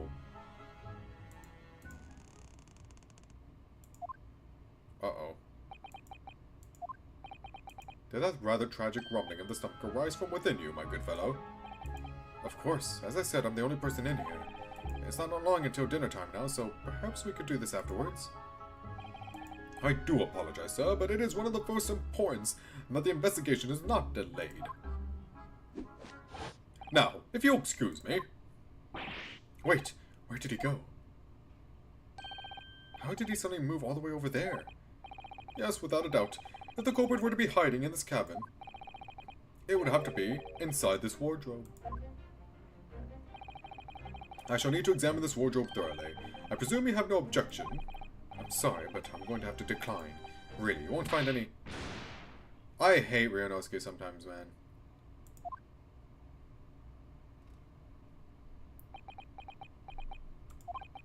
Do those two rather tragic sneezes arise from your good self?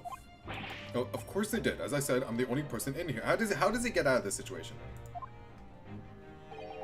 You have a curious knack of talking while sneezing, then. Twice, no less. It's going to be a tough one to argue. I was watching quite intently, sir, and I assure you I saw no signs of a sneeze. Couldn't Ryunosuke have held his nose? As I was saying, I shall need to examine this wardrobe. We've had it now then, the game's up.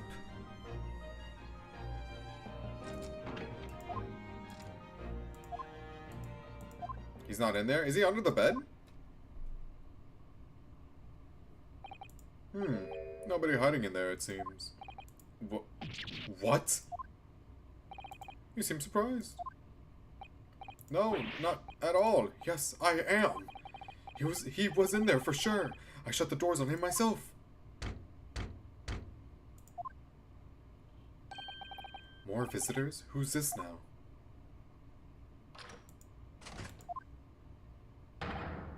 Excusing me. Oh, Seaman Strongnov. Sorry for disturbing, but crime has been committed on board ship. Yes, I heard. A terrible theft, apparently. How do you know this? Well, the detective here just informed me, you see. Detective? Yes, I assumed you must have asked him to investigate. Detective, could you... He's gone. Where did he go? I must ask you to cooperate with the investigation into this crime. Fully. Uh-oh, he's staring at the wardrobe already.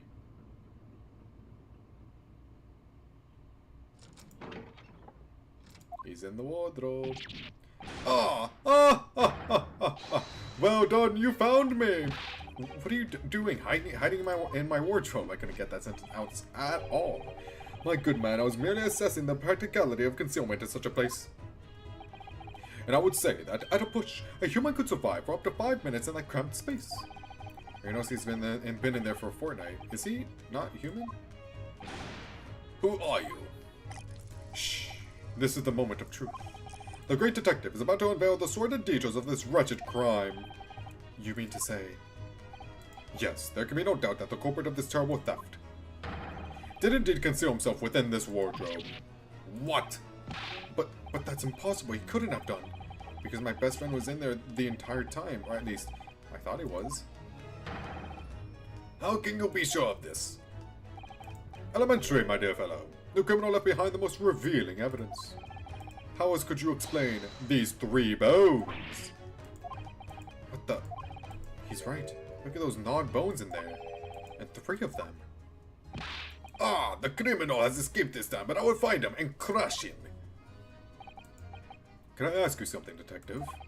Why, yes, of course. I'm always delighted to answer an inquiring mind. In this terrible theft, what exactly was stolen? Aha! What else? With some steaks on the rib bone! Huh? Did you say steaks on the rib bone? For this evening's dinner, 3 rib steaks were stolen from ship's kitchen only a short time ago. There was malfunction with generator and ship was without lights for 10 minutes. Chef who saw criminal said that he went down the first-class passageway. And now I am on his tail. I'm afraid to say, dear fellow, that your man is no longer in this cabin. But how? Through the cabin door, no less. Having devoured his haul in the wardrobe, the culprit discarded the bones and concealed himself behind the cabin door as you came inside. Then, when attention was turned to the wardrobe, he seized the chance to escape through the open door. What? Make haste, my good man. After the culprit. I shall follow presently. Hold it! Something troubles you, sir? I think maybe criminal is not running away at all. What are you suggesting? Oh, wait, that's Cosmo. Now I know where the dog is buried, Mr. Asogi. Me? Da! When I think that you are culprit, everything is falling in places. I love him. The criminal that disappeared on first-class passageway, the bones in the wardrobe. All clues are pointing their fingers at you. Don't be ridiculous. I would never. Yes, of course. I established at once that you couldn't be the perpetrator of this crime. You did? Why? How are you so sure? My dear fellow, there are but 2 things in this world on which one can rely with total certainty. What 2 things? The first is the word of a great detective, me, and the second... How did he time that? The second is the tragic rumbling of an empty belly. Not again. When I first entered this cabin, there did arise from this gentleman a belly rumbling so odiously tragic that it confirmed beyond all doubt that the man had not eaten a single rib steak in some time, let alone 3. Why do I have to suffer this humiliation when I've done nothing wrong? Curses, I will catch this thief. He cannot have gone far. Indeed, assuming he decided against a post-meal constitutional swim. Well, if you will excuse me now, my apologies for upsetting your evening. Detective, one moment, please. Yes? That was a most remarkable deduction. Perhaps you'd be kind enough to tell me your name? Ah, quite slipped my mind. You have been talking with the one and only Herlock Sholmes. I see. Well, I'm Cosmo Asogi. I'm a student on my way to Great Britain. Pleased to make your acquaintance, Mr. Asogi. Oh, and before I forget. Yes? I feel I should warn you. Live cargo is strictly forbidden on this vessel. So you would do well to conceal the stowaway currently lying low under your bed as carefully as possible. Oh, under the bed? I bid you farewell then, Mr. Asogi. Okay, I doubt that, yeah, now that they pointed it out, Sholmes fucking with him here when he knows Cosmo agreed to be an assassin. Like, I feel like they didn't really, like, plan ahead. I don't expect them to. But, like, Yeah, I mean, Sholmes puts up an act all the time, so I wouldn't be. It wouldn't be like super shocking. And also, like, didn't he want like Ryunosuke not to be caught there? I don't know. I see a line. He's uncovered our secret. I always say I see a line, but like I do genuinely see a line when I say I see a line. I suppose I should have expected nothing less of a great detective.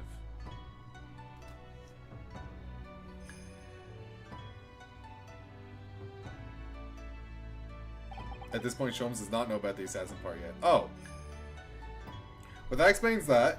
The line has been seen. Sholmes also said that knew Cosmo only has a corpse. The line exists! I forgot these crucial details. When did he move in under the bed? I thought we'd had it when he opened the wardrobe door. Well, it was thanks to that split-second chance you engineered. That I what? You distracted him for a moment, remember? When you suggested that he investigated the other cabins instead. Oh, yes, he turned to look towards the corridor, didn't he? Well, I couldn't see what he was doing, of course. But I thought to myself, it's now or never, and the next thing I knew, I was under the bed. You really know how to give me a scare, don't you? Anyway, what's this all about about rib steaks then? Oh, sorry about that. I've just been so hungry. Ever since we left Japan, stuck in that tiny wardrobe. Well, you should know. You've been splitting all your meals with me. You must be starving too, surely. Yep. Right on cue. And there was that power cut before, wasn't there? For about 10 minutes? So it was then. I caught a whiff of the most delicious smell. And I thought to myself, it's now or never. The next thing I knew, I had the steak in my hands. This man just can't help getting himself into trouble. Well, alright, you were hungry, but 3 steaks? Thanks to you, 3 crewmen are going to go without tonight, I imagine. No, it was just the one. What? I only took 1 rib steak from the kitchen, that's all. But I don't understand.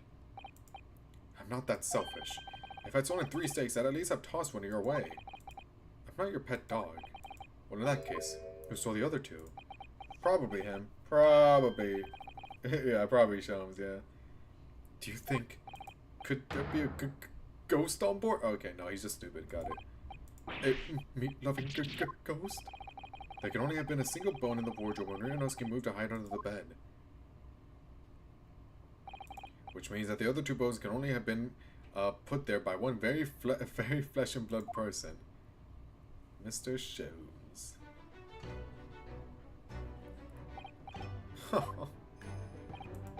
What's so funny? We're on a haunted ghost ship. A great detective or a great mischief maker. Either way, I think I'd like to spend a little more time getting to know that man. Ew.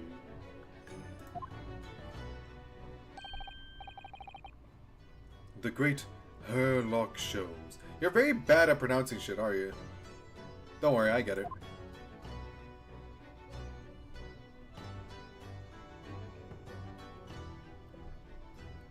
But I guess, Natsume also pronounced it like that, too. Herlock Sholmes!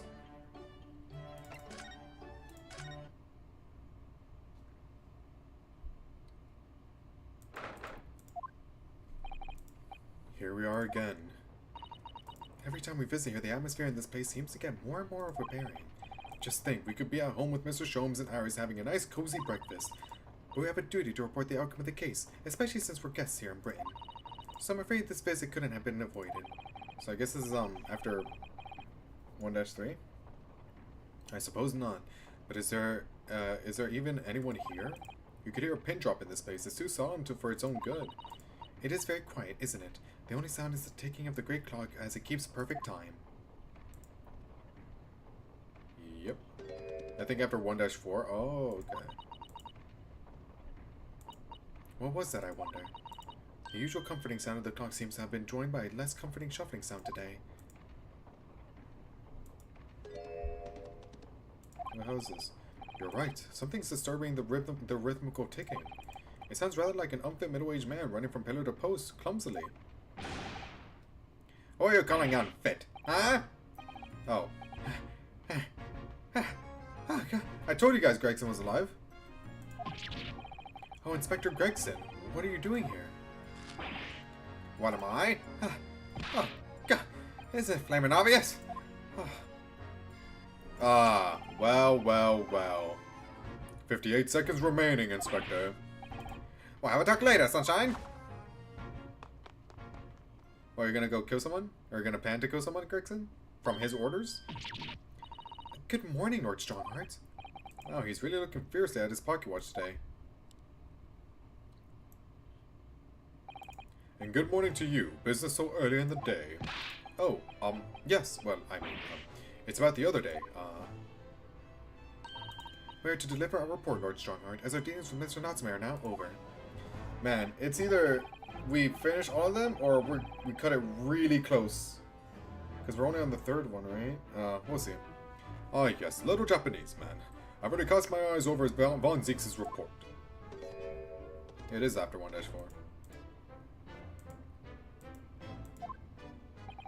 I must say, the outcome surprised me. I thank you for a job well done.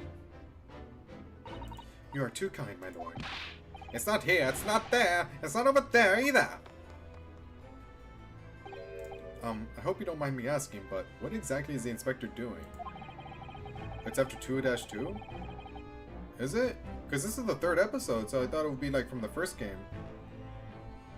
I thought it would be like 4 for the first game and then 4 for the second game. If that's how they even did it. He's been herring around between the bookshelves, looking beside himself with worry. Since 1-4 and 2-3 happened back to back. Oh, that is true. 2-2 was the flashback, you're right. I feel like it could be for either one, no? I feel like maybe. I feel like this one is making it seem like, since it's still like really early on, I feel like it's supposed to be 1-4. Since I think this is from the first game. But I'm not too sure. I could also be wrong. He's been herring around between the bookshelves, looking beside himself with worry.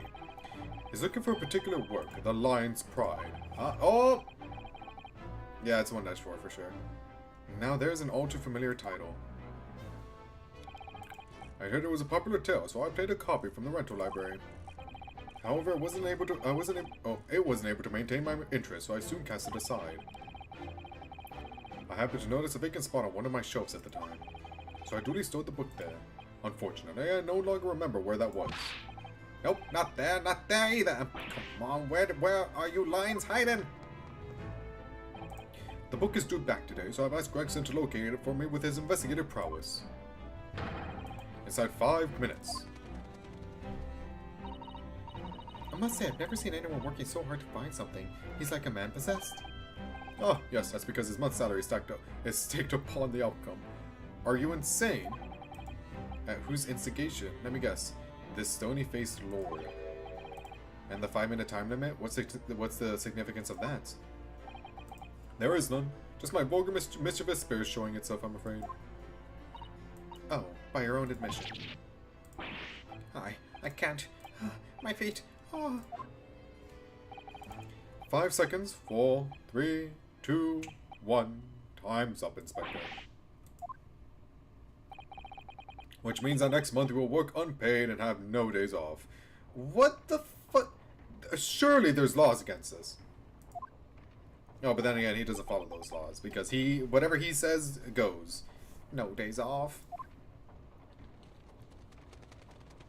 Damn.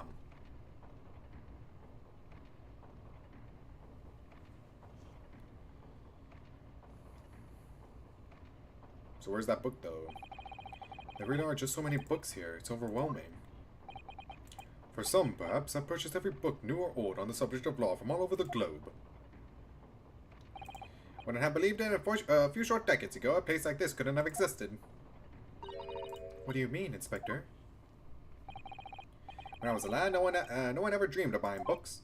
Oh, I see. Western books are such luxury items, I suppose, with their leather covers and fancy bindings. No, that's not it. Oh. There was a text on paper, see? On paper? Wikipedia article? I mean, it was abolished about 30 years back now, but it used to be the case. There was a tax levied on any kind of paper. So obviously that meant most folk couldn't afford to buy any books at all. So that is why places like the rental library you mentioned before come into existence, Lord Strongheart. Indeed. Vestiges of the paper tax system, you could say.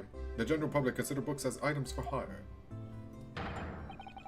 London is home to a vast lending library of some 3.5 million books. You couldn't hope to read all of that even if you were reincarnated 10,000 times. Isekai protagonist? Even I would choose to rent a book rather than purchase it if I knew I would read it infrequently. The subject of tax has actually surprised us already in the last few days. It came up in Mr. Natsume's trial. It seems that the window in his room was filled in due to some kind of window tax. That would be true. Fortunately, the window tax was abolished here some 40 years ago. Sadly, in the East End in particular, many windowless houses remain. Wayne's always had a bit of a thing for tax and stuff. I know. Whatever they can tax, they tax. Sugar, salt, tea, coffee, you name it. Candles, beards. Wait, sorry. What was the last one? Did he say beards? There's a beard tax. Holy shit. Yep, the beard tax. Never heard of it. Is that why everyone has a mustache, not a beard? Never. Why should people have to pay money just because they let their facial hair grow? You may well ask. I suppose it's because it makes them look self-important. The Naruhodos will have a strict family policy of no facial hair, I think. You can relax. The beard tax was confined to the annals of history long ago. What a stupid... What? I guess I'm missing the context of that. I guess, like, yeah, I guess it was like a hierarchy thing. Only people of, like, importance can have a beard or whatever. Even so, it's clearly something the British really love. Paying taxes, I mean. No. The government... I'm sure the people don't love paying taxes. I feel like no one likes to pay taxes. But we have to. I feel like the government likes to issue paying taxes. Got it twisted there, Ryunosuke. Paying them? You got that back to front, sunshine. But you can't deny you've had a lot of funny taxes over the years. You never find anything like that in Japan. Would you, Mrs. Citadel? In actual fact, I'm afraid to say that you would, Mr. Naruhodo. Like, every government taxes you, bro. I hate to break it to you. Like, what? No, you don't mean... Surely there's never been a window tax in Japan. Or not that... No, I don't think that insane, but yeah. But there have been similarly obscure taxes. For example, in the Edo period, there was a frontage tax. What was that? It was a tax not on windows, but on the entrance to properties. Yeah, that is stupid. What the fuck? The larger property's entrance was, the greater the tax that was levied on it. Even today, some mansions survive with extremely narrow entrances due to that old form of taxation. That's actually really cool. I did not know that. I had no idea. I will have the tiniest of doors in Japan. So you Japanese are as twisted as us Brits. But we never had a beard tax. I mean, that's really going us up too far. Well, no, that's true. I'm not aware of any taxes for beards, at least. What do you mean, at least? Well, rather than tax them, the shogunate did once prohibit them outright. The ruling class prohibited beards? It was called the Great Beard Prohibition. It was an Edo period edict. What the fuck happened in the Edo period? But why did the powers that be want to ban beards? Because it makes people look self-important. Just an idea. It would seem that rulers in the East and the West have had very similar ideas over the years. There have been other... I love Griff's, man. That comment still gets me. There have been other unusual taxes in our history, even in our current Meiji period. There have? For example, those before either of us were born, there was a rabbit tax. There was a tax on those adorable fluffy creatures, like the one who makes mochi sweets on the moon. Yes, it was and just kidding, ignore that statement. And it was an extremely large tax too. The government demanded extraordinary sums of money. This just got stranger and stranger. What was the reason for that bizarre tax then? Well, after Japan opens its doors to the world, there was an unprecedented rabbit boom in the Meiji capital. A boom? Yes, keeping rabbits became hugely popular, and new species were traded at exorbitant rates. People were even swindled out of all their money for exotically colored rabbits. Japan really likes their rabbits. They really like the rabbits. Like colored chicks, I suppose. Hard to imagine, though. Rabbits are so timid and quiet. Would have thought one could bankrupt you. So, in response to this worrying social vogue, the government imposed a rabbit tax. I suppose they couldn't just ignore the problem. And it worked because the rabbit boom came to an abrupt end 6 years later. The tax was abolished. Well, I hate to say it about my own country, but Japan is strange. But there's more. After the rabbit tax was abolished then, of course. Society reacted by launching straight into a second rabbit boom. Oh dear, the government didn't think that one through, did they? Your ideas about the world are very much altered by the position you hold in society. If you are responsible for the running of the country, you will feel the need to raise revenue keenly. Without a stable taxation system, the whole country would go down the drain. Well, yes, I suppose so, but some of these taxes... That's precisely why ministers of state use their wiles to invent new and novel ways of taxing the public. Novel ways? Tell me, Mr. Naruhodo, if you were one of my country's statesmen. Me? A British statesman? Yes, what novel tax would you impose? Pray, give us something truly original. Inside 5 seconds. What? Oh, think of something that everyone uses, Mr. Naruhodo, and really squeeze every penny out of the population. That's quite the intense stare. I'm very glad Susato isn't in charge. Your time is up. So, what's your answer? Well, air, maybe. Yes, how about air? Yep, tax the air. Yep, I feel like we're heading in that direction anyway. An air tax, you say? Oh, well done, Mr. Naruhodo. A truly novel, fiendish idea.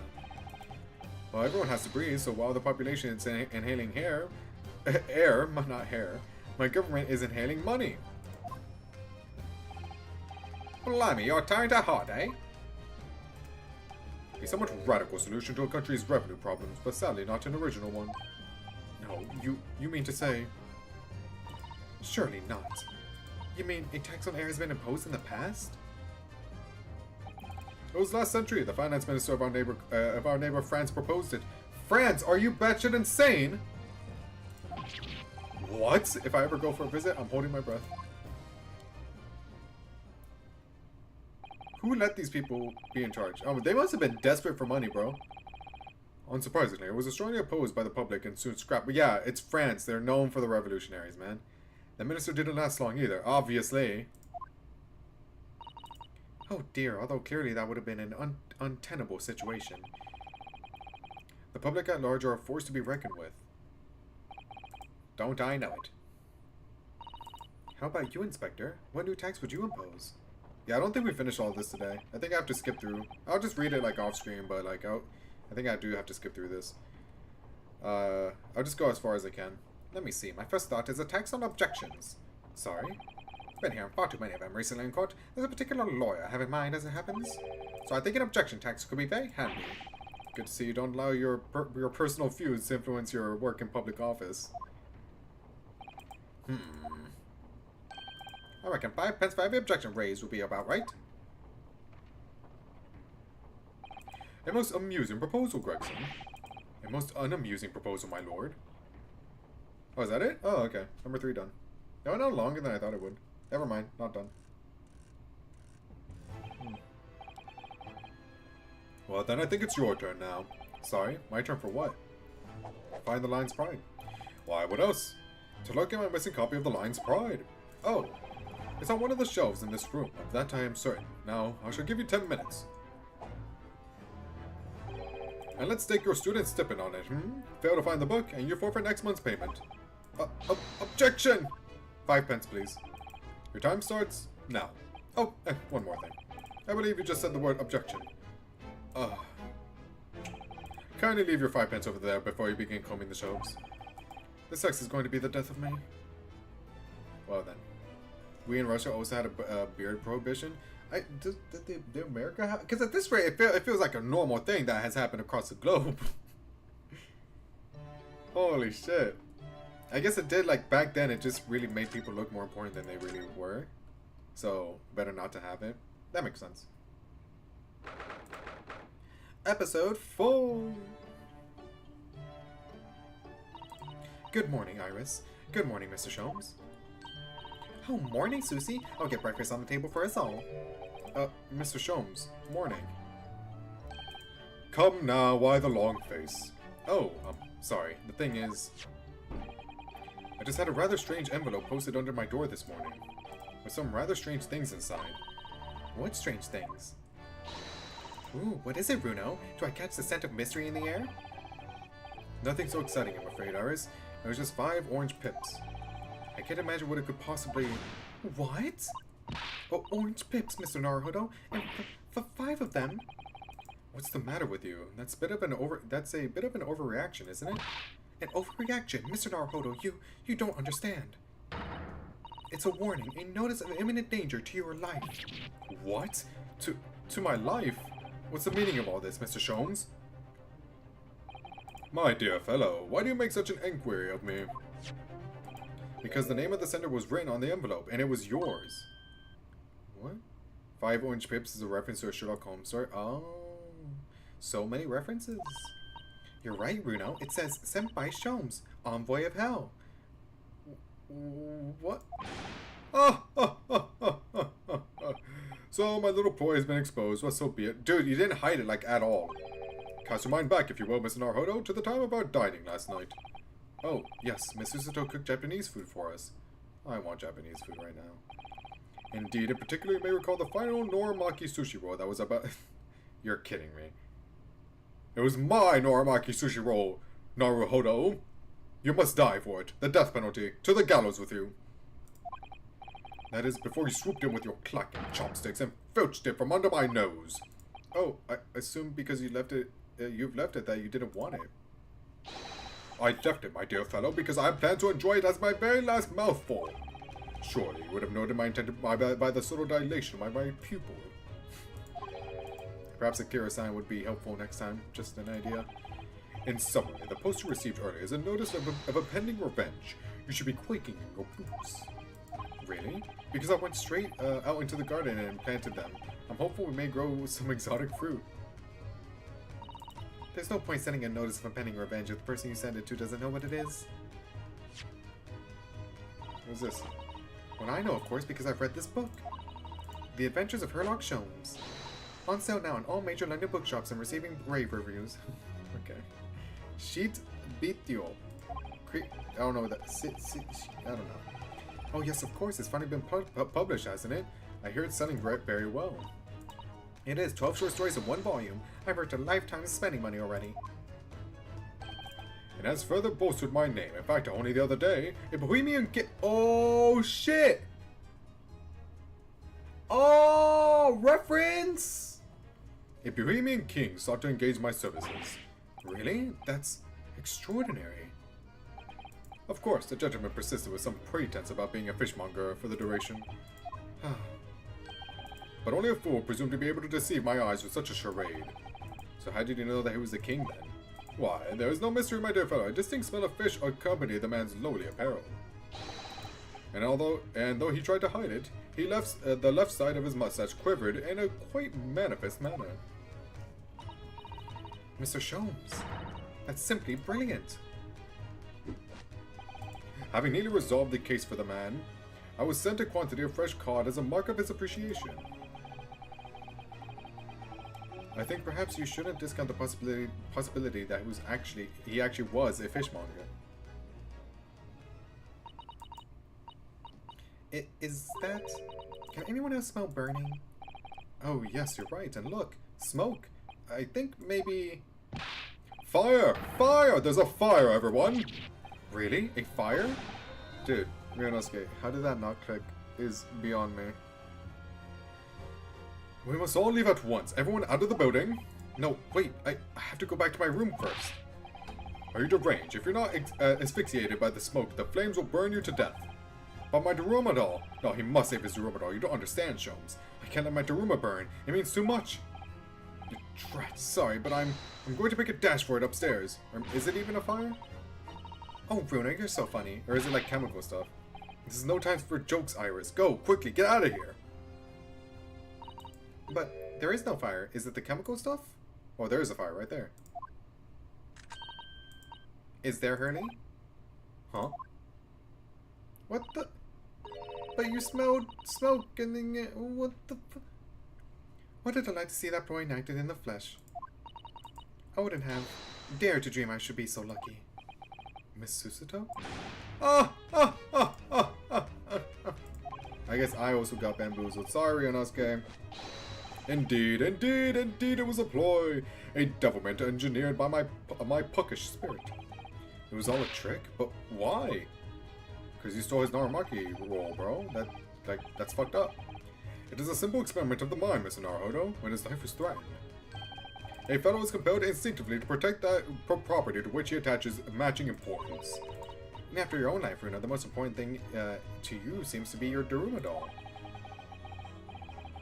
You need to read A Scandal Bohemia to get that fire joke.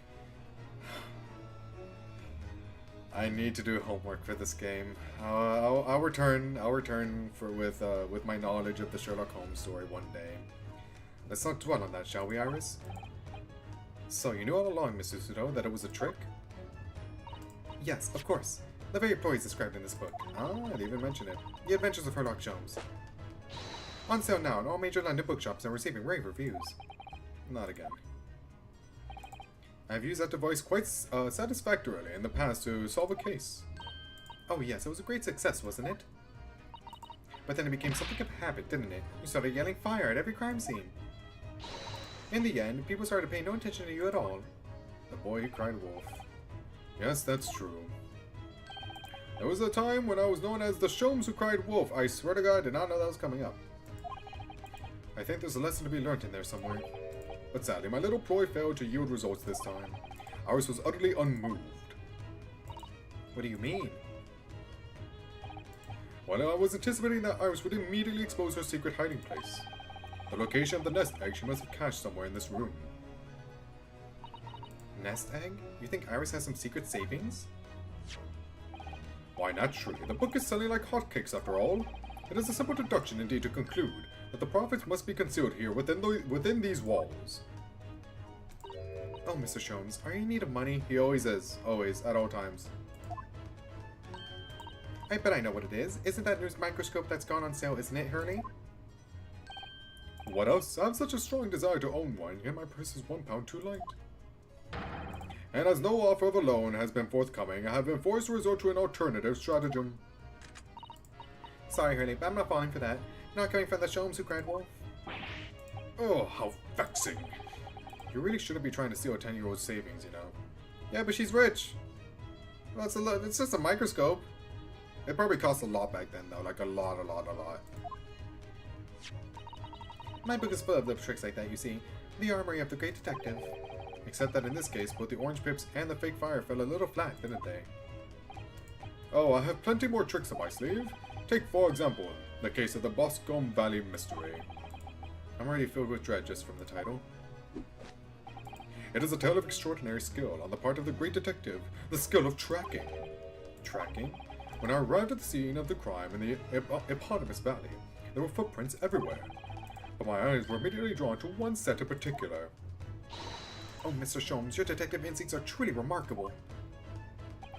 As you know, my dear madam, no detail, no matter how small, escapes the scrutiny of these eyes. So I tracked my quarry, following the trail of his footprints, all the way to the man's place of residence. It led you directly to the culprit's house? What a triumph! You must understand. It led me directly to my own house, my dear fellow. Huh? For the footprints were, in the final analysis, those made by my own shoes. How do you solve the case, though? Heard he left here for Boscombe Valley as soon as he received the telegram about the case, you see. And then he followed his own trail straight back here to Baker Street. Now, Iris, please, you make it sound almost humdrum, but I assure you, it is no easy feat. Tracking of this nature is a skill possessed only by the great Sherlock Holmes. You're right, it really is extraordinary. Quite so, extraordinary is the word.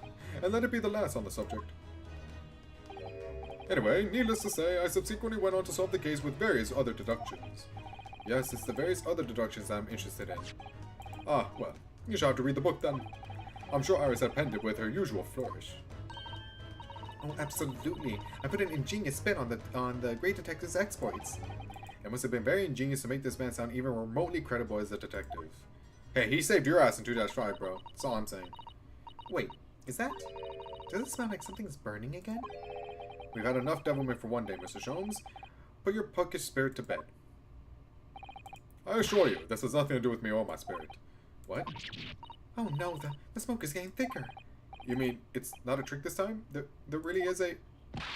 Fire! Fire! There's a fire, everyone! Miss Susato, where are you going? Stand aside, Mr. Naruhodo. Easy, Mr. Sholmes. What are you... Mr. Sholmes? Why did he just chuck that bust of Napoleon on the floor? Oh, look at that! And amongst all the broken porcelain. Coins, sovereigns in fact, worth a whole pound each! Come everyone, we must leave at once! Evacuate the building! Where's the room at all, though? You fell for a Hurley, hook, line, and sinker. Ah, wait, you mean... Iris! I certainly wouldn't have guessed that's where you'd hidden it. Damn. Do you mean to say that this smoke was... My own Pucky Spirit needs to come out and play sometimes too, you know. What? Oh, of course, I know what it is, Iris. It's that indoor herb garden set that went on sale last week, isn't it? That's what you're after. I want one so desperately, but I'm £4 short. You're rich! You said you have a whole life savings, you said.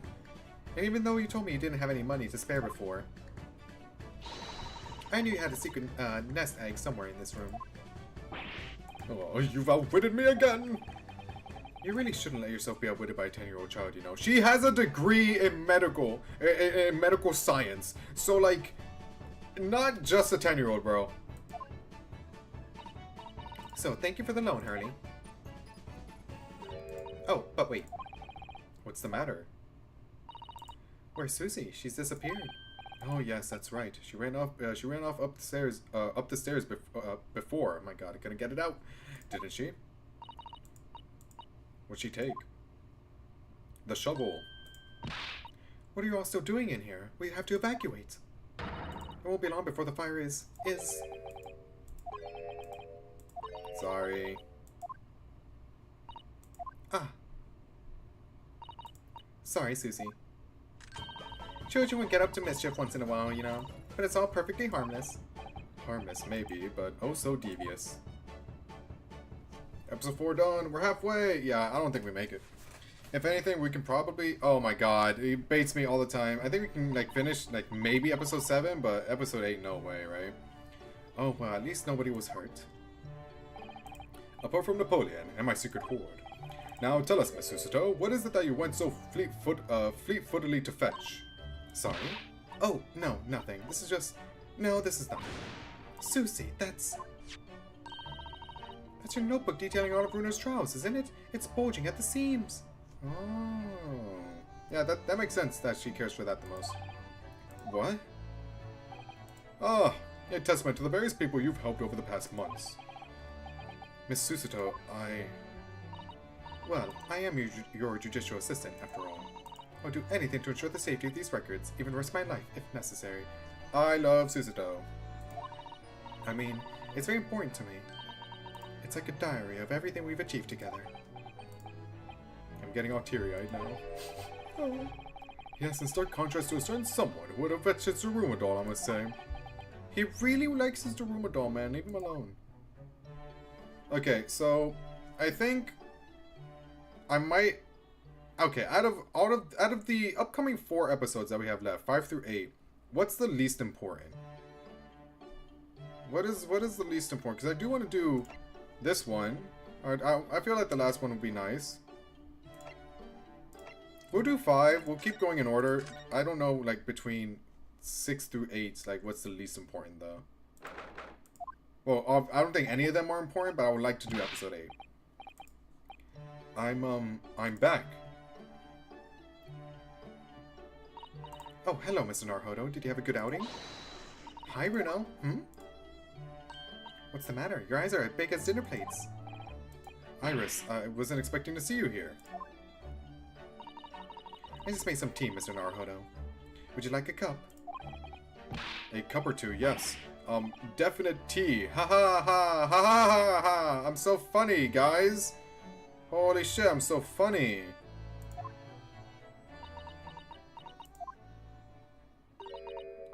Alright, Bruno, what's going on? You're acting extremely strange here. What? Me? No, not at all. As normal can be. Normality itself. See? Ha ha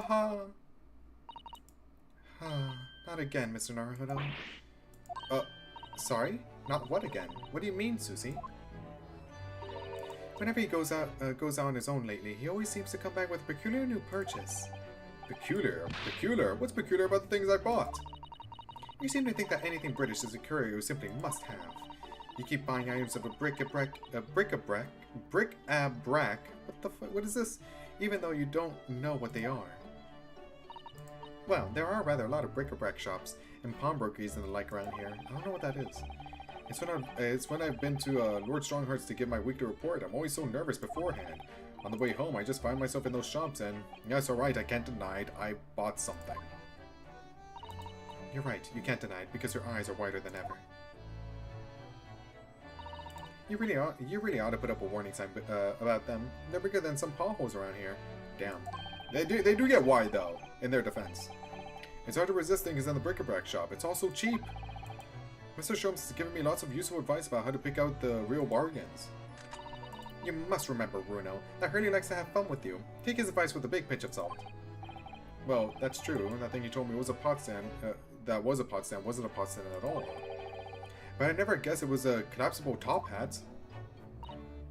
No, and I never have guessed that you could fill up this once empty room so quickly. Oh, so that's the reason why, like, he has so much shit? That makes sense. Honestly, it's overflowing with things we don't need now. I mean, look at those scales. Not once have you weighed something on them. I know, but ever since I first stood at the defense's bench in court, I don't know why, but I just really wanted my own little set of scales. He just wants his little trinkets, okay? Is that so wrong? Can a man not have his trinkets? Let's see it then, Mr. Naruhodo. What have you come home with today? Oh, well, it's, one of these. What is it? It looks all dry and shriveled up in a ball. Really, Mr. Naruhodo, what is it? It's a sea anemone. An enemy? Yes, I mean, I know it doesn't look like it at the moment. It's all shriveled up, like you said. Aren't sea anemones living creatures? The ones that dance about on the seabed? Yes, exactly. The ones that dance about on the seabed. Yes. Ryunosuke, this one's dead. Oh, they sell sea anemones in the bric-a-brac shops here in Britain. I don't know whether they normally do or not, but I do know that I bought one today. But why, Reno? Well, yes, for the aquarium, of course. It's dead! Aquarium? I don't know that word. Well, according to the shopkeeper, keeping sea creatures in tanks was hugely popular here in London before. Oh yeah, some people have some beautiful fish in seawater tanks, it's true. Having an aquarium became popular because the old glass tax was abolished. There it is again, rearing its ugly head, the subject of taxation. There's continuity! There's continuity! It was a real craze for a while. Everyone in London had one. For a while? Yes, it didn't last long. People's enthusiasm soon waned. It's just far too much work to be changing the seawater regularly in a city like London. Never true word said, I'm sure. You think people might have realized that from the start, really? Wouldn't you? I think after this, I'm gonna do episode 8, and then if I can fit another one, then I'll do that one, and then just skip through the last one. I'll read it like when I come back from work. Anyway, that was long before I was born. So now everyone jokes that there's an unloved aquarium covered in dust in every attic in the capital. And it's true, there's one in this attic too. When I told the man in the bric-a-brac shop about it, he had these words of wisdom. That's why this is the age of the sea anemone, and that made a lot of sense to me. It made sense to you, did it? But Bruno, this anemone is completely dried up. You just need to soak it in water overnight, and it'll be good as new. That's what the man said. Yeah, Bruno, you got scammed. I'm not sure that it works in the same way as dried wakame seaweed, Mr. Naruhodo. Once I've saved some money, I'm going to buy some prawns to keep this little fellow company. Oh, how exciting! Your office will be teeming with life. Will it really? Britain is a funny country, though.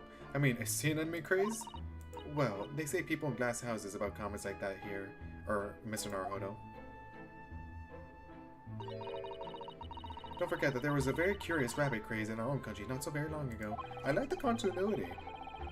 A mortifying chapter that people will try to erase from the history books 100 years from now, I'm sure.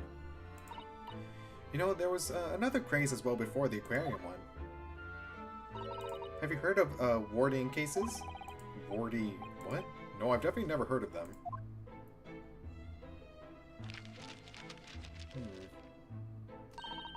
They were little glazed cases for growing plants indoors, I believe. I see. For plant lovers to raise their favorite tropical plants. That's right, like different types of ferns. Ferns? Do you mean those rather dull plants with lots of fronds for leaves? Hey! What's the fern? The fern had a name in the Ace Attorney trilogy. Oh, I forget its name. But it had a name. They're not dull at all. Ferns are lovely plants. I think people wanted to recreate the exotic foliage of the tropics in their own house and their own homes. So they grew ferns. I mean, ferns, sea anemones, Londoners certainly have a knack for the obscure. Well, thinking about it, my grandfather loved the moss on his bonsai. He looked after it better than the trees. It seems that the more obscure something is, the more it interests people. Charlie, Charlie the Fern.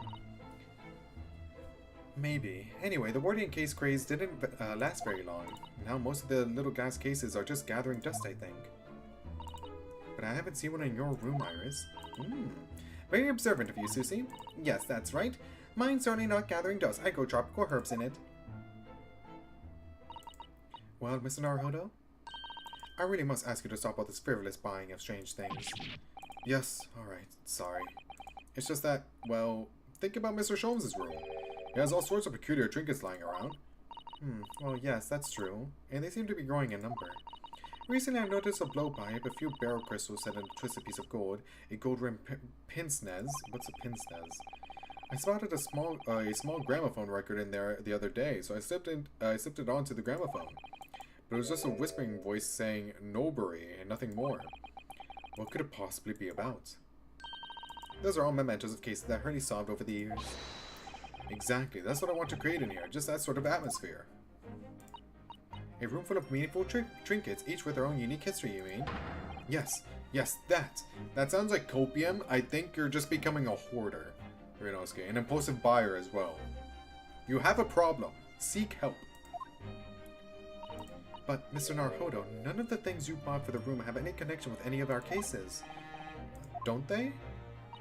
Well, for example, take that splendid but rather weather-beaten top hat. That wasn't used as evidence in any of the cases we've worked on, was it? Oh, so you have two top hats if you count the collapsible one as well? No, the collapsible one is a pot stand, as far as I'm concerned, anyway. But the other day when we were in court, they were everywhere, weren't they? Top hats galore. Top hats, I mean. Well, here in Britain, of course. They're the mark of a true gentleman, so that's hardly surprising. If a man is wearing a top hat when he ventures out of doors, he'll be looked down upon. Gosh, it has very strict rules, doesn't it? The English Gentleman's Code. I've been wondering how I'd look in a top hat recently. After all, my university uniform is black as well, so I think it would be very in keeping. What a good idea. Go on then, Bruno. Try it on.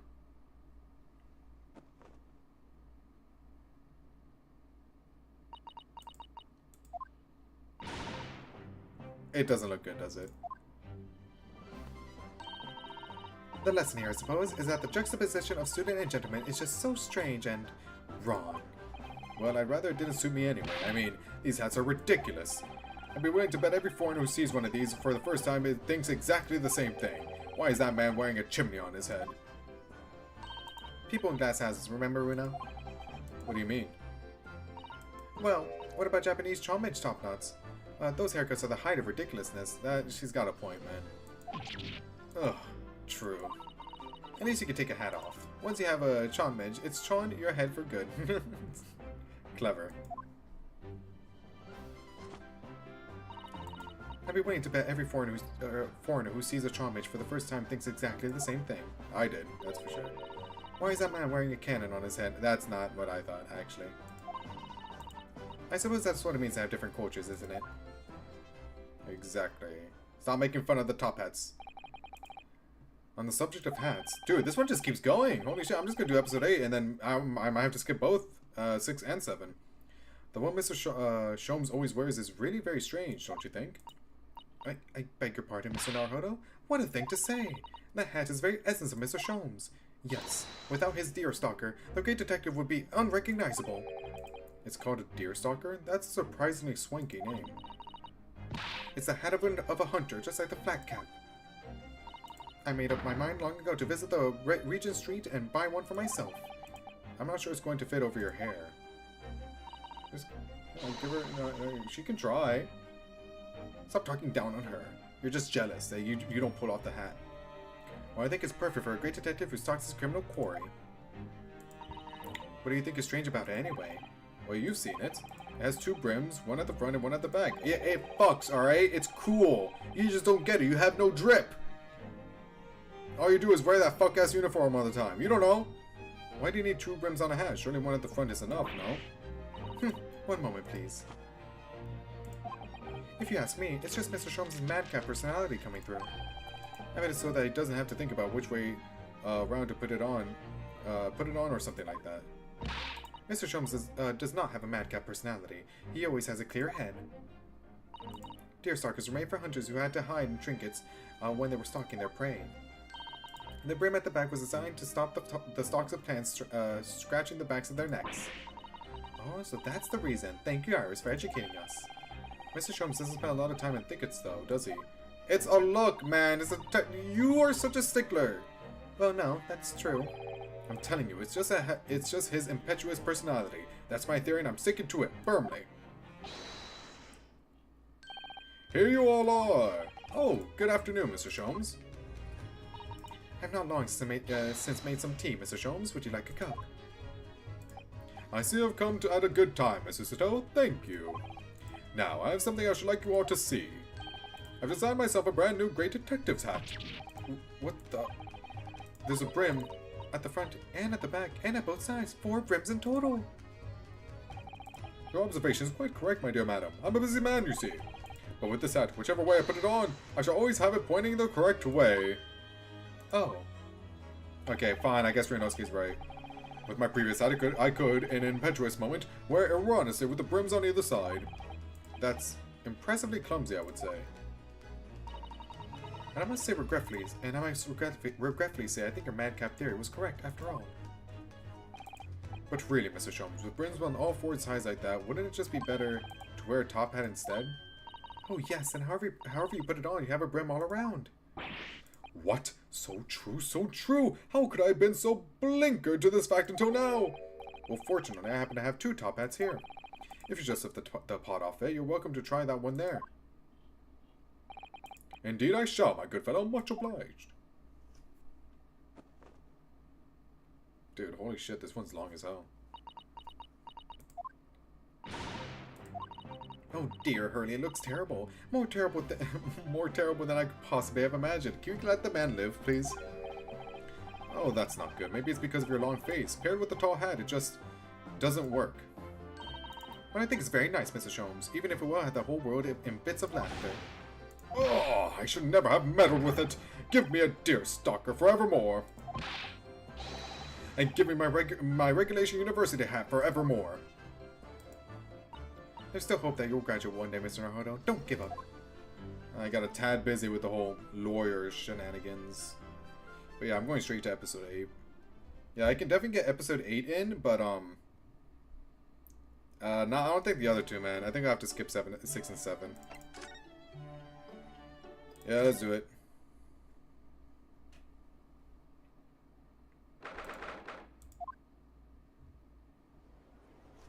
Hello, Sholmes.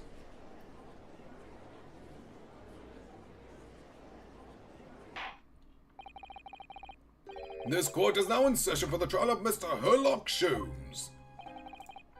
This is the most extraordinary case of murder. Counsels, I assume I may proceed. Yes, my lord. The defense is ready. At your discretion, my lord. Very well, I hereby call on the prosecution to introduce the case. The incident in question took place 2 days ago, late at night, when the ground was blanketed with snow.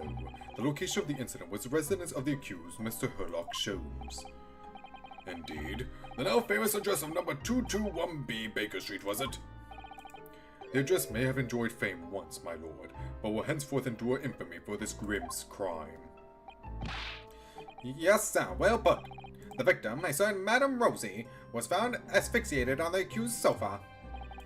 My word! What the hell's happening? But it's unclear as to whether the victim was actually killed in the defendant's suite or not. After all, when Mr. Sholmes left the room for only a brief moment, Madame Rosie somehow banished herself out of his room completely. Vanished herself, counsel? The victim? Quite true, my lord. There is but one adjoining door between my drawing room and kitchen. Yet having brewed some tea in the kitchen, I returned to find the room completely empty. There was nobody else present. Ordinarily, my fellow lodger Iris would have been at home. However, on the day in question, she had been invited to a meeting of a scientific society in the city. I'm afraid you have a propensity for exaggeration, sir. You claim the victim vanished herself, but really, it seems to me entirely plausible that she chose to leave via the main entrance to your suite. As it happens, my lord, the door to the accused's room was locked at the time from the inside. Very true, Inspector. As such, I can say with considerable certainty that the victim did not leave via my front door. But what about, aha! Yes! She could have snuck out through a window! Objection! The windows in the room were not locked, it's true, and the victim had the opportunity. However, there was snow all around the building outside, and not a patch of it had been disturbed. Would my learned friend care to explain how the victim could have left without leaving a trail? So the victim, Madame Rosie, somehow vanished from the scene before she was killed. Naturally, I was alarmed by the sudden disappearance of my guest. So I summoned this gentleman, who resides in the attic room above my own, and we took a cab to Scotland Yard. I can confirm that the defendant called for me, and I saw his suite on my way downstairs. And yes, I'm quite sure it was empty, just as Mr. Sholmes has said. When we reached the yard, this very detective happened to be there. Ah, well, yes, you see, I was just in my office for a while, having gone back from some, important business. Killing and whatnot, you know me. And then, having explained the situation to the inspector, we traveled back to Baker Street together. At the time, there were no footprints in the snow around the business other than, around the building, not the business. Other than the ones we'd made. Do I take it then, counsel, that you personally witnessed the scene where the incident took place? No, my lord. I went straight up to my bed, in my own room in the attic. Inspector Gregson, however, was met with a most blood-curdling sight. On Mr. Sholmes' sofa, the vanished Madame Rosie, motionless. So the victim was already dead when you discovered her, Inspector? No, my lord, not dead, but not far off it. She mustered all her remaining strength to say these dying words. That rotter, Sholmes, will be the death of me. Oh, that's pretty damning. But like, that could be interpreted in another way, surely. Ah, yes, I overheard that remark at the time too, delivered in a rasping voice full of malice. No. Those words indeed proved to be her last. The victim expired moments later, there on the sofa. The cause of death was identified as damage to the respiratory tract as a result of strangulation. Uh-oh. Pray, does the accused dare to contest the inspector's account? Certainly not. In fact, the inspector has done an unusually fine job of summarizing the salient points. Sholmes will be the death of me. Damning departing words indeed. In her final moments, the victim named her killer. You, Mr. Herlock Sholmes. But the defendant had no reason to take the victim's life. Perhaps you could tell the court, Mr. Sholmes, who exactly this Madame Rosie was. Ah, yes, of course. Did I never mention her to you? I'd extended an invitation to her that evening, though she is loquacious in the extreme. The most trivial matters quickly becomes a quarrel. I was only too pleased to leave her presence to make tea. Great. It would appear, then, that the accused did in fact have a motive for silencing his arrested guest. Permanently. Objection! What, she was annoying? Putting that tenuous motive aside, what about the other mystery surrounding the case? I'm inclined to agree with the defense. There remain a number of inscrutable details. The victim's alleged disappearance and subsequent reappearance, leaving no trail of footprints, for example. That's right. The crime described by the prosecution could never have happened. Yet the victim named the accused in her dying breath. It seems to me that my learned friend has overlooked a significant detail here. Nonsense. What have I overlooked? The man in the dock, the so-called great detective, all too frequently makes the following bold claim. There is no crime beyond the realms of possibility, no mystery beyond my powers of reasoning. So, Mr. Sholmes, we will have no difficulty in explaining how the crime thus described could have taken place. Therefore, I propose a toast to the great detective upholding his name.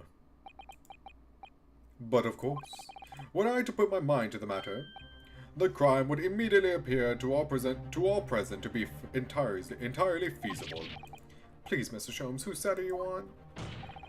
All you need to say is, no, even I can't think of a way that a crime like that could have been committed. Let the accused's admission be noted by the court. Though the crime may appear impossible to us mortals of inferior mental capacity, this man alone claims to know exactly how it was done. Hold it! Now hold on, that's a very fragile argument. Ryunosuke, I think you might be in trouble here, man. I don't know. Thank you, counsels. I believe I heard more than enough to proceed to my adjudication. Have you? The accused great detective did, in some inscrutable manner, willfully murder the victim, Madame Rosie. I therefore find the defendant guilty. Damn. Let this man be taken from this courtroom and, in some equally inscrutable manner, be sanctioned for his crimes. Court is adjourned. What the hell? Objection! Yeah, okay. That works too. My lord, please. The truth about the mystery surrounding this case are known to another besides the great detective.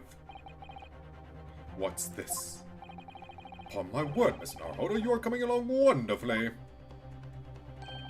You've deduced a fundamental truth about this case, I believe. Which would be, detective? That the truth to this case is known. Only to the true culprit, obviously. Is that not so, Gregson? Eh? What? Well, I suppose, yes. You don't mean... Are you suggesting, Mr. Sholmes, that you have an idea as to what actually happened that night? An idea? My dear fellow!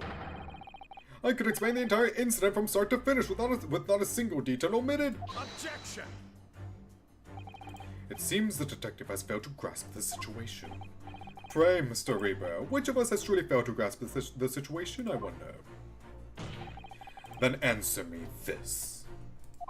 You claim that prior to the incident, the victim suddenly vanished without a trace from your room. If so, how exactly did Madame Rosie disappear? Why, naturally, via the window! It was ajar, after all. But that can't be. The room is a whole story above street level, and anyway, no prints were found in the snow. There are a number of ways one could avoid leaving tracks in the snow, surely. Such as flying, for instance. A fatuous notion. And to where do you propose the victim flew, Mr. Sholmes? It is not entirely plain. To the culprit's abode, of course. For, having left my suite, that is clearly where Madame Rosie was murdered. Take a moment to consider the cruel irony, if you will. By her own volition, she flew directly to her death.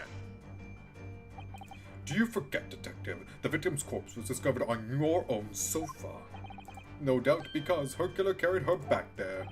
But what about the lack of footprints in the snow again, then? There just weren't any. Other than our own, from when we returned home ourselves. If by our footprints you refer to your own and mine, you are quite right. But there were those of another. On the night in question, there was one other person who could have conveyed the victim to my sofa. What? Good gracious, to whom do you refer, sir? A man whose somewhat unavailing presence at the scene of the crime would be questioned by no one. Gregson. Unavailing? You don't mean... Indeed I do. A man who hastened to the scene directly upon learning of the incident at Scotland Yard, namely...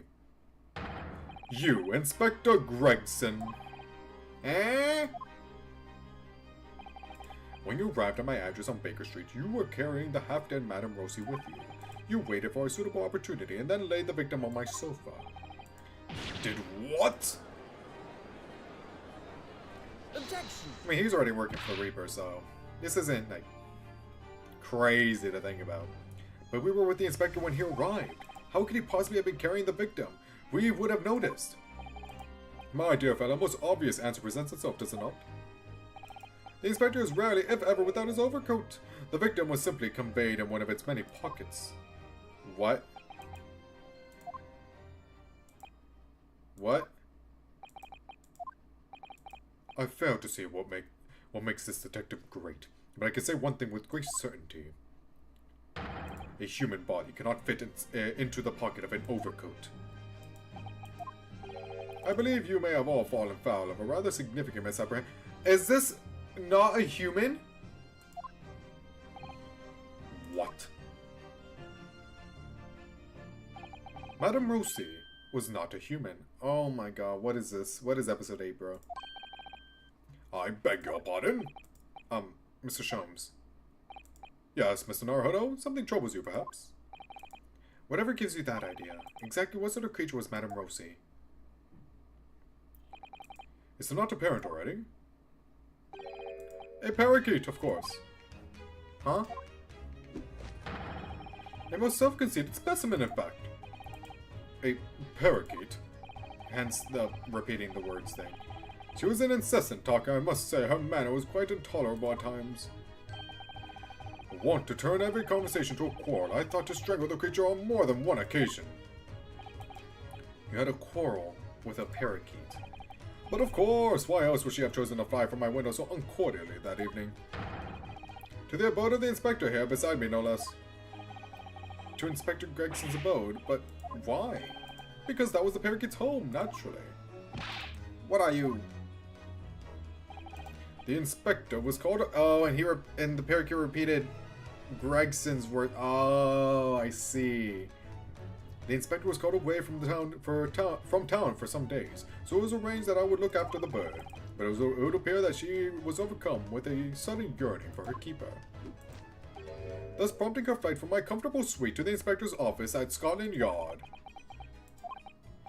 Well, Gregson, I believe it's high time you explained.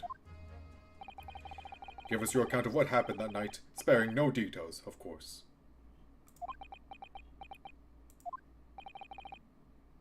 Inspector Gregson? It was an accident. I got back from being away that evening, you see. I just walked through the door of my office. I never imagined Madame Rosie would be on her way back to the yard as well. Oh man, he killed his parakeet! I slammed the door shut behind me just as she was trying to fight through it. No! So Madame Rosie... She got sandwiched between the door and the frame and fell to the floor. Never to move again. Oh man!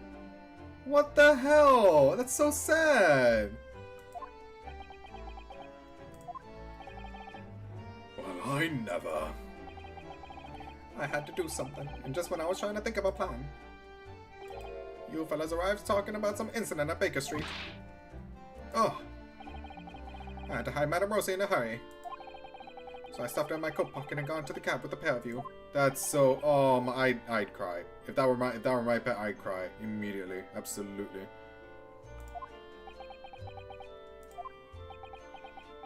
Damn. What could possibly have motivated you to behave in such a manner, Inspector?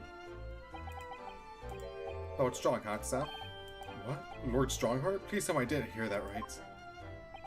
It was the Lord Chief Justice who asked me to look after the bird in the first place.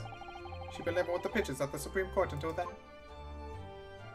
but apparently the other birds had started to pick on her. No!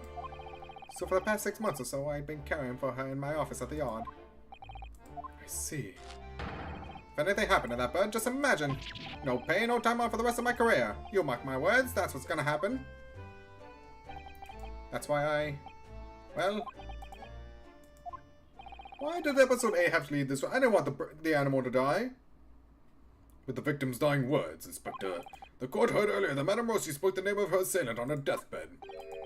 That rotter Sholmes will be the death of me. Indeed she did. Quite uncalled for, wouldn't you agree? But those words are your true feelings, are they not, Inspector? Oh. Clearly you speak of me not, often. Jeez. At your office at the yard, in this disparaging manner. A manner that the Merry Parakeet took much delight in mimicking. Oh, come on, I mean, have you read this month's edition of Rent's magazine, eh? I'm... sorry! This is all absolutely true. What an episode, huh?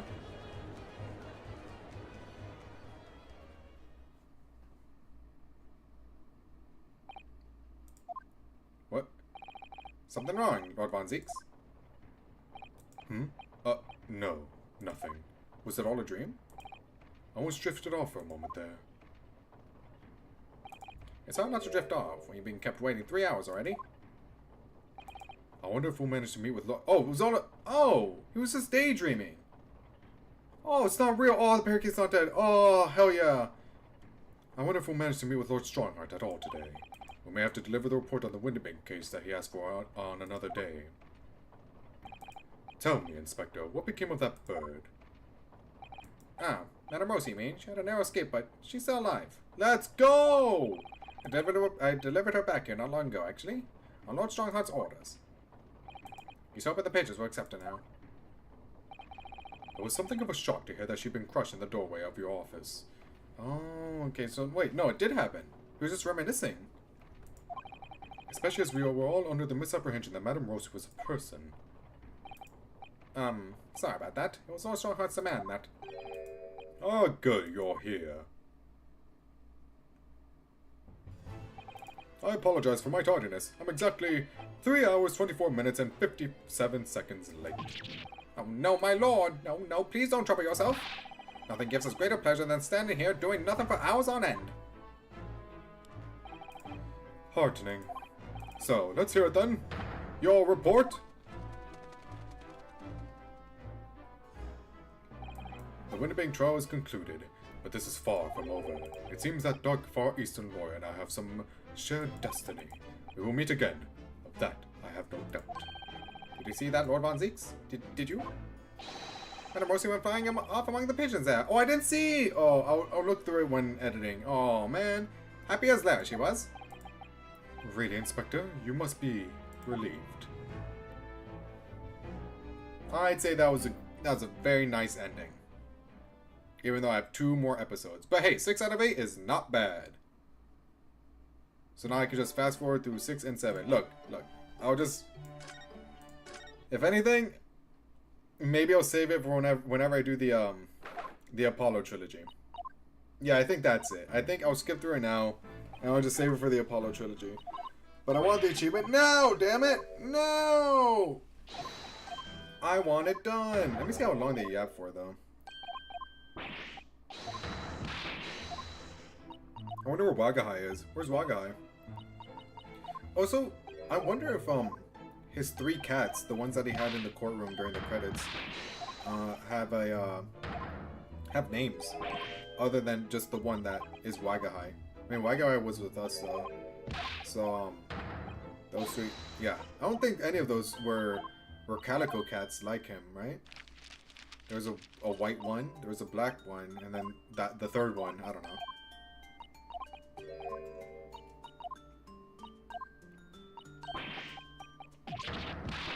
I think I only notice how much they yap for in this game whenever I fast forward. Because I remember redoing the episode 3 trial. Dude, even after like seeing all the like going through all the answers, like not wasting time at all, 2 hours. 2-3, redoing 2-3 took 2 hours. Roughly. Maybe like 1 hour, 45 minutes around there, but like definitely over an hour. It's a long case, man. It's a long case. Very, very long. Also, I didn't discover this trick until halfway through the investigation part 1. So maybe that wasted a little bit of time. Maybe it's closer to an hour and a half, but still. I see the gas payment machine behind the books. Oh yeah, it is. It's right there. You're right. Wow. That's cool. That's really cool.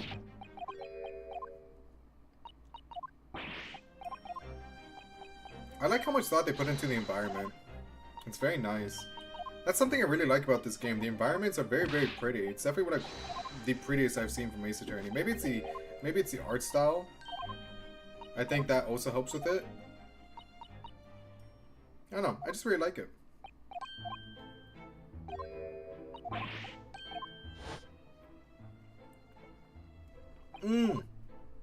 Bicycle lore. There's actually bicycle lore. I will figure that out whenever I play Ace Attorney 4, baby. Or Apollo Justice, it's called, right? That's what Ace Attorney 4 is? Dude, y'all talk. Holy shit. Yap.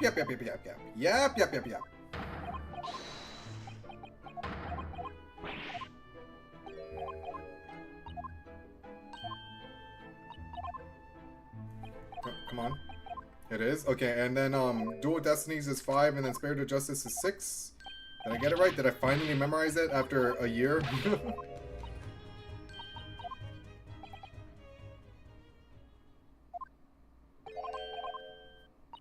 Come on, man. Come on. Oh yeah, I definitely wouldn't have... Yeah. For sure wouldn't have fit this. Right on the dot? Hell yeah! I finally memorized it, dude! Holy shit. I can't wait to check out the trilogy, though. Like, I'm not gonna set the bar too high, but oh, these two again. I miss them. I actually really like their designs. And I like them as characters, even though they can be like annoying with their shtick sometimes. I think they're funny. What was it? I'm not gonna set the bar up too high because I feel like if I do, I'm just gonna be disappointed. But as long as Ace Attorney continues being Ace Attorney, I'll like it. Oh, Gina. Which seems to always be the case. Like, there was always a moment in every Ace Attorney game I played so far that I'm like, yo, this is hype as hell. Hell yeah. Awesome. This is awesome. You know? So I'm not even... I feel like these two games are like an outlier in the whole Ace Attorney series. It feels like it, at least. It feels like its own, like, whole thing. While the original trilogy and the Apollo trilogy just feels like a continuation from each other. And I guess in that way, like, you're able to compare them, but I feel like it's not really fair to do this with the others. But I guess you can, right? Because it's still Ace Attorney. I would love to know what they said here, but running short on time. If I started at 10 in the morning instead of like 10:40 in the morning, I think I would have made it. Yeah, no, I definitely would have made it, but hindsight is 20/20, I guess. Maybe if I was faster in the trial, if I was smarter, maybe.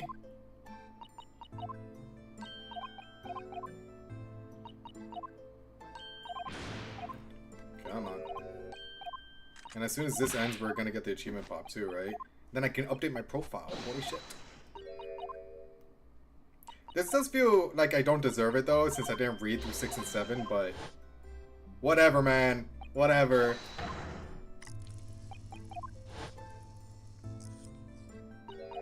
I do feel a little bit shitty for not reading through it, but come on, like well, we're gonna start Umi 3 tomorrow by not reading the thing, you know?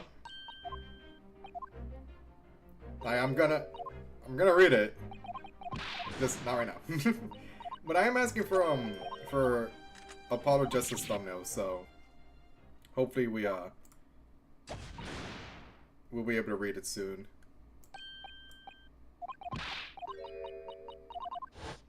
You're like Radical 6.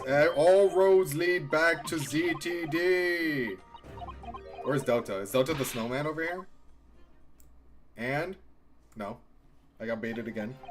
They always bait me with the Fate to Black, bro.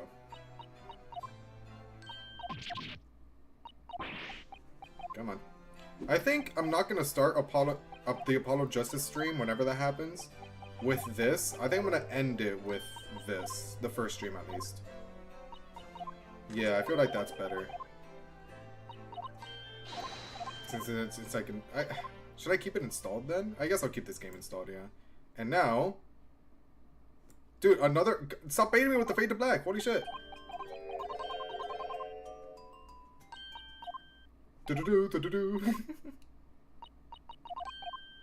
Okay, this is the last Fade to Black. Watch, watch, watch.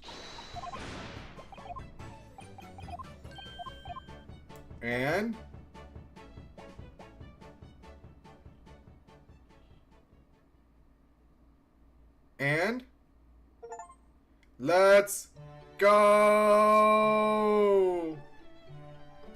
What an anticlimactic ending, but I did it! Yeah! Most of it just required playing the game, but like still! Let's update it, baby.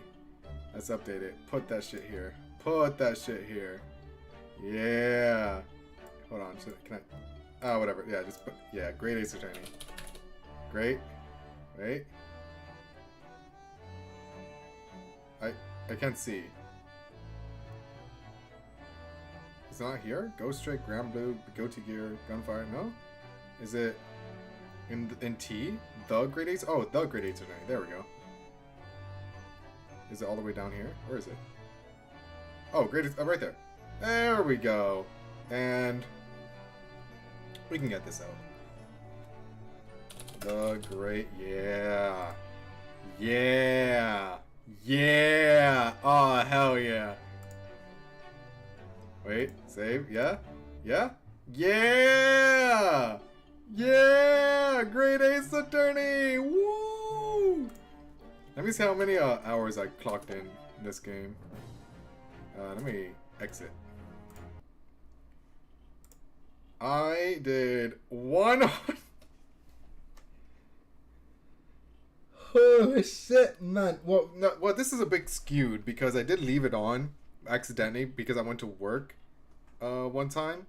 But it is roughly, still, regardless of that, roughly 100 hours I spent in this game. Holy shit, man. I'll re-download it whenever I do Apollo Justice, but for now, we can officially knock the Great Ace Attorney Chronicles off the list. Tomorrow, it will be Umi 3. Oh, hell yeah. And then after that, probably Elden Ring, I'll be honest. I think I've been postponing Elden Ring for, well, I was trying to do it earlier, but then stuff happened. But I've been postponing it for far too long. But Umi 3 tomorrow, that's going to be exciting. I'm going to try and aim for roughly the same amount of time. 5 hours, 40 minutes to 6 hours around there.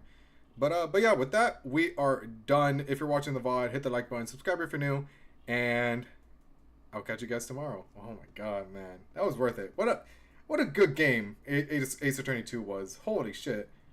I loved it. Loved every second of it.